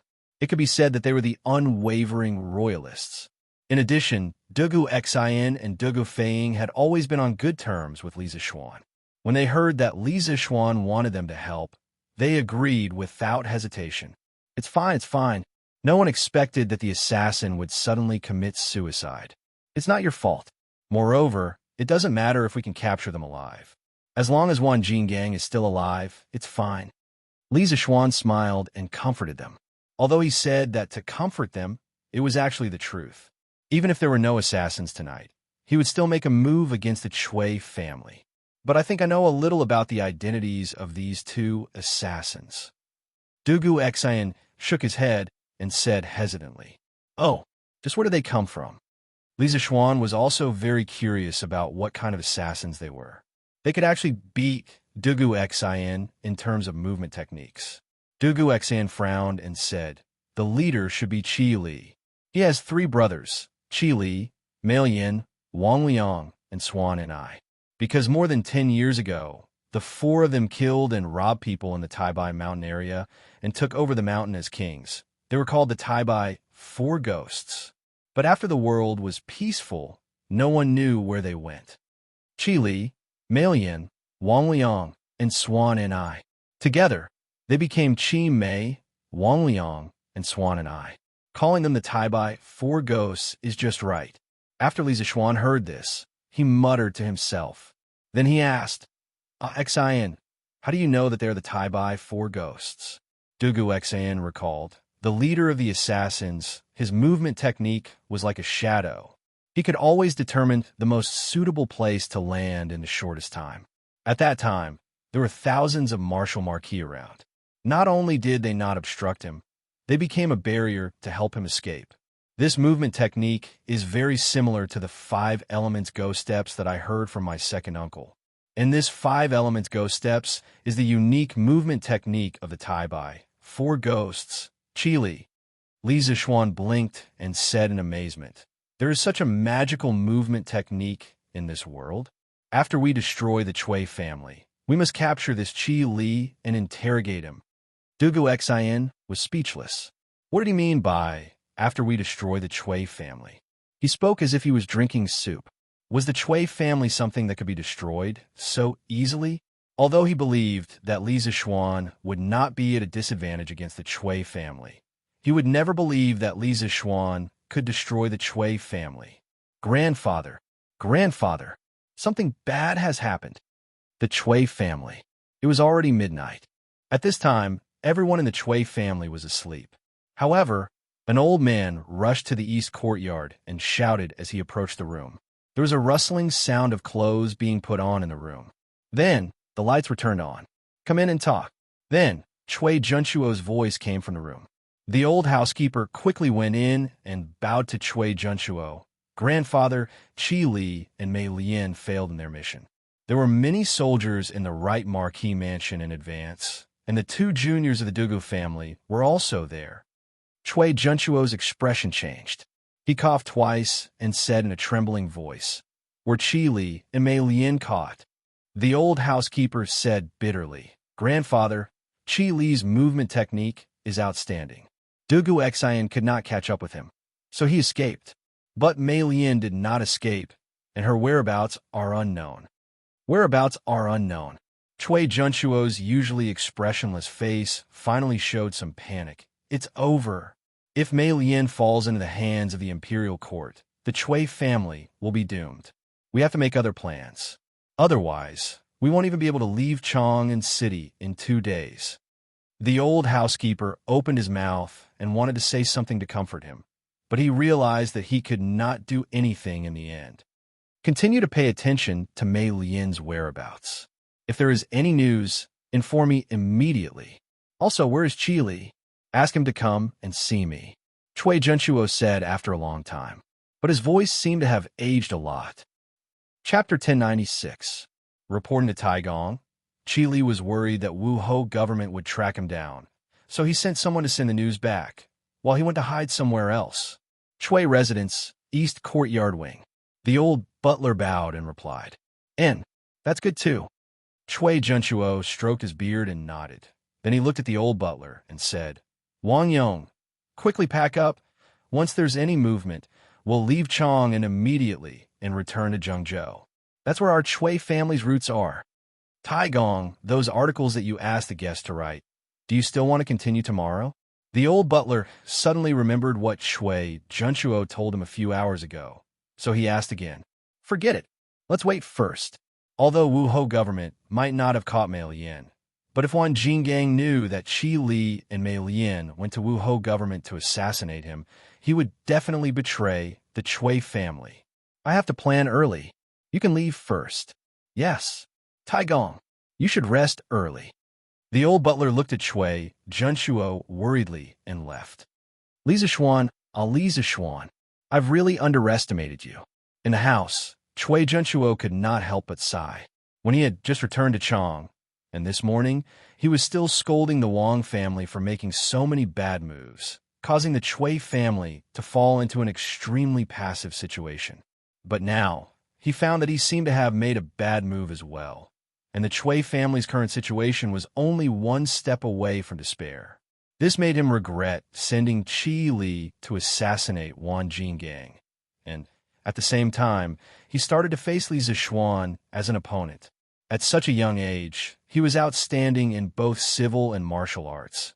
Although his scheming was not mature, but he was always able to predict the enemy's moves at the most crucial moment. Such a young man.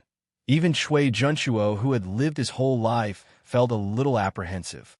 This kid is definitely a big enemy of the aristocratic families. If the 5 families and 7 hopes do not unite to get rid of this kid, there will be a disaster in the future. In the silent night, Chui Junshuo sighed. This night was very short for ordinary people. It was nothing more than lying in bed and dreaming. However, for people like Chui Junshuo, Li Zishuan, and Pang Feiji, this night was very long. The long Chui Junshuo couldn't sleep because he was worried. The long Pang Feiji couldn't sleep because he was excited.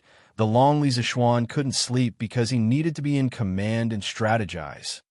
Bang bang. Marquis, your subordinate has something important to report. At midnight, Pang Feiji knocked on the door of Li Zishuan's study room. There was a hint of urgency and excitement in his voice. Come in. Pang Feiji pushed the door open and entered. Marquis, the things that you asked for have all been printed. General Fei Ying informed the city gate officer and used more than a dozen hanging baskets to move them into the city. It's in the courtyard now. Li Zishuan was shocked. He turned around and said, Okay, follow the plan immediately. Pang Feiji was stunned. He pointed at himself and asked, Marquis, you want your subordinate to go up? Li Zishuan kicked him in annoyance and said, Nonsense. If you don't go up, do you want to go up? It's not like you don't know how to use it. Go quickly. Okay, your subordinate will go right away. Pang Feiji laughed and covered his butt as he went out. It was obvious that he was very happy. Half an hour later. Marquis, if your subordinate can't get down later, what should I do? Li Residence, West Courtyard. Pang Feiji was about to take off in the basket of the hot air balloon. However, at this moment, he suddenly felt a little scared. After all, the ancient people were very respectful of the sky, and he was about to fly. While he was excited, he couldn't help but feel nervous. Cut the king crap. How can you not get down? Won't you come down when the kerosene on the lamp runs out? Li Zishuan stepped forward and kicked Pang Feiji's butt again. Pang Feiji almost cried when he heard this. Marquis, if the kerosene runs out, won't your subordinate fall from the sky and die? Although he was stupid, he wasn't stupid. He could still understand this kind of thing. Li Zishuan said impatiently, Enough. Stop talking nonsense. Go quickly. You have to know that what you're doing tonight might be something that will go down in history. When the Chui family is destroyed, you'll definitely have a part to play. This was a very tempting picture. Pang Feiji's breathing quickened when he heard this. He was just an insignificant bodyguard, but now he was going to participate in such a great undertaking of destroying the Chui family. He might even be able to leave his name in history. It was hard not to be excited. Okay, Marquis, watch carefully. Your subordinate will definitely make it snow in Chang'an tonight. Hee. Pang Feiji laughed heroically. Then, he started the fire and untied the rope. His movements were smooth, and it was obvious that he had practiced before. After a while, the hot air balloon carrying Pang Feiji slowly left the ground. The rest of the bodyguard in the courtyard looked at Pang Feiji enviously. Their eyes were also filled with anticipation because they were going to fly up in a while. Snow? Wouldn't it be more fitting to call it Heavenly Maidens Scattering Flowers? Looking at Pang Feiji, who was gradually ascending, Li Zixuan's lips curled into a smile as he muttered to himself. According to the plan, Li Zixuan would hand over the confession signed by Wan Jinggang to the workshop. The workshop would work overtime to make hundreds of thousands of copies and send them to Chang'an. Then, Pang Feiji would bring the hundreds of thousands of copies up into the sky. Then, he would scatter the confession to all the people in Chang'an. When the people woke up in the morning, they would be surprised. As for why he didn't go up and ask Pang Feiji to go up, it was because he was tired. A piece of paper was about 0.01 millimeters thick. 100,000 pieces of paper piled up together would be 10 meters. A few 100,000 pieces of paper would be tens of meters. It would probably weigh a few tons. It wouldn't be easy to scatter the confession all over the city. The hot air balloon would have to make more than 10 trips up and down.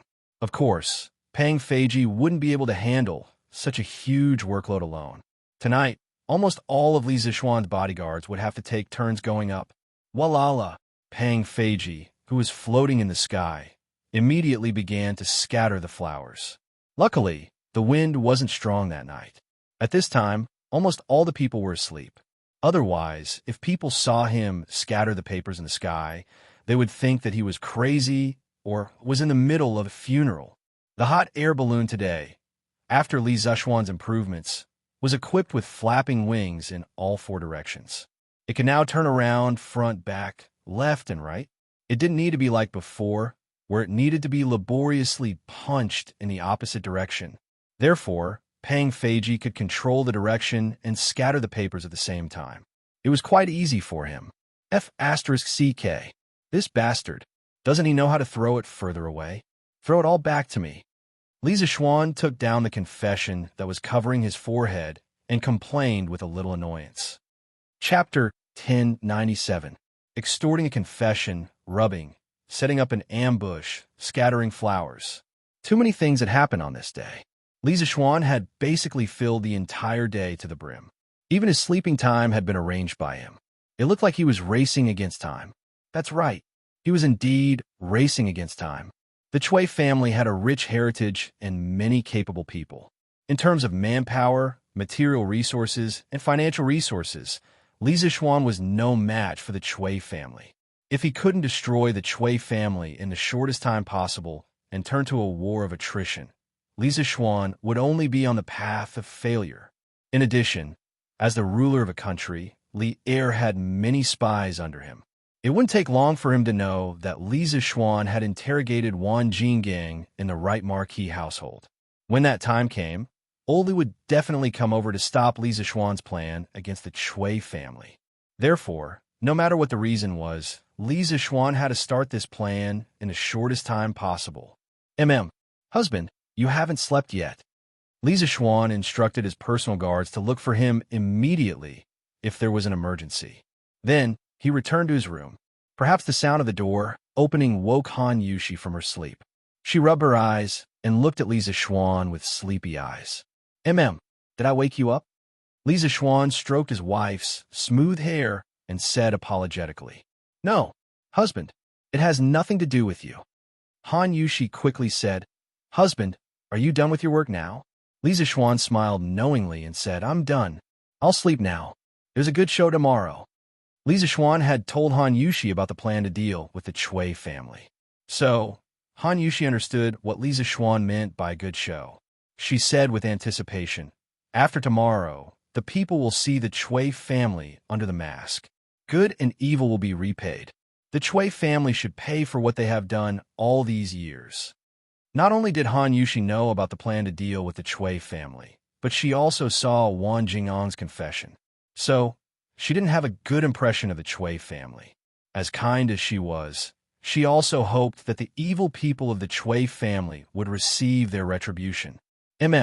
Wife, let's sleep early. Li Zixuan took off his coat, got into the bed, and hugged his wife. Very quickly, the two people in the bedroom fell into a deep sleep. Outside, Pang Feiji, the poor child who was handing out flyers in the sky, was still enjoying the cool breeze. The next day, The sun, the sky Chong, the sky, the sky, the sun, the sky. For the hard-working commoners, a new day of life had already begun. Mother, is it? What are you? Of? It was fine yesterday. How could it possibly snow today? Mother, quick, look. It's white outside, just like snow. In a residential area in Chong and City, a little boy woke up early and found a lot of white paper in the yard. He shouted excitedly into the house and then rushed to the white paper in the yard. The father of the child. Come and see. There's a lot of paper in the yard. I don't know where it came from last night. A woman came out to take a look and exclaimed. Soon, a man in his 30s came out of the house. Father, mother, there are words on the paper. Also, I recognized the 3 words on it. Read confession book. The little boy looked at the content on the paper and read it out loud proudly. A child at such a young age could read. It could be seen that this family was an intellectual family. Confession? Father, why do we have a confession? The woman was puzzled. Yulin, show father the paper. The man's expression changed. He quickly walked to the boy and took a piece of paper from the boy's hand. He began to read it seriously. Gradually, his face was filled with anger. But then, a trace of fear appeared on his face. Father, what's written on it? The woman saw the man's expression change several times and could not help but ask. Mother, quickly collect all the papers in the yard. If these things get out, our family will be in big trouble. The man said with difficulty. Husband, what happened? Don't ask. Go. Sigh. Forget it, I'll go myself. The man did not want to explain and went to the yard himself. Wow. Father, mother, come out and take a look. There's a lot of paper in our yard. At this moment, the words similar to what the little boy said came from the yard next door. The middle-aged man was stunned. The woman came up and asked, Husband, I don't think we're the only ones who have this. Master Wang's house next door should have it too. Are we still going to pick it up? No, he wasn't going to pick it up. Chong and City is going to change. The man muttered absent-mindedly. Bastard, this Madame Chui is really a good-for-nothing. Bah! The Chui family likes to bully the common people and bully men and women. They should be struck by lightning. Bah! Yesterday, I saw the Chui family donate money to the Nguyen Tang Foundation and thought they changed their mind. Now it seems that the Chui family is not good people. We should report them to the authorities and arrest them. They're worse than pigs and dogs. This Madame Chui is worse than pigs and dogs. How could he do such a deranged thing that would incur the wrath of both man and God? She's really a vicious woman. If she's not killed, the heavens will not tolerate it. As more and more people found the pieces of paper in their yards, the cursing of the Chui family could be heard everywhere in the 108th streets of Chang. Obviously, these common people had seen the crimes committed by the Chui family over the years from the pieces of paper. Master, where did these pieces of paper come from? Is the content on these pieces of paper real or not? The Fong estate. Fong Xianling tidied up his clothes and was about to go to the morning court when the servants suddenly brought a few pieces of paper over, saying that they were found in the courtyard. He and his wife each took a piece of paper and looked at it carefully. After a while, Lady Fong put down the paper and said with a puzzled expression. Fong Xuanling's face was solemn. He waved his hand and said, Madam, something big is going to happen. I have to go to the palace quickly. I'll tell you in detail when I come back. Okay, Master, be careful on the road. Although Lady Fong had a jealous personality, she usually listened to Fong Xuanling's words on important matters. Fong Xianling nodded and quickly walked out of the room. The servants outside had already prepared a carriage for him. The Chui family. Someone wants to touch the Chui family. At this juncture, alas, I hope Chong and City won't fall into chaos. In the carriage, Fong Xianling tightly held the confession letter, frowned, and sighed with a worried expression. Chapter 1098. What? Assassins infiltrated the Right Marquis household last night? Is it possible to capture the assassins? In the west court of the imperial palace, Li Er was dressed in his imperial robe and crowned under the service of a palace maid. He was about to go to morning court when Zhao Song suddenly came to report that the Right Marquis household had encountered 2 assassins last night. Old Li instantly lost his composure. In the capital, assassins actually appeared under the emperor's feet. Furthermore, the assassins attacked the imperial court's official residence. Wasn't this openly challenging his dignity as the emperor? Zhao Song replied, "Your Majesty, last night, Dugu Xan and Dugu Feiying happened to be present. Of the two assassins, one escaped and the other was killed on the spot. Their bodies are still in the right Marquis household." "Oh, Dugu Xan and Dugu Feiying were also present? Why didn't they capture them alive?" Lier frowned and asked curiously. Zhao Song bowed. This old servant does not know why the two Dugu generals happened to be present, but it was said that the assassin had already been defeated by Dugu Xan. But no one expected him to seek death and directly collide with Dugu Xan's sword. Lier's heart sank. Rather die than surrender. This kind of assassin obviously had an unusual background. Recalling that Li Zishuan went to the right Marquis household yesterday, his face darkened. Investigate. Investigate the assassin's background. Let Jun Xian pay attention to the Chui family's recent movements. Although he did not want to start a war with the Chui family, but he would not allow the Chui family to jump. Sending assassins to infiltrate the Marquis household had obviously crossed his bottom line, and it was a blatant slap to the emperor's face. This old servant obeys. Zhao Song was not surprised and immediately bowed to receive the order. "Your Majesty, not good. Not good." Just at this moment, a servant ran in frantically with a piece of paper in his hand. Lier frowned. "What's the matter?" That servant raised the paper above his head and said, "Your Majesty, this morning, outside the imperial palace, there were white pieces of paper." The content of the paper was a confession written by a person named Wan Jingang. As this matter concerns the Chui family, the courtiers are all waiting outside the Taiji Palace to see His Majesty. Li Er's expression changed greatly. He personally went up and took the document from the eunuch's hands and read it with furrowed brows. At this time, Empress Zhang's son also walked out from behind the screen. She stood behind Li Er and looked over, also reading the contents. What a Chui family. What a good Wang Shi. Human swine? For our great Tang to have such a venomous woman, she deserves death. Although Li Er did not intend to touch the Chui family at this time, the more he read the contents of the paper, the more shocked and furious he became. When he saw that Wang Shi had made Ninyu into a human swine and cruelly tortured her to death, he, the emperor of the human world, could no longer hold it in. "Your Majesty, ever since Empress Lu murdered Lady Qi, such a tragic incident has never happened in the Central Plains for hundreds of years. I didn't expect that there would still be someone who would be so deranged. It's truly shocking." Empress Zhangxuan's beautiful eyes also revealed a trace of hatred. Clearly, Wang Shi's actions had reached a point where even Empress Zhang's son, who had always been good-tempered, could not stand it anymore. A murderous intent flashed in Li Er's eyes. Then he turned around and patted Empress Zhangxuan's hand, saying, "Guanyin, don't be too sad. If the contents are true, I will definitely punish this evil woman severely." Yes, Empress Zhang's son nodded, but she lamented in her heart, "So what if I punish her severely? The dead cannot be brought back to life. Let me ask you, when did this confession letter come out?" Li Er looked at the eunuch and asked in a deep voice. The eunuch hesitated and said, "Your Majesty, it is said that it came out early this morning. I reckon it should have come out last night. But I don't know who has such great ability to actually receive at least one confession letter from every household." Last night, Li Er's eyes were filled with doubt. Suddenly, he thought of a possibility, and his face immediately darkened. "Zhao Song, order Dugu Xian to bring the imperial army and lock down all the gates of Chang'an City. Today, only entry is allowed. No exit is allowed."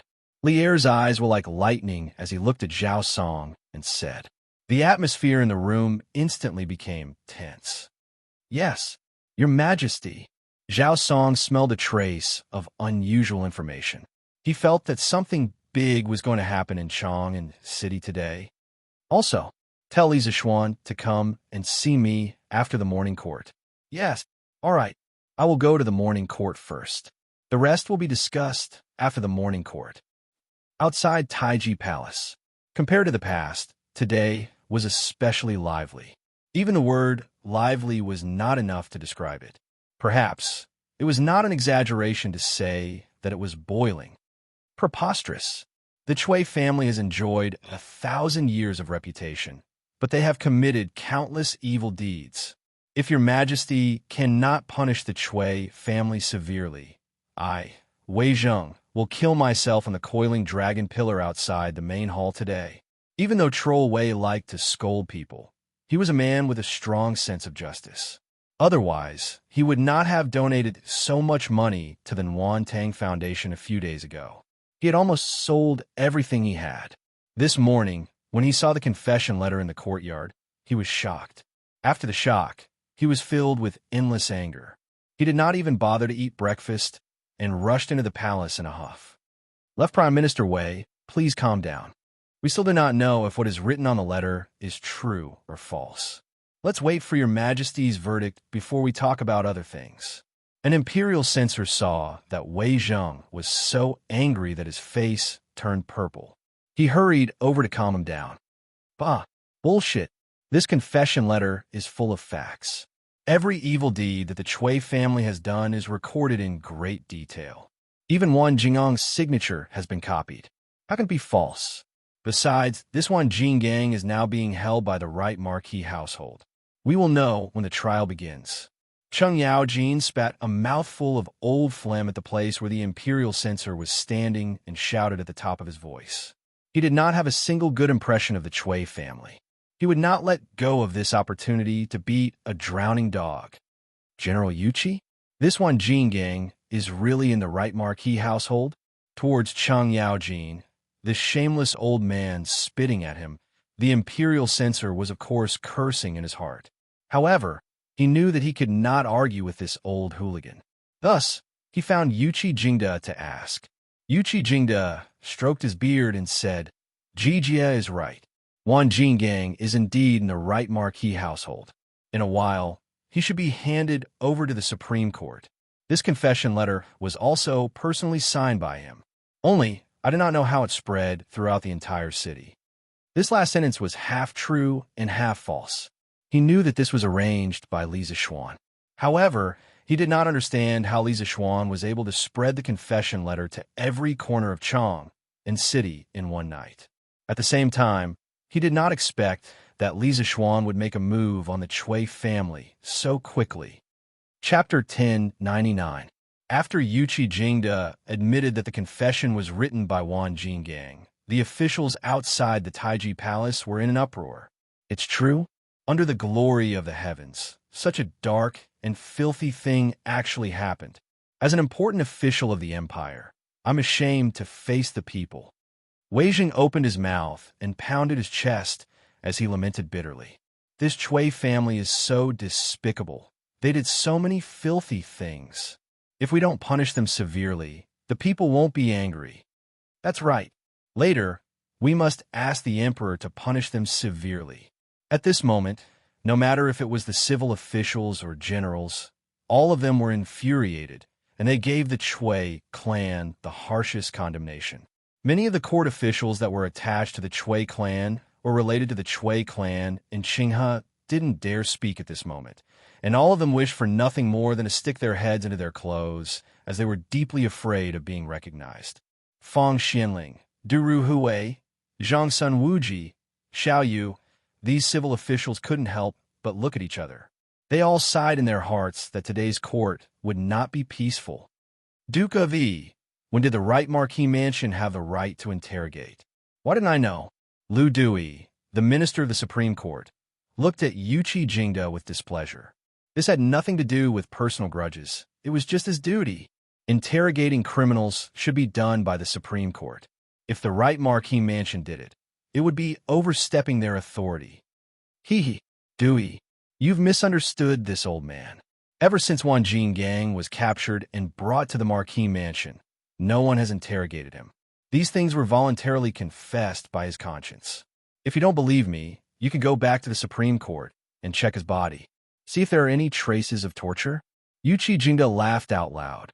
This Lu Dui was suddenly choked. It's time for the morning court. Officials, go to the court. At this moment, the head eunuch came out of the palace and shouted to the civil and military officials below the stairs. The noisy officials immediately quieted down. They carried the imperial edicts and walked into the Taiji palace. After a round of greetings, the morning court officially began. Without waiting for the officials to start, Li Er directly said, "Dear officials, you must have received Wan Jingang's confession this morning." The officials all said yes. Fang Xianling stepped forward and said, "Your Majesty, not only have we received it, millions of people in Chang, and have also received it. The most important thing now was to stabilize the hearts of the people. Otherwise, Chang would be in chaos. I hope Your Majesty can make a decision soon." Fang Mao's reputation as Du Duan was not for nothing. While the rest of the people were arguing about whether the confession was true or false, Fang Xianling had already seen the most urgent and important thing. Li Er nodded approvingly. Official Fang is right. Due to the urgency of the matter, today's morning court session will be temporarily postponed. Men, present. Immediately, a golden guard in bright armor entered the hall. Li Er said in a deep voice, "Go to the East House of the East County immediately. No matter what method you use, I'll give you an hour to invite Cui Junchuo and Wang Shi over." Now, that things had developed to this point, even if he didn't want to touch the Cui family at this time, he had to. Otherwise, there might be civil unrest in Chang and city, and the losses would outweigh the gains. He had to choose the lesser of two evils. On the way to Taiji Palace, Li Er had already made his decision. Of course, after this matter, he would definitely settle accounts with Li Zishuan, because to some extent, Li Zishuan's action was tantamount to forcing the emperor to abdicate. However, it was not forcing the emperor, but forcing Li Er to punish the Cui family in advance. "Yes, Your Majesty." The soldier's face turned serious, and he quickly left. Time was money, and time was life. Li Er continued, "Official Fang." Fang Xianling stepped forward and bowed. "Yes, Your Majesty." Li Er said in a clear voice, "I order you to immediately draft a notice to pacify the people in the side hall. Inform the people that in the bright and clear universe, and with the majesty of heaven, I will not let any evil person off. No matter who it is, once it is verified that they have violated the laws of the Tang dynasty, there will be no tolerance. I will give justice to the ghosts in hell and the people in the world. After the notice is written, immediately take it to make a copy and post it in the city."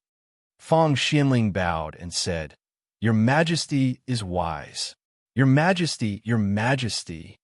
After that, the little eunuch in the hall quickly led Fang Xianling to the side hall. Li Er looked at the officials and said, "Yuqi Jingde, Your Majesty." Yuqi Jingde stepped forward and solemnly cupped his fist. Li Er looked at Yuqi Jingde with a complicated expression. Obviously, Yuqi Jingde's shadow was also in this action against the Cui family. Yesterday, he wanted to call the two soldiers who were present when Li Zishuan interrogated Wan Jinggang to the palace for questioning, but now it seemed that there was no need to ask. In the whole matter, even if Yuqi Jingde did not add fuel to the fire, he still turned a blind eye? Otherwise, how could Li Zishuan interrogate Wan Jinggang so easily? Is Wan Jinggang in the right marquee mansion now? Li Er put away his complicated thoughts and then asked. Yuqi Jingde replied, "Your Majesty, Wan Jinggang is still in the right marquee mansion now. But last night, there was an assassin who wanted to kill him. Fortunately, Your Majesty had arranged for 300 archers in advance and the two generals of the Dugu family to arrive in time.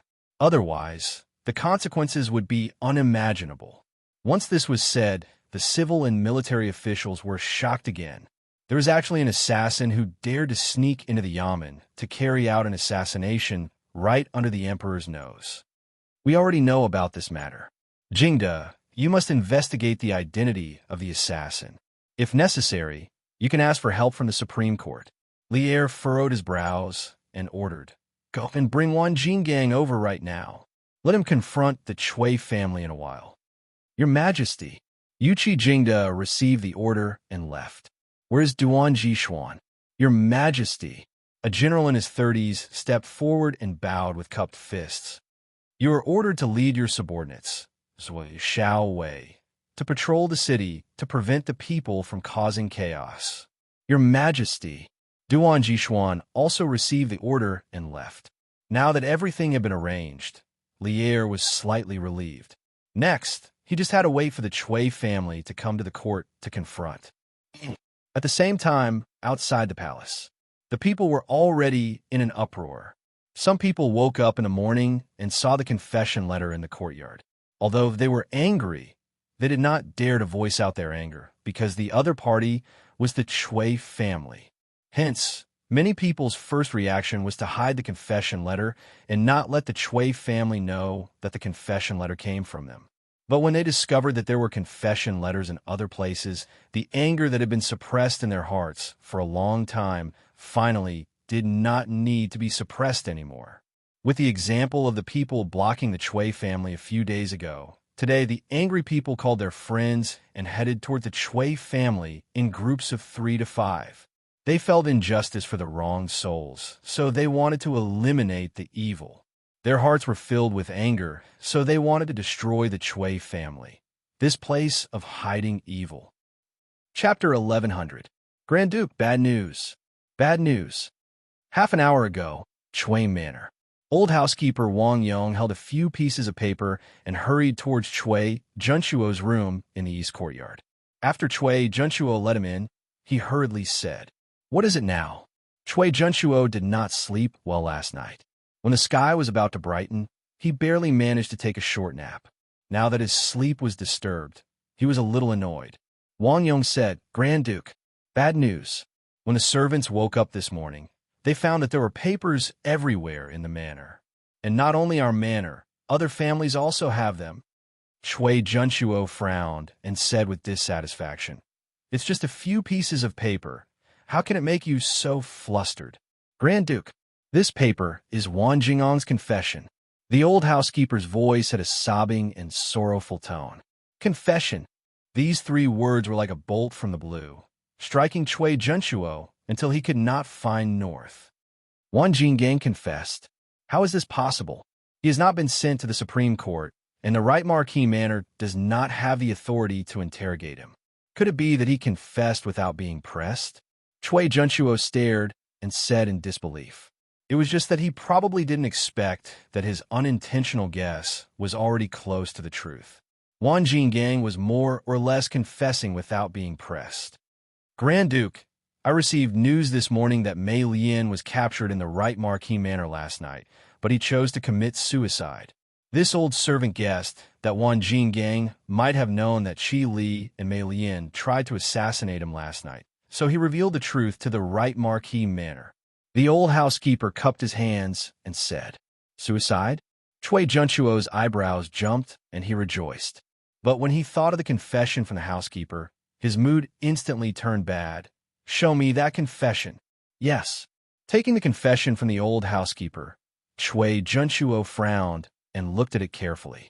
After a while, he angrily snorted, "Good Wan Jinggang, I really hate that I recruited this ingrate into the Chui family."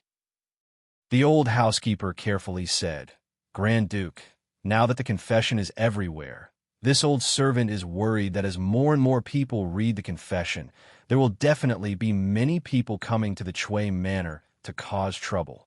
Furthermore, there would definitely be officials in the imperial court who would impeach the Chui family. You should have made plans earlier." Hearing this, Chui Junchuo's expression changed. If the old butler could think of it, how could he not? However, the current situation was extremely unfavorable to the Chui family. It could be said that the current situation was worse than the worst that he had expected. He didn't expect Wan Jinggang to confess so quickly.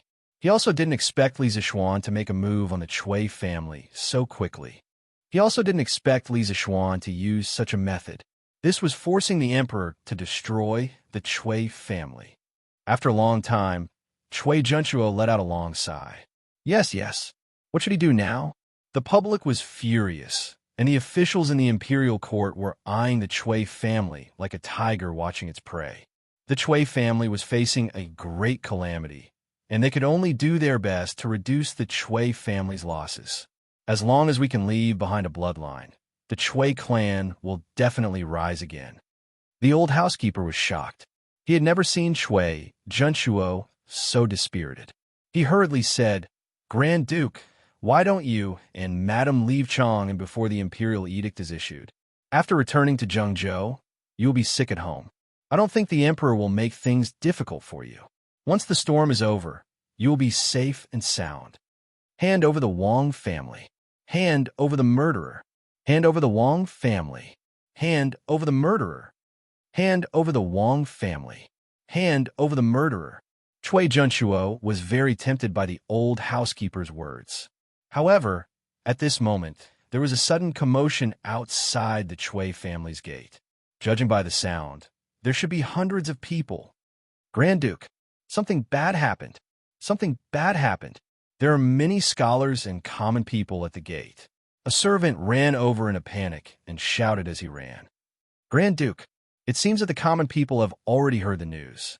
You and Madam should leave from the back door." The old housekeeper's expression changed as he hurriedly advised, "Sai, we can't leave. Now the Chui family's reputation has been ruined, and we have completely become a target of scorn. I guess we will be surrounded by the common people before we can even see the gate of Chang'an. Wang Yong, come with me to take a look." Chui Junchuo sighed deeply and shook his head. "Yes, Grand Duke. Confession letter? Bastard. Damn Wanjingang. Damn a group of unruly people." In the backyard, Madame Wang, who had just woken up, couldn't help but fly into a rage when she heard about the confession letter and the common people at the gate. The servants were afraid and didn't dare to look at her. They didn't say a word. "Sun Xiang, quick, bring people to the 10-mile slope outside the city and dig out that bitch's body and feed it to the dogs.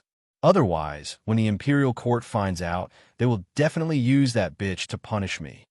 Suddenly, Madame Wang screamed crazily, "Yes, madam." The servants in the house hesitated for a moment, but still followed the order and left. The rest of the servants suddenly felt a chill in their hearts. To meet such a vicious and merciless master, it was really a kind of tragedy. Hand over Madame Wang. Hand over the murderer. Hand over Madame Wang. Hand over the murderer. Outside the Chui mansion, there were more than a few hundred people, almost 1,000. The angry common people, led by the students of Yanwang College, shouted in unison. That morning, the students of the academy came from Cloud Mountain.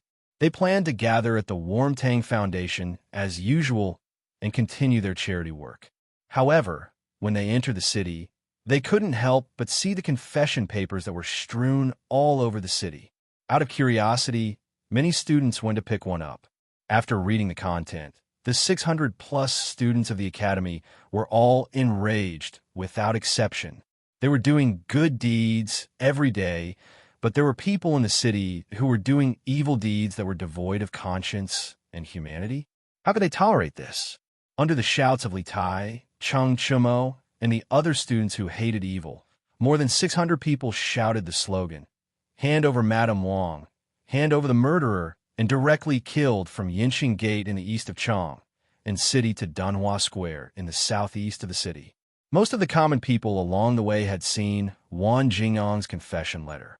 Some of them wanted to cause trouble at the Chui mansion, but they were afraid that they would be killed by the Chui mansion's guards like the troublemakers 2 days ago. They were full of anger and had nowhere to vent it. Now that they heard the students' slogans, how could they endure it?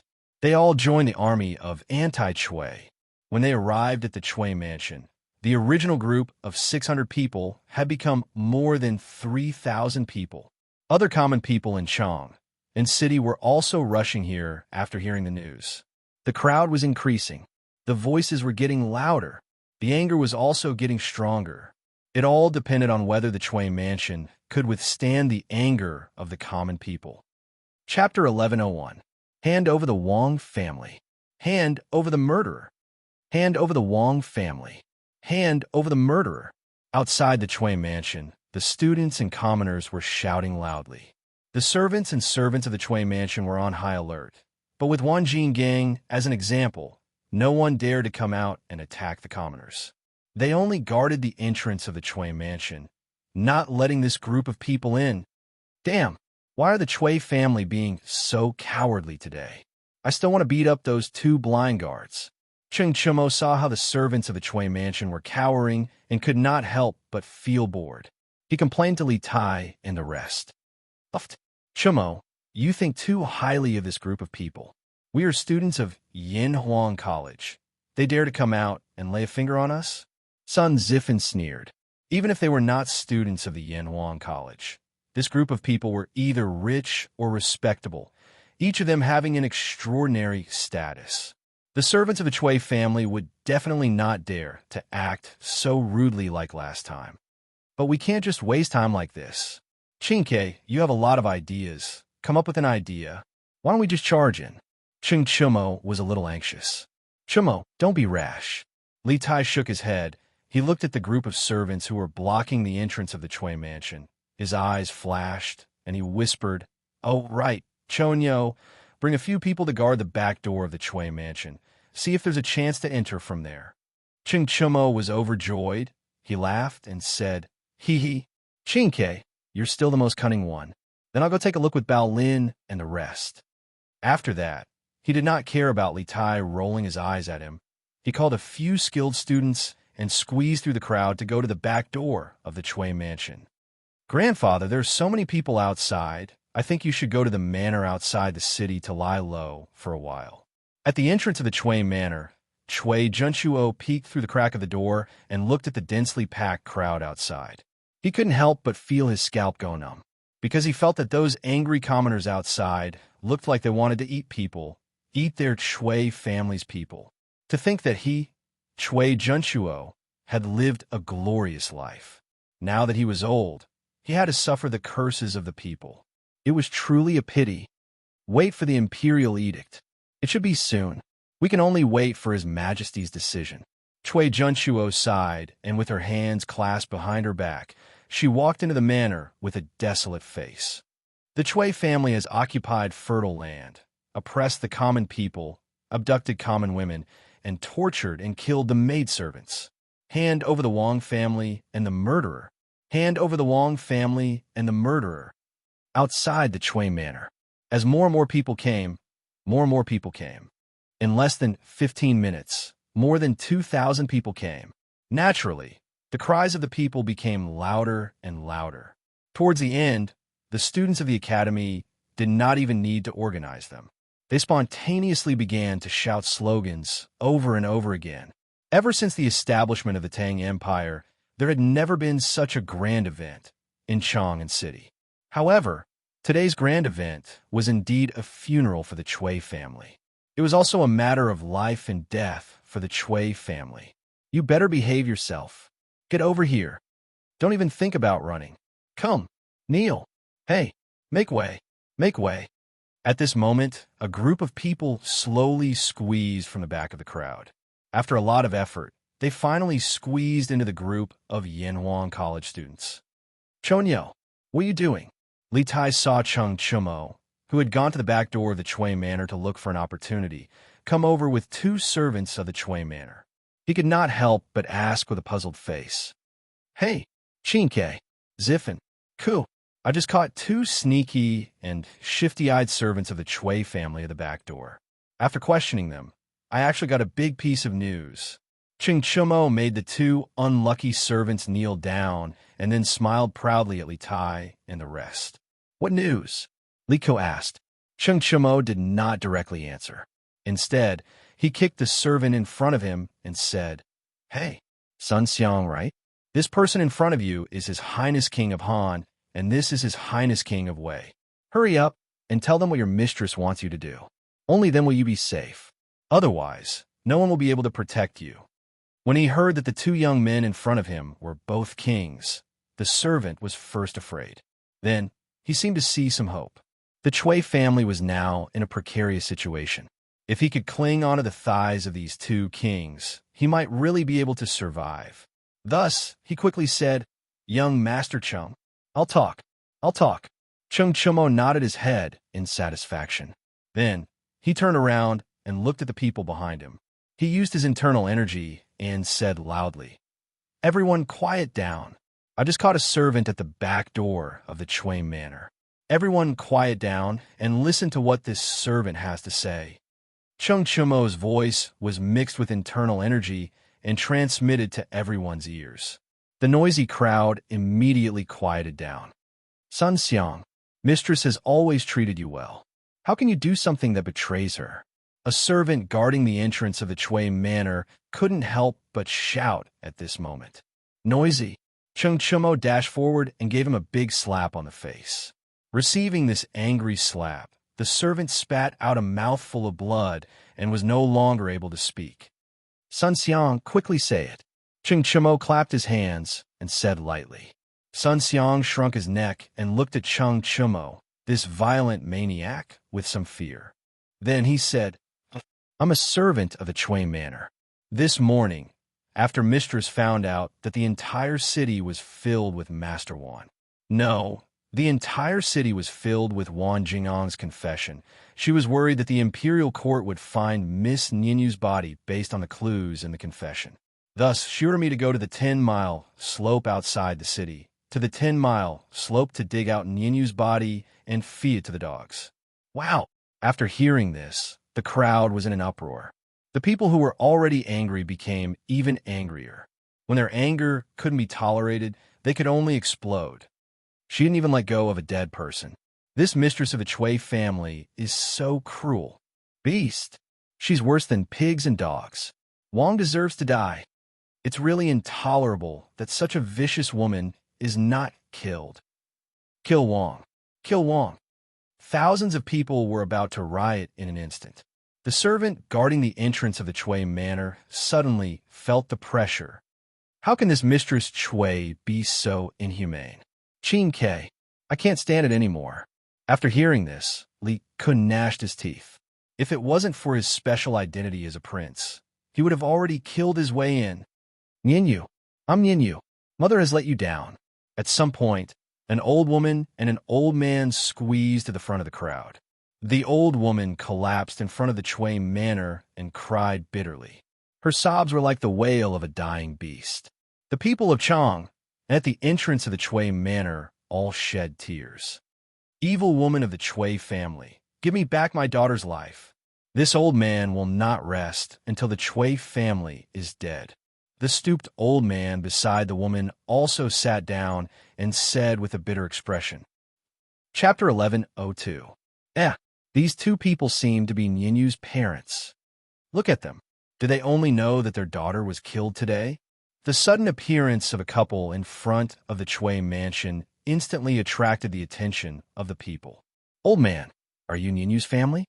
Di Jixuan was closer to the couple, so he squatted down and asked softly. "Yes, I'm Jean de Bayo, and Ninyu is my poor daughter, my Ninyu." The old man wiped his tears and said sorrowfully, "Old man, didn't you know that your daughter was killed before?" Di Jixuan saw that the grief on the old man's face didn't seem to be fake, so he was a little puzzled. Before the old man could say anything, the old woman interrupted and said sadly, "In the past, the Chui family only said that our daughter died in childbirth because she was pregnant with Master Chui's flesh and blood, but who knew that she was made into a human swine by Madame Chui? My poor you." Hearing the word human swine, Jean de Bayo could no longer control his emotions. He beat his chest and said sadly, "If I had known that Ninyu was tortured like this in the Chui mansion, I would have rushed into the Chui mansion to save her even if I had to give up my life. Hateful. Madame Chui is a beast in appearance. How dare she mistreat my Ninyu like this? I regret it. I regret that I sold Ninyu into the Chui family, into this den of tigers and wolves. A debt must be paid with money and a life for a life. I know that I can't do anything to Madame Chui, but I can kill myself in front of the Chui mansion and bring them some bad luck." Before he finished speaking, Jean de Bayo's head had already slammed into the stone lion in front of the Chui mansion. "Old man, wait." Although Di Jixuan sensed that something was wrong, his reaction was still half a beat slower. He only managed to grab the corner of Jean de Bayo's clothes. Rip, perhaps the material of Jean de Bayo's clothes wasn't good enough, or perhaps Jean de Bayo was running too hard, but the corner of his shirt that was pulled up by Di Jixuan was torn into two like a thin piece of paper. However, his speed didn't slow down at all. Bang! Di Jixuan could not help but close his eyes. To be honest, he couldn't help but secretly wipe away 2 drops of tears when he read about Nianyu's experience in the confession letter in the morning. Now, he really couldn't bear to see Jean de Bayo's miserable appearance with his head broken and bleeding. Little Ku, are you all right? It's His Highness, the King of Han. His Highness King of Han saved Jean de Bayo. Great! Di Jixuan, who had his eyes closed, didn't hear the expected miserable cries. Instead, he heard the cheers of the people around him. He couldn't help feeling curious and opened his eyes at once. Jean de Bayo's head was pressed against Li Ku's stomach, and Li Ku's back was leaning against the stone lion. He looked like he was in pain. Obviously, Li Ku had relied on his superior agility to act as a meat cushion at the crucial moment. Otherwise, Jean de Bayo's head would have been smashed. Old man, if you die, how am I supposed to live? The old woman finally reacted. She rolled and crawled to Jean de Bayo's side and cried loudly. Old woman, if you have any grievances, you can report it to the government. The government will definitely give you justice. But don't do such a thing that hurts your loved ones and makes your enemies happy. I believe that your daughter's spirit in heaven doesn't want you to do this. Li Ku grinned. Although he knew Kung Fu, he didn't learn external Kung Fu, such as Golden Bell Shield or Iron Shirt. Just now, he almost vomited out the breakfast he had in the morning. Of course, the main reason was that Jean de Bayo hit too hard in grief and indignation. At this time, Li Ku pressed Jean de Bayo's shoulders and said solemnly word by word, "The government? Justice? How powerful is the Chui family? How can the government uphold justice for me? I don't expect it. Little Lang Jun, get out of the way. I am sorry for my Nianyu. Let me die." Jean de Bayo shook his head gloomily. "Old man, you can't die. What will I do if you die?" The old woman cried. Li Ku frowned and said in a low voice, "Old woman, I am the current king of Han, and this is His Highness King of Wei. Today, this prince promises you that this prince will help you get justice for your daughter. Anyone who violates the Tang Empire's law should be punished accordingly. The Chui family is no exception." "That's right. Old woman, don't worry. I will help you get justice for Miss Nianyu." Li Tai also stepped forward and said. The old man and the old woman were shocked and hurriedly bowed to Li Ku and Li Tai. "Greetings to your Highness King of Wei and King of Han. I just offended your Highness King of Han. I really deserve to die." Li Tai and Li Ku said, "You don't have to be so polite." Then Li Ku said, "Old woman, look carefully. Today, I will get justice for you." As soon as he finished speaking, Li Ku turned around and stared at the group of servants that were guarding the entrance of the Chui estate as he said, "All of you are clearly aware of the Chui clan's actions. Presently, there are only 2 paths before all of you. The first is to continue following behind the Chui clan and act as their accomplices, and the other is to abandon the darkness for the light and move aside immediately. Choose the first choice, death. The second choice, life. I will only give you half a cup of tea's time to think about it." What happened today was too shocking. Although Li Ku knew that Li Er didn't intend to hurt the aristocratic families, and he also knew that if he interfered in this matter with his identity, it would definitely bring criticism.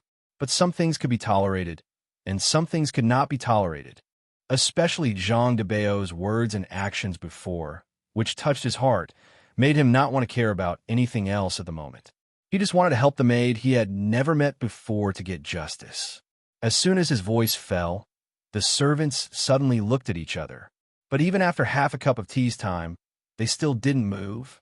Perhaps they believed that the Chui family, which had been glorious for thousands of years, would not fall just like that.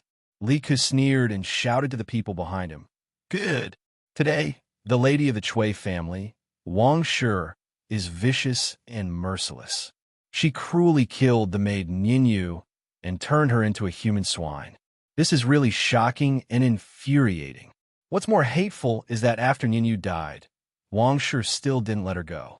She sent people to dig up her body and feed it to the dogs. Such a wicked woman, who was born as a human, should pay with her life. According to the law, she should be punished. Arrest Wang Shi. Even the dignified king of Han was so moved in his heart. So how could the people who had long been filled with anger, eager to fight, and eager to give it a try remain indifferent? They heard this and shouted, "Arrest Wang Shi! Arrest Wang Shi!" They said so, and at the same time, they did so. When an ordinary man is angry, blood splatters 5 steps. The thousands of people began to slowly press forward. Looking at this posture, it was as if they were going to flatten the Chui family. Chapter 11:03. Don't come over. Don't come over. You dare to barge into private residences in broad daylight. Be careful that I don't send you to see the officials. Seeing the army pressing in, the servants of the Chui family started to feel terror. There were only a dozen of them. How could they be a match for thousands of common people and students? Also, many of these students were of noble status. Even if they wanted to attack, they did not dare to. Capture Wang Shi. Capture Wang Shi. At this time, there was no need for anyone to command. Wang Shi had sent people out of the city to destroy the corpses and evidence. Zhang Debao had angrily hit the stone lion. These two matters ignited the anger of the common people. The people of Guangzhou never lacked courage. Previously, they had been angry, but due to the power of the Chui family, they did not dare to act rashly. But when a person's anger could not be suppressed, then they would either die in silence or explode in silence. This group of people filled with courage chose to explode in the end. The anger of the Son of Heaven, millions of corpses, blood for thousands of miles. The anger of an ordinary man, 2 corpses, blood for 5 steps. Even a clay figurine had a temper, much less these strong men of Guangzhou. The prestigious families that had been high up for almost 1,000 years were so insignificant and lowly in front of the angry common people. The servants of the Chui family retreated again and again. In the end, they had no place to retreat because behind them was the gates of the Chui family. Charge! Charge in! Capture Wang Shi! Capture Wang Shi! Someone shouted loudly. The common people threw away their fear and pressed towards the servants in front of the gates of the Chui family. It was really pressing. Facing this enormous flow of people, the servants of the Chui family were like small boats in the ocean, insignificant and powerless. This was the power of the common people. This was the power of the common people that those high and mighty people usually said to be weak. After today, after knowing how powerful they were, there might be fewer people in the aristocratic families and fewer tragedies like Ninyu. Ninyu, today, these common people will help you get justice. While they are late, justice has not been absent. On a beam across from the Chui mansion, Li Zixuan was holding a jug of wine and coldly watching from the sidelines. At this moment, he saw the citizens rushing towards the Chui mansion, so he poured himself a cup of wine and murmured. Of course, the main reason he came here was because he was worried. If the Chui family sent out powerful experts to kill the commoners, he could take care of them. After all, there were many of his students here. Boom! Just at this moment, the Chui Manor's iron gates, which had stood tall for thousands of years, under the impact of the commoners, were basically unable to put up any resistance and instantly collapsed. It was a pity that the door had just been fixed after Li Zixuan damaged it a few days ago. But now he was being stepped on again. Run quickly. The people outside are rushing in.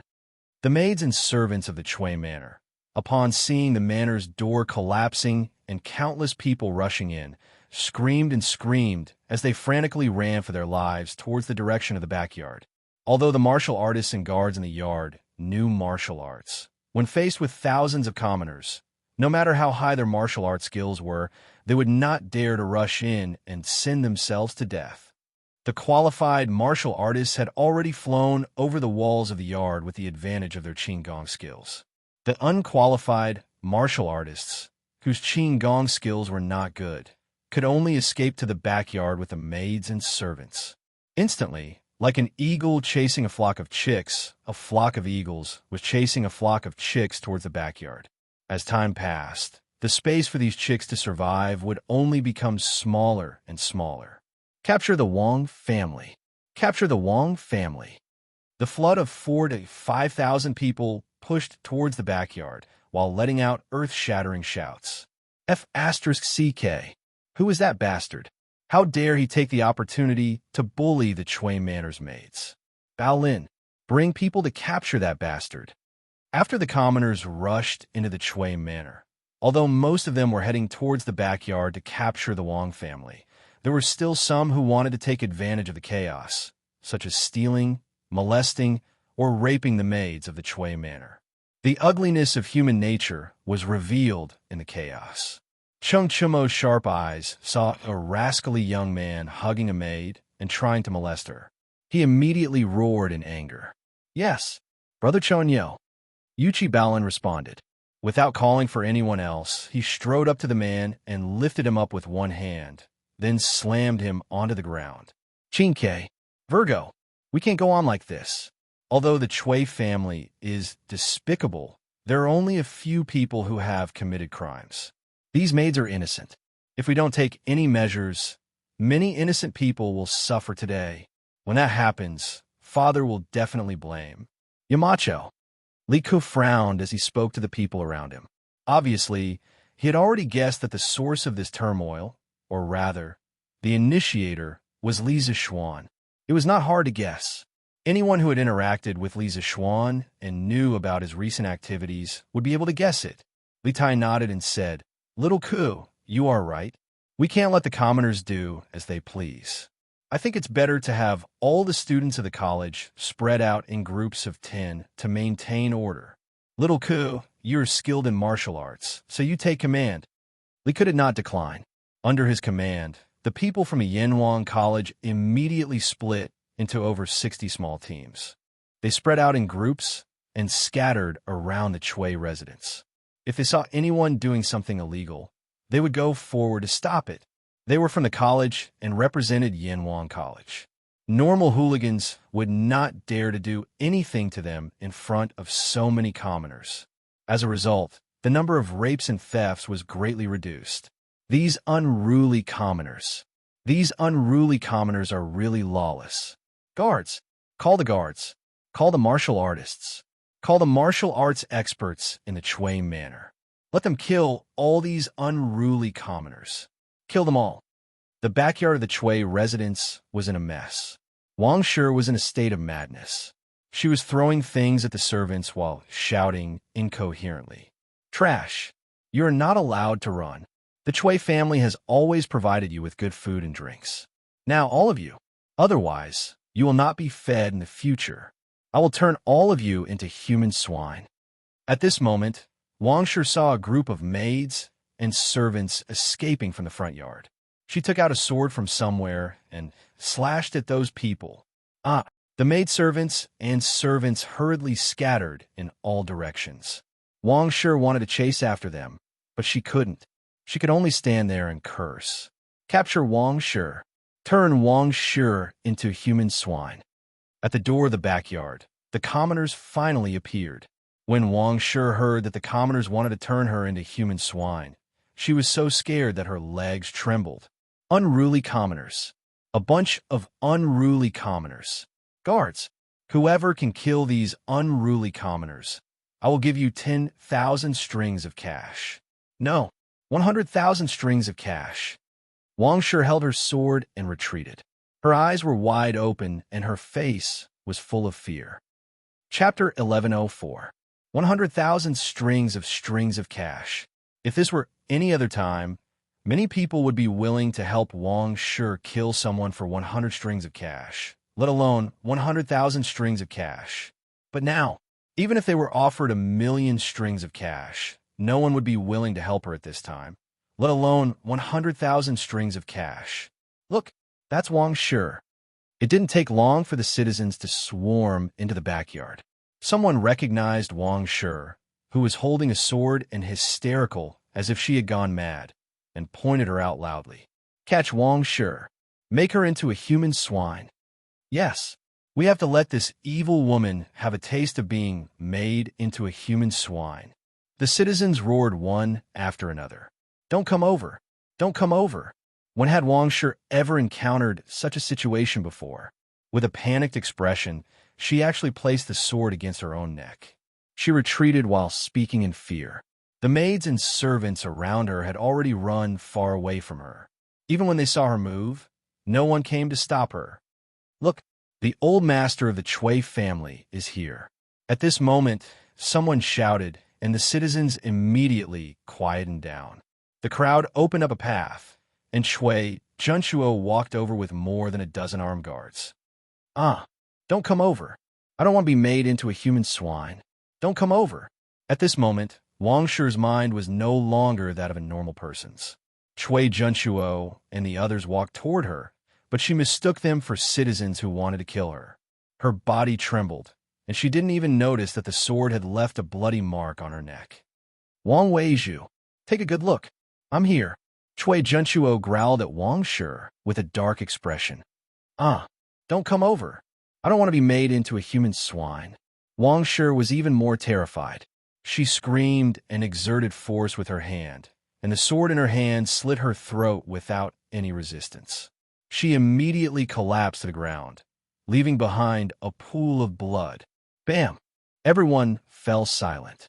No one would have thought that the dignified matriarch of the Chui family would be so frightened by a group of citizens that she committed suicide. Although this venomous woman deserved to die, the commoners felt that such a death was too easy for her. Chui Junchuo took a few deep breaths. He did not expect that the people would invade the Chui residence in such a large scale. Now that the Chui residence had been destroyed, Wang Shi had committed suicide, and the Chui family had become the laughingstock of the world. This result was worse than the worst that he had expected. He glanced at Madame Wang's corpse, then turned to look at the vast crowd behind him. With all his strength, he said in a deep voice, I am Chui Junchuo. He was the former master of the Chui family. The Chui family has indeed done a lot of wrong things in recent years, and Wang Weizhu really shouldn't kill Ningyu privately. It's my fault for not managing the family well. But now that the Wang family is dead and the mastermind has been eliminated, why don't all of you disperse? The East County Duke, Chui Junchuo. Many people knew about this person. Hearing him say this, many people subconsciously prepared to give up. In any case, the most vicious Wang Shi in their eyes was already dead. There was no point in staying here any longer. Although Madame Wang is dead. But what about the people that the Chui family has invaded and kidnapped over the years? Just when some people wanted to leave, someone in the crowd shouted, and the crowd became restless again. That's right. The Chui family has done a lot of evil in the past. They have invaded so much land and kidnapped women. How can the death of Madame Wang solve it? Yes, all the evildoers of the Chui family must be punished. Chui Junchuo frowned, but he was secretly anxious. He was anxious that the people from the imperial court had not arrived yet. That's right, at this time, he would rather go to the imperial court to be judged than to reason with these people. Because most of the civil and military officials in the imperial court were gentle people, and because of the large number of these people, they might directly rush up and kill all the people of the Chui family. As the saying goes, those who do evil are doomed to destruction. When the Chui family did those evil things back then, did they think that they would be punished today? At this time, a faint voice came from afar. Although the voice was not loud, it reached the ears of everyone present. Who's that? Chui Junchuo's gaze froze as he saw Li Zixuan flying over the heads of the crowd and landing steadily at the front of the crowd. Marquis Owen, did you enjoy watching the show from the side? When enemies meet, their eyes are exceptionally red. At this time, Chui Junchuo of course hated Li Zixuan. But more than that, there is a trace of indescribable complexity. At first, he did not think that he would lose. Yesterday, he even had the thought of turning defeat into victory and retaliating against Li Zixuan. But he did not expect that after just one night, Li Zixuan had successfully made the Chui family a 1,000-year-old aristocratic family into a street rat that everyone wanted to beat up. A 1,000-year-old reputation, in the end, could not win against that thin confession. But in the end, whose fault was this? If the Chui family did not do those dirty things, even if Li Zixuan had a grudge with the Chui family, could he make up something out of nothing? A 1,000-mile dike collapsed by an anthole. A 1,000-year-old aristocratic family, in the end, was destroyed in the hands of a pig like Madame Wang. Watch the show. This marquis is not watching the show. This marquis is using this grand scene to pay tribute to Miss Nianyu in the underworld, to ask her to rest in peace. Li Zixuan stood with his hands behind his back and said in a low voice. At the same time, he was secretly sizing up Chui Junchuo. He had fought with Chui Junchuo several times, but it was always in the dark.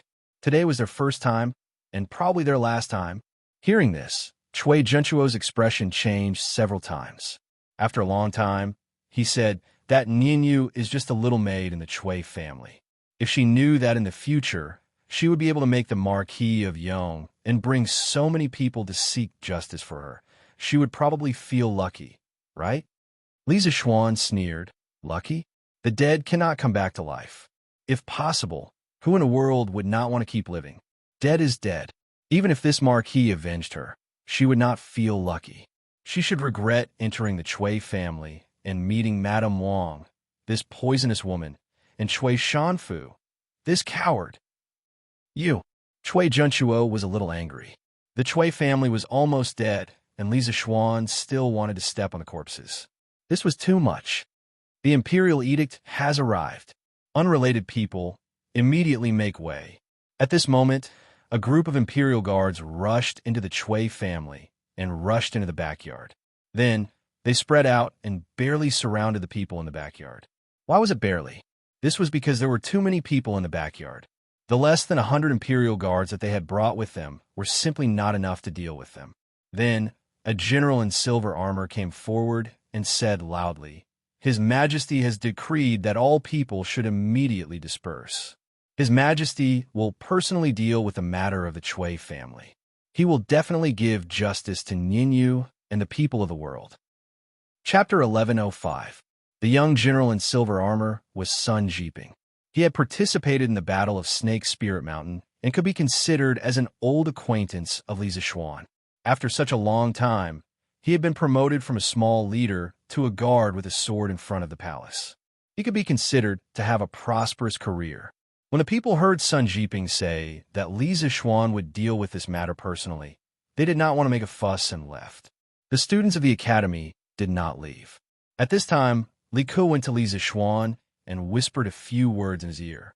Li Zixuan nodded gently and did not say anything. Sun Jiping did not have time to chat with Li Zixuan at this moment. He looked at the people of the Chui family and said loudly, His Majesty has an order. Chui Junchuo, East Commandery Duke of the Chui family, and Madame Wang, enter the palace immediately. There must be no delay. Chui Junchuo secretly breathed a sigh of relief. He had been looking forward to it for a long time. Finally, the people from the palace came. It was better for the imperial court to judge the Chui family than the people. After all, the imperial court would be reasonable. It was difficult to reason with the angry people. General, Madame Wang committed suicide a quarter of an hour ago. I'll go with you. Chui Junchuo stepped forward and said. After that, he looked back at Madame Wang, who was lying in a pool of blood. Although this woman was really hateful and even dragged the Chui family into the abyss of public opinion, she was still the former Madame Wang of the Chui family. Saving some dignity for her was saving the Chui family's dignity. Sun Jiping frowned. He followed Chui Junchuo's gaze and saw a woman in gorgeous clothes lying in a pool of blood.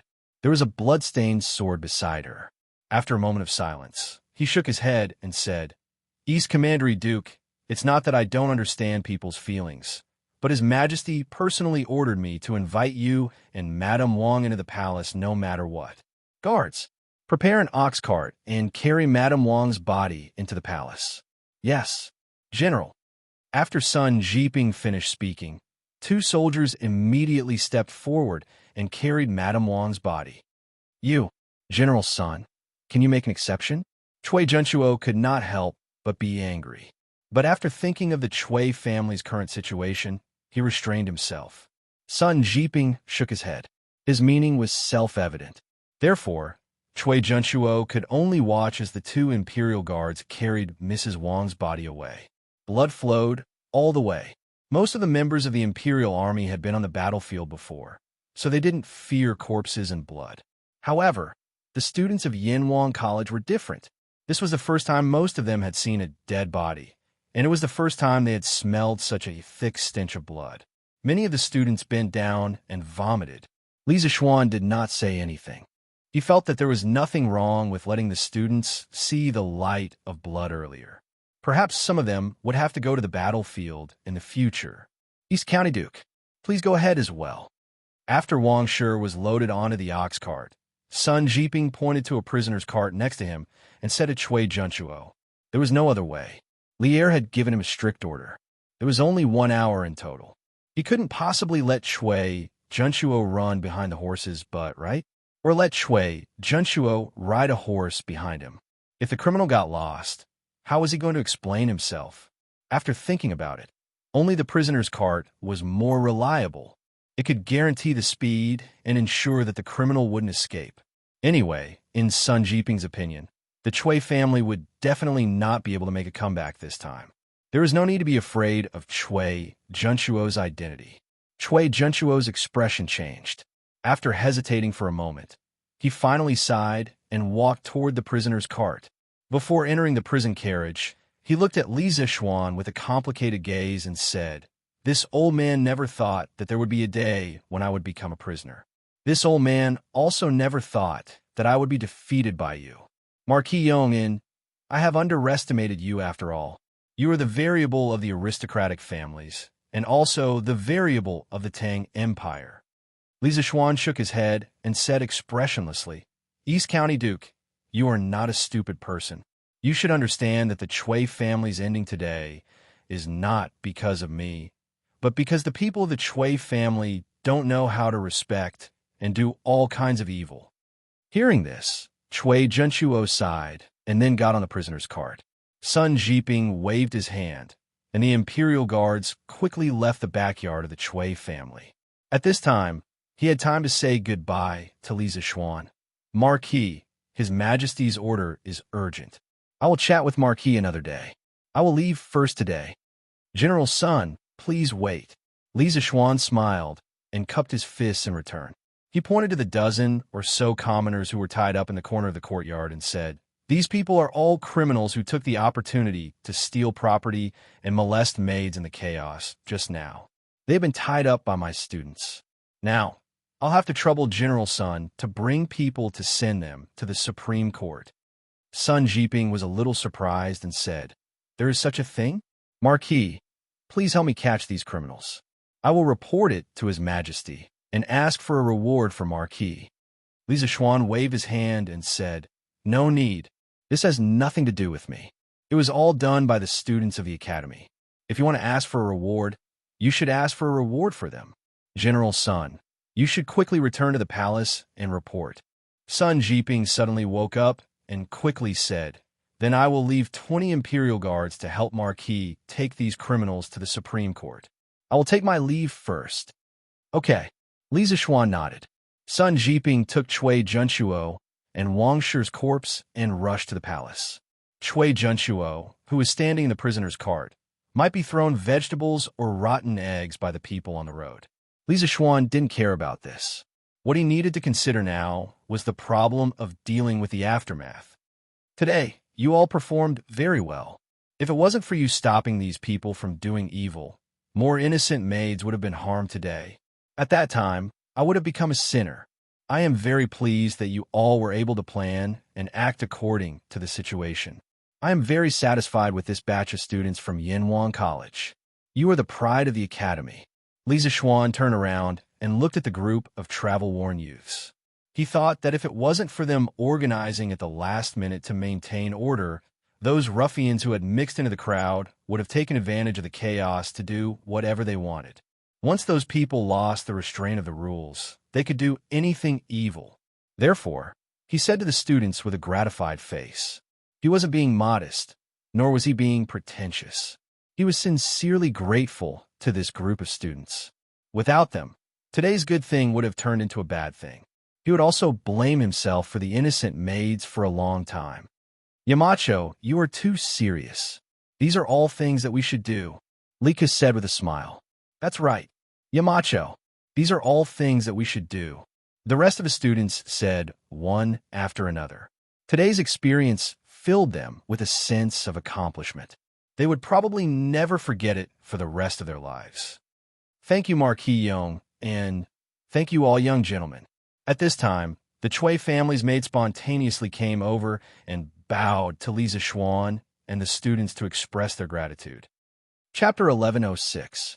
All right, you can all go about your own business. I will personally send these rascals to the Supreme Court. In the backyard of the Chui residence, after receiving the heartfelt gratitude from the maids of the Chui residence, this group of young lads who were in the middle of puberty suddenly felt a little smug. Lisa Schwan hurriedly waved his hand and chased them away. Hee Yamacho, why don't we help you send these people to the Supreme Court? Sun Ziffin chuckled. Lisa Schwan slapped the little fatty's head and said crossly, I think you're just trying to slack off and not work, aren't you? Quickly go to the foundation and help. Io, Yamacho, you are wrongly accusing a good person. I'm just afraid that you will be tired. Sun Ziffin shouted mischievously. The students laughed, but they still followed Li Zishuan's request and returned to the Warmtang Foundation. Li Zishuan watched the students leave with a complicated gaze. He was about to order the guards to take away these rascals when the Chui residence's servants all knelt down in front of him. Marquis, now that the Chui family is gone, please take us in, Marquis. We are all able to endure hardships. The other servants were also eager to try. Li Zishuan's family treated the servants well. This was basically known by everyone in Chang'an. For these servants, to be able to enter the Li residence was tantamount to entering heaven.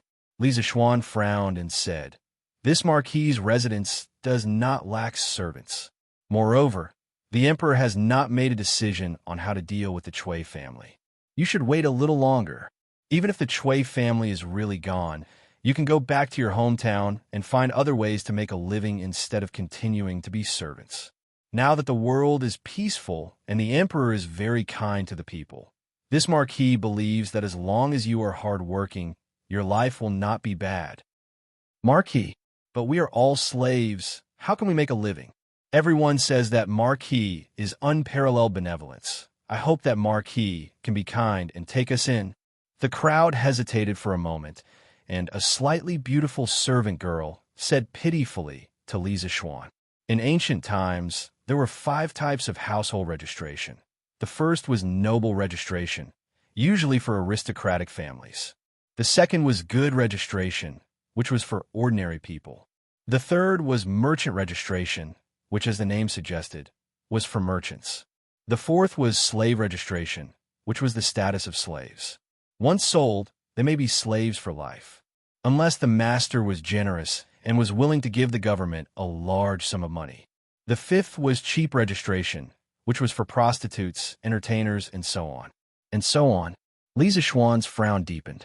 Not to mention that his residence didn't lack maids and servants. Even if he did, he wouldn't hire them here. First of all, who knew which of these people were loyal and which were traitors? Furthermore, that maid's way of talking about moral coercion made him feel disgusted. If the Chui family really falls apart, this Marquis will petition His Majesty to abolish your slave status and return you the status of good citizens. As I said before, the world is peaceful now. As long as one is diligent, one will definitely not starve. Li Zishuan said expressionlessly. After saying that, he turned around and called for a group of imperial guards to pick up the thugs in the corner. They left the Chui residence and headed in the direction of the Supreme Court. After transmigrating to the Tang dynasty, although Li Zishuan had become a high-ranking official, this was the first time he went to the Supreme Court. Speaking of which, if it weren't for a few imperial guards leading the way, he probably wouldn't have known which direction the Supreme Court's door was facing. Who asked him to be an otaku? Unless it was absolutely necessary, he would definitely not go out, let alone wander around aimlessly. If it was someone else who transmigrated, they would definitely tour the entire Chong and city in less than a week. After all, this was a traditional Tang dynasty building. The Supreme Court was located in Yining Lane. Yining Lane was beside the Kaiyuan Gate in the northwest corner of Chong and city. The Chui family was located in the southeast corner of Chong and city. From the southeast corner of Chong and city to the northwest corner of Chong and city, the journey was about 30 kilometers. Luckily, the Imperial Guards found a horse and a few ox carts from the Chui family. A group of people rode on the horses and tied the criminals to the ox carts. The speed was much faster than walking on foot. Otherwise, if they were to walk on foot, it would probably take half a day. Even so, Li Zishuan's group still had to spend nearly 2 hours to reach the Court of Justice in charge of the Great Tang's prisons, the Court of Judicial Review. If one were to compare it to the modern system, the Court of Judicial Review was equivalent to the Supreme Court. Normally, when there was a major case, the Supreme Court, Ministry of Justice, and the Censorate would send people to try it together. It was called the Three Departments Trial, but later on, it had a more popular name, Three Departments Trial. Greetings, Marquis Yong, and seeing Li Zishuan and the rest walking towards the Supreme Court, the two soldiers at the door hurriedly bowed. Although Li Zishuan did not know them, they recognized Li Zishuan. After all, this fellow was the man of the hour in Chong and city this year. Is Lu Tingwei here? Or is Sun Shaoqing here? Li Zishuan nodded and asked. The current minister of the Supreme Court was Lu Dui, and the head of court was another title for the minister of the Supreme Court. Normally, people would not directly address him as the minister of Court X, but as the head of Court X. This was because when the Supreme Court was first established in the Han Dynasty, the highest official in it was called the head of court. Although the title was changed to the minister of the Supreme Court during the Northern and Southern dynasties, the Tang people were still used to calling him the head of court. This was a common knowledge that Li Zishuan had learned after being in the officialdom for so long. There were two Shaoqing in the Supreme Court. One was Sun Fujia, who was an old acquaintance of Li Zishuan. The other was Dai Zhou, who was promoted by Li Zishuan in October this year. Li Zishuan had never met him before, but he had heard of him in his previous life. Replying to Marquis, Lu Tingwei and the two Shaoqing are not in the office. They should still be in the morning court. The soldier cupped his fists and replied, They are still in the morning court? Li Zishuan could not help but mutter. It was almost 5 in the morning. According to the usual practice, the morning court should have ended by now. It seemed that today's morning court would be very lively. These people have committed the crime of theft and indecent assault. Lock them in the prison first. When Lu Tingwei returns later, I will explain to him in detail. Li Zishuan pointed at the people who were tied up behind him and said to the soldier, Yes, Marquis. The soldier shouted. Immediately, more than a dozen Yamen runners ran out to help. A moment later, all the criminals were brought in. After everything was done, the soldier saw that Li Zishuan still had no intention of leaving. He could not help but feel puzzled. However, Li Zishuan's next sentence scared him out of his wits. This Marquis Li Zishuan incited the people to riot in a fit of anger. This crime is unforgivable. I surrender myself to the Supreme Court and ask the Supreme Court to take me into custody. This Marquis will wait in the prison for the Emperor's judgment. Chapter 1107. Under Li Zishuan's strong request, the Supreme Court soldiers could only fearfully invite Li Zishuan to the cleanest prison cell in the Supreme Court. The blanket was changed to the newest one, and they even brought over a table, a few copies of the Tong Daily, and some teapots and wine cups. It could be said that all the conveniences they could provide were provided. Li Zishuan's prison cell just happened to be the prison cell that he sent in today. Seeing that Li Zishuan's prison cell was as comfortable as an inn, the group of people's eyes turned red with envy. But they also knew that they would not receive such treatment, so they could only sit on the floor and wait for the Supreme Court's judgment.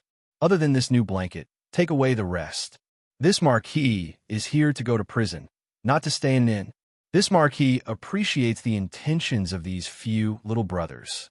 What was surprising was that Li Zixuan actually rejected the special treatment given by the officials and requested for the Supreme Court's officials to take away all the things. As for leaving the new blanket behind, it was really because he could not stand the dirty and hard blanket from before. But then again, as a big brother, it was reasonable for him to ask for a new blanket, right? Marquis, you are still innocent. You don't have to torture yourself like this, right? The soldier had a difficult expression on his face. They knew that Li Zixuan was a good official who wholeheartedly served the people. Otherwise, they would not spend so much effort. I have already made up my mind. There is no need to persuade me anymore. Just do as I say, and then go do your own things.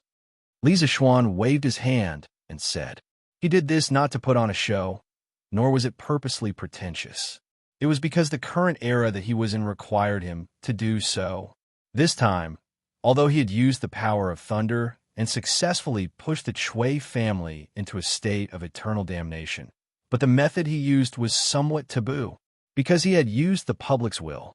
In this era where the imperial power was greater than the heavens, you, as an official, actually dared to use the public's will to force the emperor to do something he did not want to do.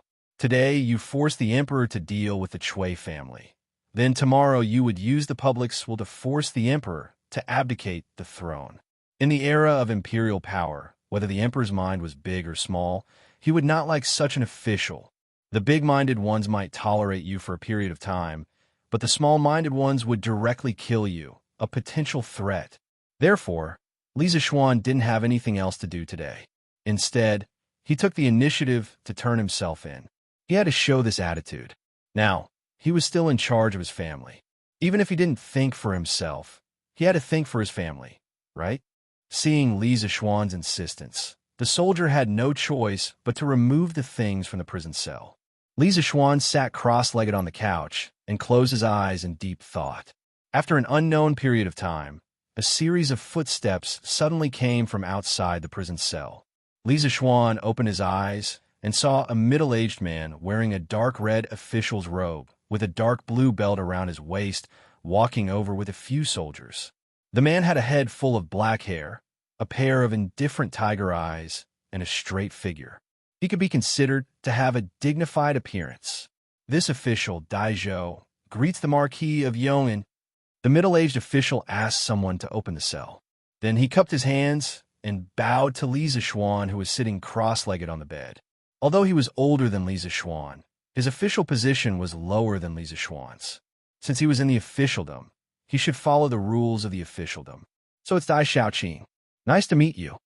Li Zixuan stood up and cupped his hands in return. This marquis's body is guilty. Dai Xiaoqing shouldn't be so courteous.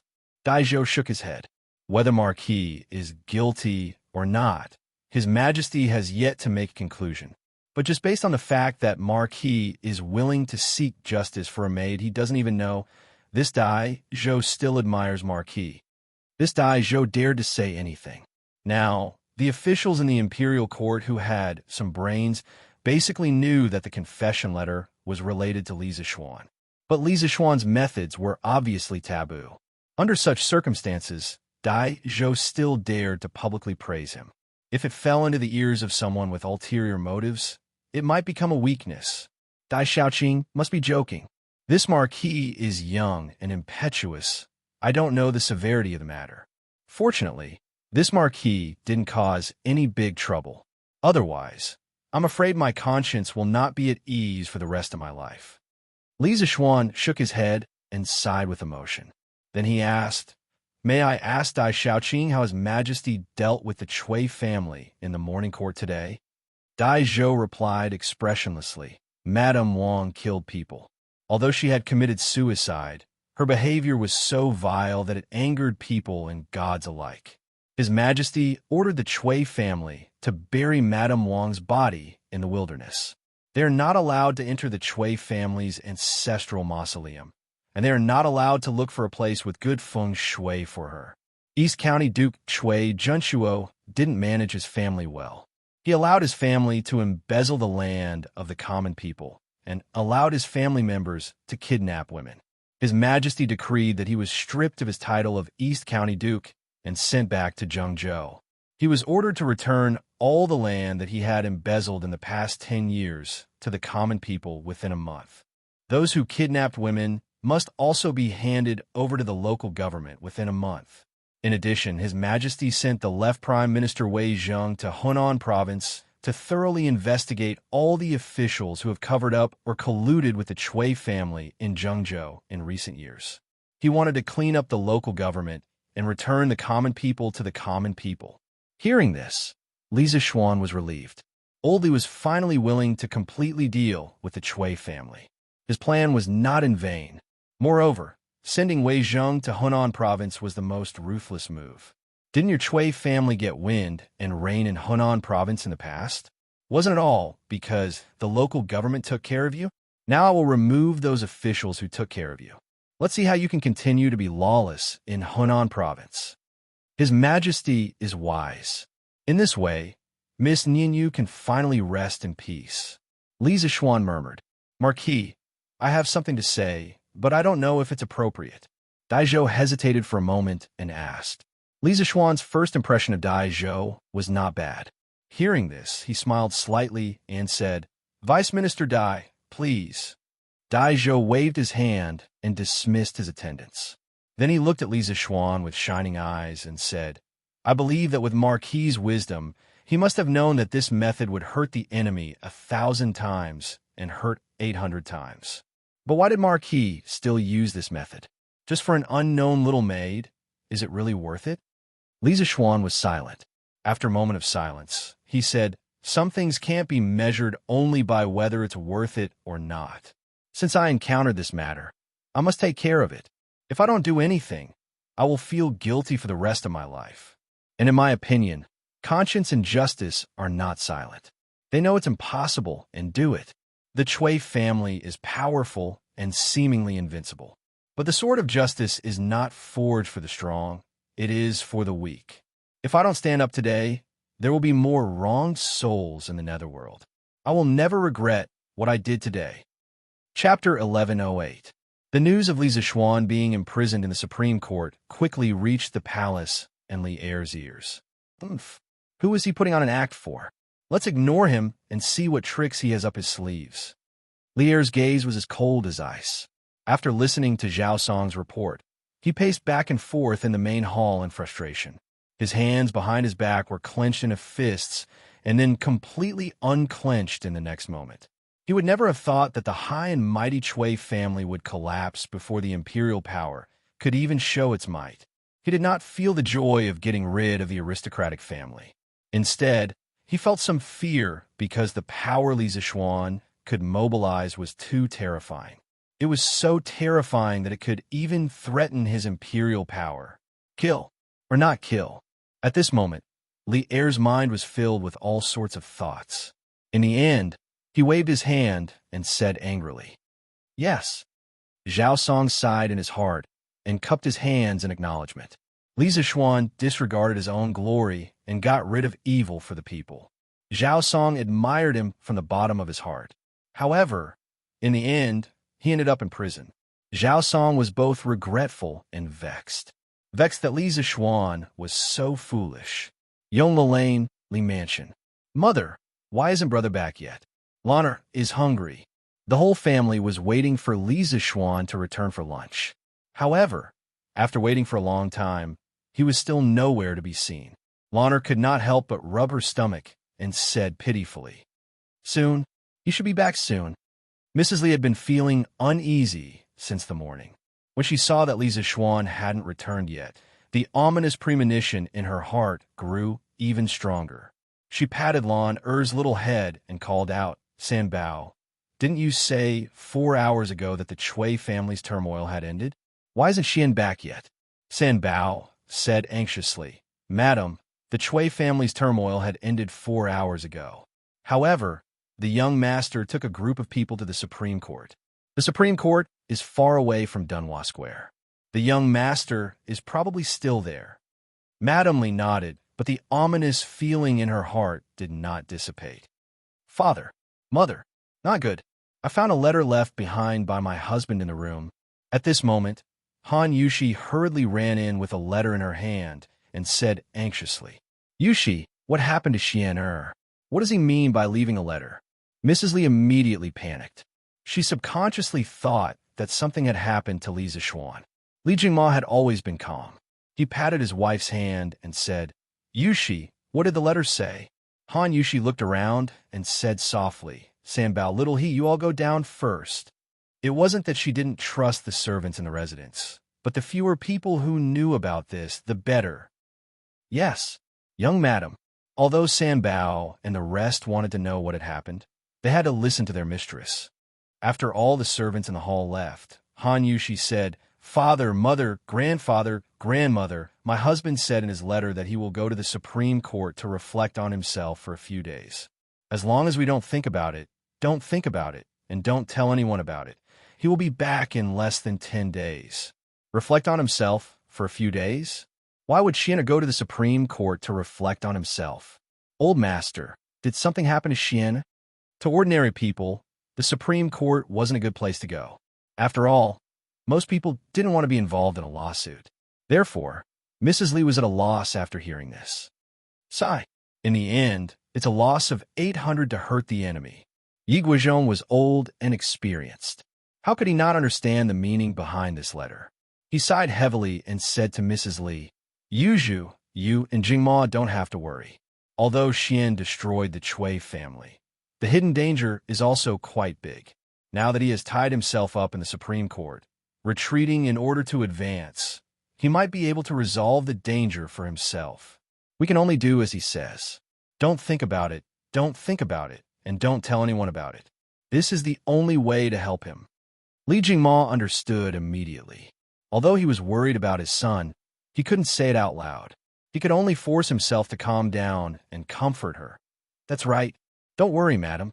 Xian has always been very confident. If he says nothing will happen, nothing will happen.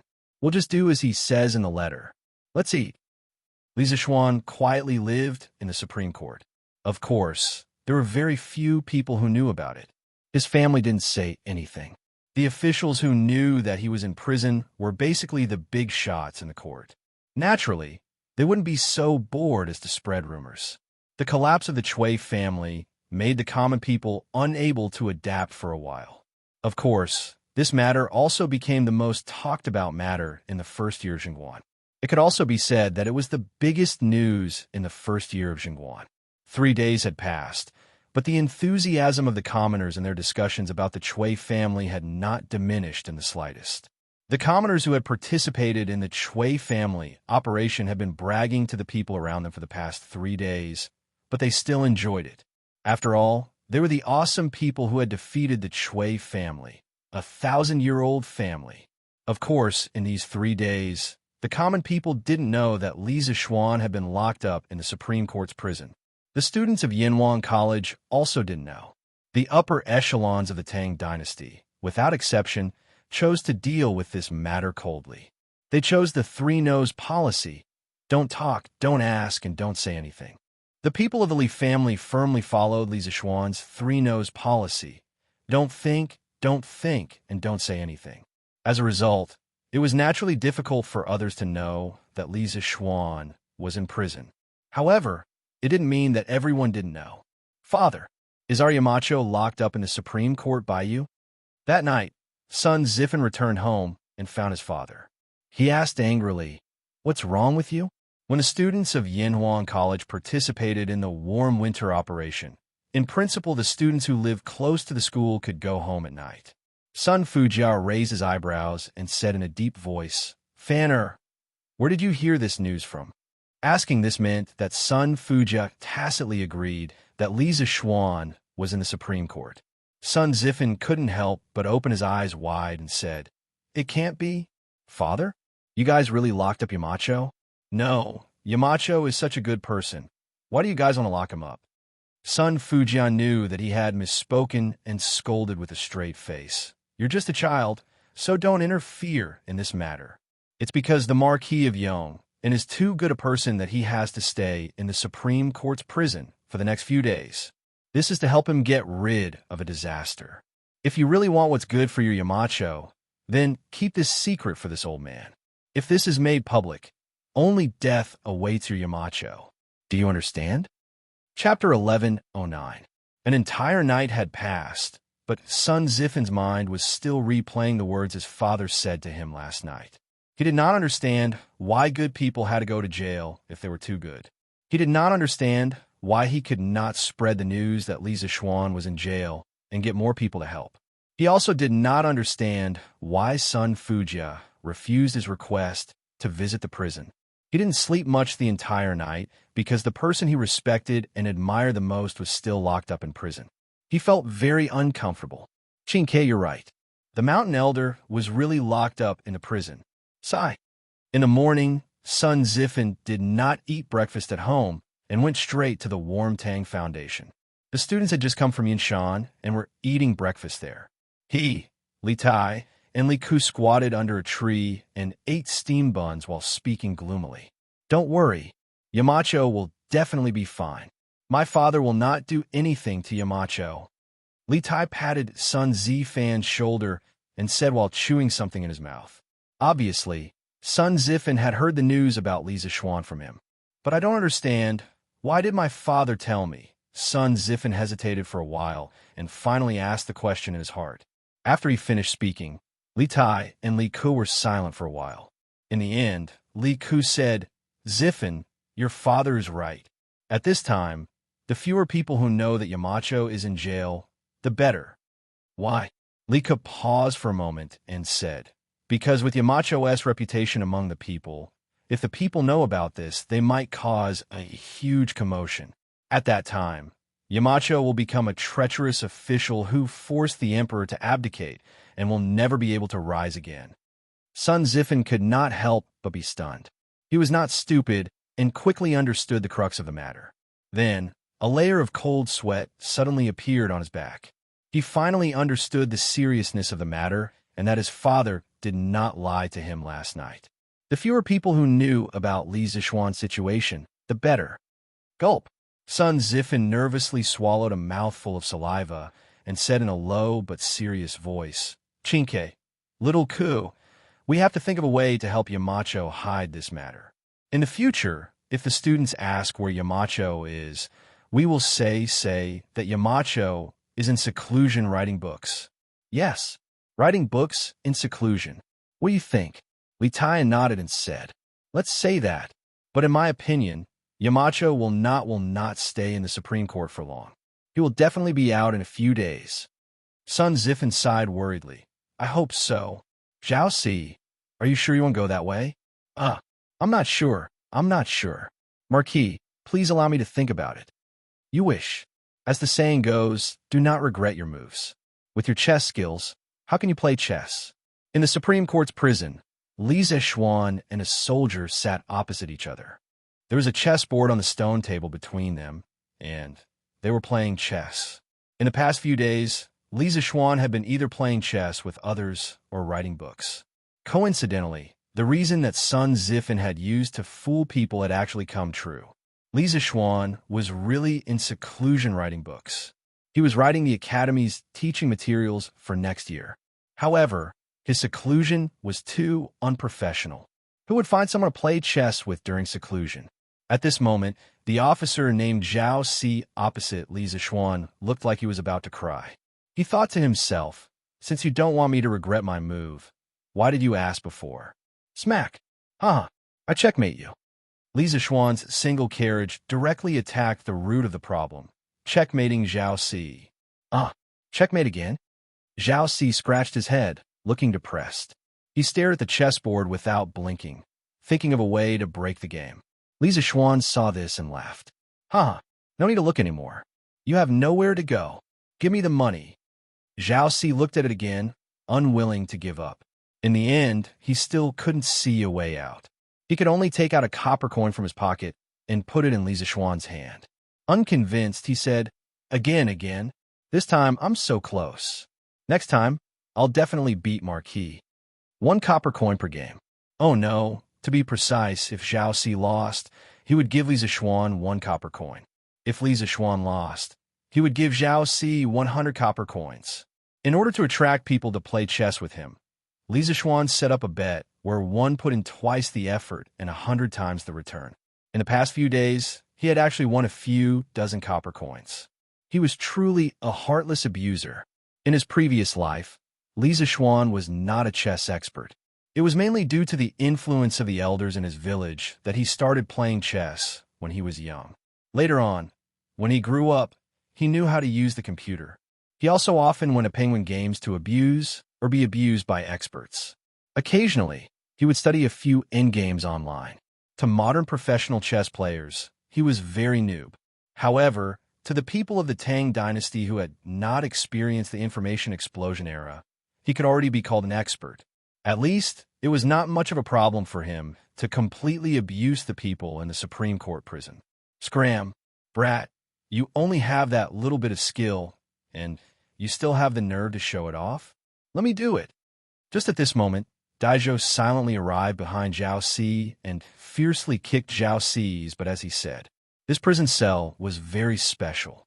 It was not locked, so Daizhou was able to silently walk in. Hey, this subordinate greets Dai Xiaoqing. Dai Xiaoqing, please. Zhao Si rolled and crawled up from the ground. Not only was he not angry, he even smiled cheekily at Daizhou. If this was in the modern world, he would definitely be a bootlicker. Marquis Owen, how about this Dai play a few games with you? Daizhou smiled. Li Zixuan had a good impression of Daizhou. This was a rigid but humorous person. Thus, he smiled and said, since Dai Xiaoqing is in the mood, how about we play a few games? Daizhou smiled even more happily. He did not clean up the chessboard but said, then this bet, I wonder if you can raise it by 10 times. And Li Zixuan was stunned. He could not help but laugh. Ha. Looks like Dai Xiaoqing wants to earn money from this marquis, but this game has not even started yet, and Dai Xiaoqing is so confident that he can win? Daizhou waved his hand. So what if I can't win? It's just 10 coins for a game. But if I win, this Dai can get 1,000 coins. This kind of deal is worth it. This Dai does not believe that I can't win 1 out of 100 games. This fellow did not hide his intention to earn some extra money from Li Zixuan. Hearing this, Li Zixuan felt both angry and amused. 100 games is definitely not enough. This marquis will play 3 games with Dai Xiaoqing. Li Zixuan smiled slightly. If he remembered correctly, Daizhou was a good official and an honest one. If this person really had the ability, Li Zixuan didn't mind losing some money to Daizhou to supplement his family. But if he really was a noob, then Li Zixuan wouldn't purposely go easy on him. Chapter 1110. In the Supreme Court's prison cell. The most popular Marquis Yong and was actually playing chess with the Supreme Court's newly promoted vice minister. They were even gambling. If news of this got out, it would probably shock everyone to the core. Daizhou sat opposite Li Zixuan. At this time, he had already put away his smile. After a moment of deep thought, he started with a move, horse 2 into 3. Li Zixuan was naturally not to be outdone. His counterattack was a pawn 2 into 5. Generally speaking, the openings of Chinese chess were similar. They could be divided into 2 types, the defensive type and the offensive type. For example, Daizhou's opening was, in a strict sense, a cautious defensive type, while Li Zixuan belonged to the aggressive offensive type. Li Zixuan relied on some of the combinations he learned from the internet in his previous life. In the early stages of the game, he slaughtered his opponents. On the other hand, although Daizhou lost a lot of pieces, he was not anxious at all. He continued to follow his own train of thought and slowly deployed his own defensive circle. The two of them moved to the middle of the game and gradually entangled with each other. In this kind of entanglement, the side with the sharper attack should have the greater advantage. However, from the current situation, it seemed that Li Zixuan was gradually at a disadvantage. Li Zixuan could not help but frown. He had underestimated Daizhou's ability. In terms of chess style, Li Zixuan's chess style was extremely bold and fierce. His footwork was wide, and it seemed like he wanted to fight to the death. He often liked to pursue thrilling situations in his games. From a standpoint of a bystander, watching his games was the most satisfying. To sum up his style of chess in one sentence, it could be called infinite scenery at the perilous peak. On the other hand, Daizhou's chess style was steady and his footwork was solid. Under his moves, the originally disadvantaged chess game was revived by him. Not only that, as the game progressed, he made the changes in the board very complicated. It was as if he had set up a Dragon's Gate formation. It was both real and fake, and it confused Li Zixuan many times. Time and time again, he set up ambushes to lure the enemy deep. Daizhou quickly killed Li Zixuan's carriage and horse. The scales of victory were slowly tilting towards his side. Gulp! Zhao Ci's eyes almost popped out of their sockets as he watched from the side. Such an exciting game made him feel like he was watching two peerless experts exchange blows. The flashes of swords, the neighing of horses, it was very intense. Only then did he realize that Li Zixuan hadn't used his full strength when they were playing chess. Haha, thank you for letting me win. Marquis, you have lost the first round. Under Daizhou's careful planning, all the advantages that Li Zixuan had gained in the beginning were finally wiped out. Moreover, in the process, Li Zixuan suffered heavy losses. After the final battle, all the escape routes of Li Zixuan's commander were blocked by Daizhou. Finally, Daizhou raised his head and chuckled. He was as happy as a child in his 30s. Oomph. One is a vice minister of the Supreme Court, while the other is a marquis of the current dynasty. Yet, they are actually gambling and playing chess in this prison. If news of this were to spread, would you feel honored? Or would I feel honored? Unknowingly, Li Er was standing outside the prison cell with his hands behind his back. It seemed that he had been standing there for a long time. Beside him was Zhao Song, who was gasping for cold air. His forehead was sweating in the middle of winter. The three unlucky fellows in the prison cell quickly came over to greet him. Li Er directly said to Daizhou, "Minister Dai, you are in such a good mood. You can leave first. I will look for you later." Daizhou's forehead was full of sweat. He thought to himself that today was really an unlucky day. In his own territory, playing chess to earn some extra money, he actually met Li Er. How unlucky! Most importantly, he was about to get the 1,000 copper coins when Li Zixuan came. How should he ask Li Zixuan for money later? Yes, Your Majesty. Daizhou was thinking about how to get the 1,000 copper coins back. He saluted Li Er and left with Zhao Ci. At the same time, to prevent the other prisoners from affecting Li Er and Li Zixuan's conversation, he also ordered the prison guards to transfer all the prisoners in the nearby prison cells away. I heard that you were reflecting on yourself here. But now, it seems that you are living quite well here. Li Er stood in front of Li Zixuan and said expressionlessly. Li Zixuan smiled helplessly and sighed. 3 feet of land without any sunlight. I am just trying to find joy in hardship. Li Er's gaze froze and said, "Are you blaming me?" "No." "Then, do you feel wronged?" Li Er's face was expressionless as he spoke again. "Also no." Li Zixuan shook his head and said in a low voice, "Eating from the monarch and sharing the monarch's burdens is the duty of subject. But what I did this time, not only did I not share your Majesty's burdens, but I also added trouble to your Majesty. If it was in any other dynasty, my head would have already left my body. How could I still have a place to play chess and write books like now? So, I do not blame anyone, nor do I feel wronged. Instead, I am filled with gratitude." Hearing this, the depression in Li Er's heart dissipated a little. With his hands behind his back, he paced around the cell and said, "Do you know that in these 3 days, the Empress has come to find me 3 times, Chang'e has come to find me 5 times, and Changxian has come to find me 3 times. They were all speaking on your behalf. In the end, if I did not let you go, I would become a fatuous monarch in their eyes." Li Zixuan was moved.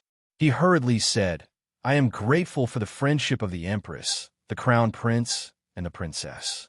But entering the prison to reflect on myself was my own choice. I feel very uneasy for causing trouble for your Majesty." "Ha! If I had known that you were such a troublemaker, I would not have placed you in the imperial court." Li Er shook his head and scolded unhappily. Then, he did not speak again. At this time, he noticed a thick stack of manuscripts on the bed and asked casually, "What are these?"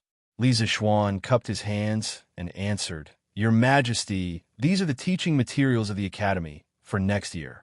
I happen to have nothing to do in the prison, so I settled down to write books. So many? You wrote all of them in the past few days? Lier's face was suddenly shocked. This was because even if 3 scholars worked together to compile this thick stack of manuscripts, they would not be able to write so much in 3 days. Subconsciously, he went forward and flipped through it to see if the contents were scribbled by Lisa Schwann to make up the numbers. But when he opened it, the word awkward was written on old Lee's face. This was because he had flipped through some of the contents in the 2nd volume of chemistry. He could not understand the equations in it at all.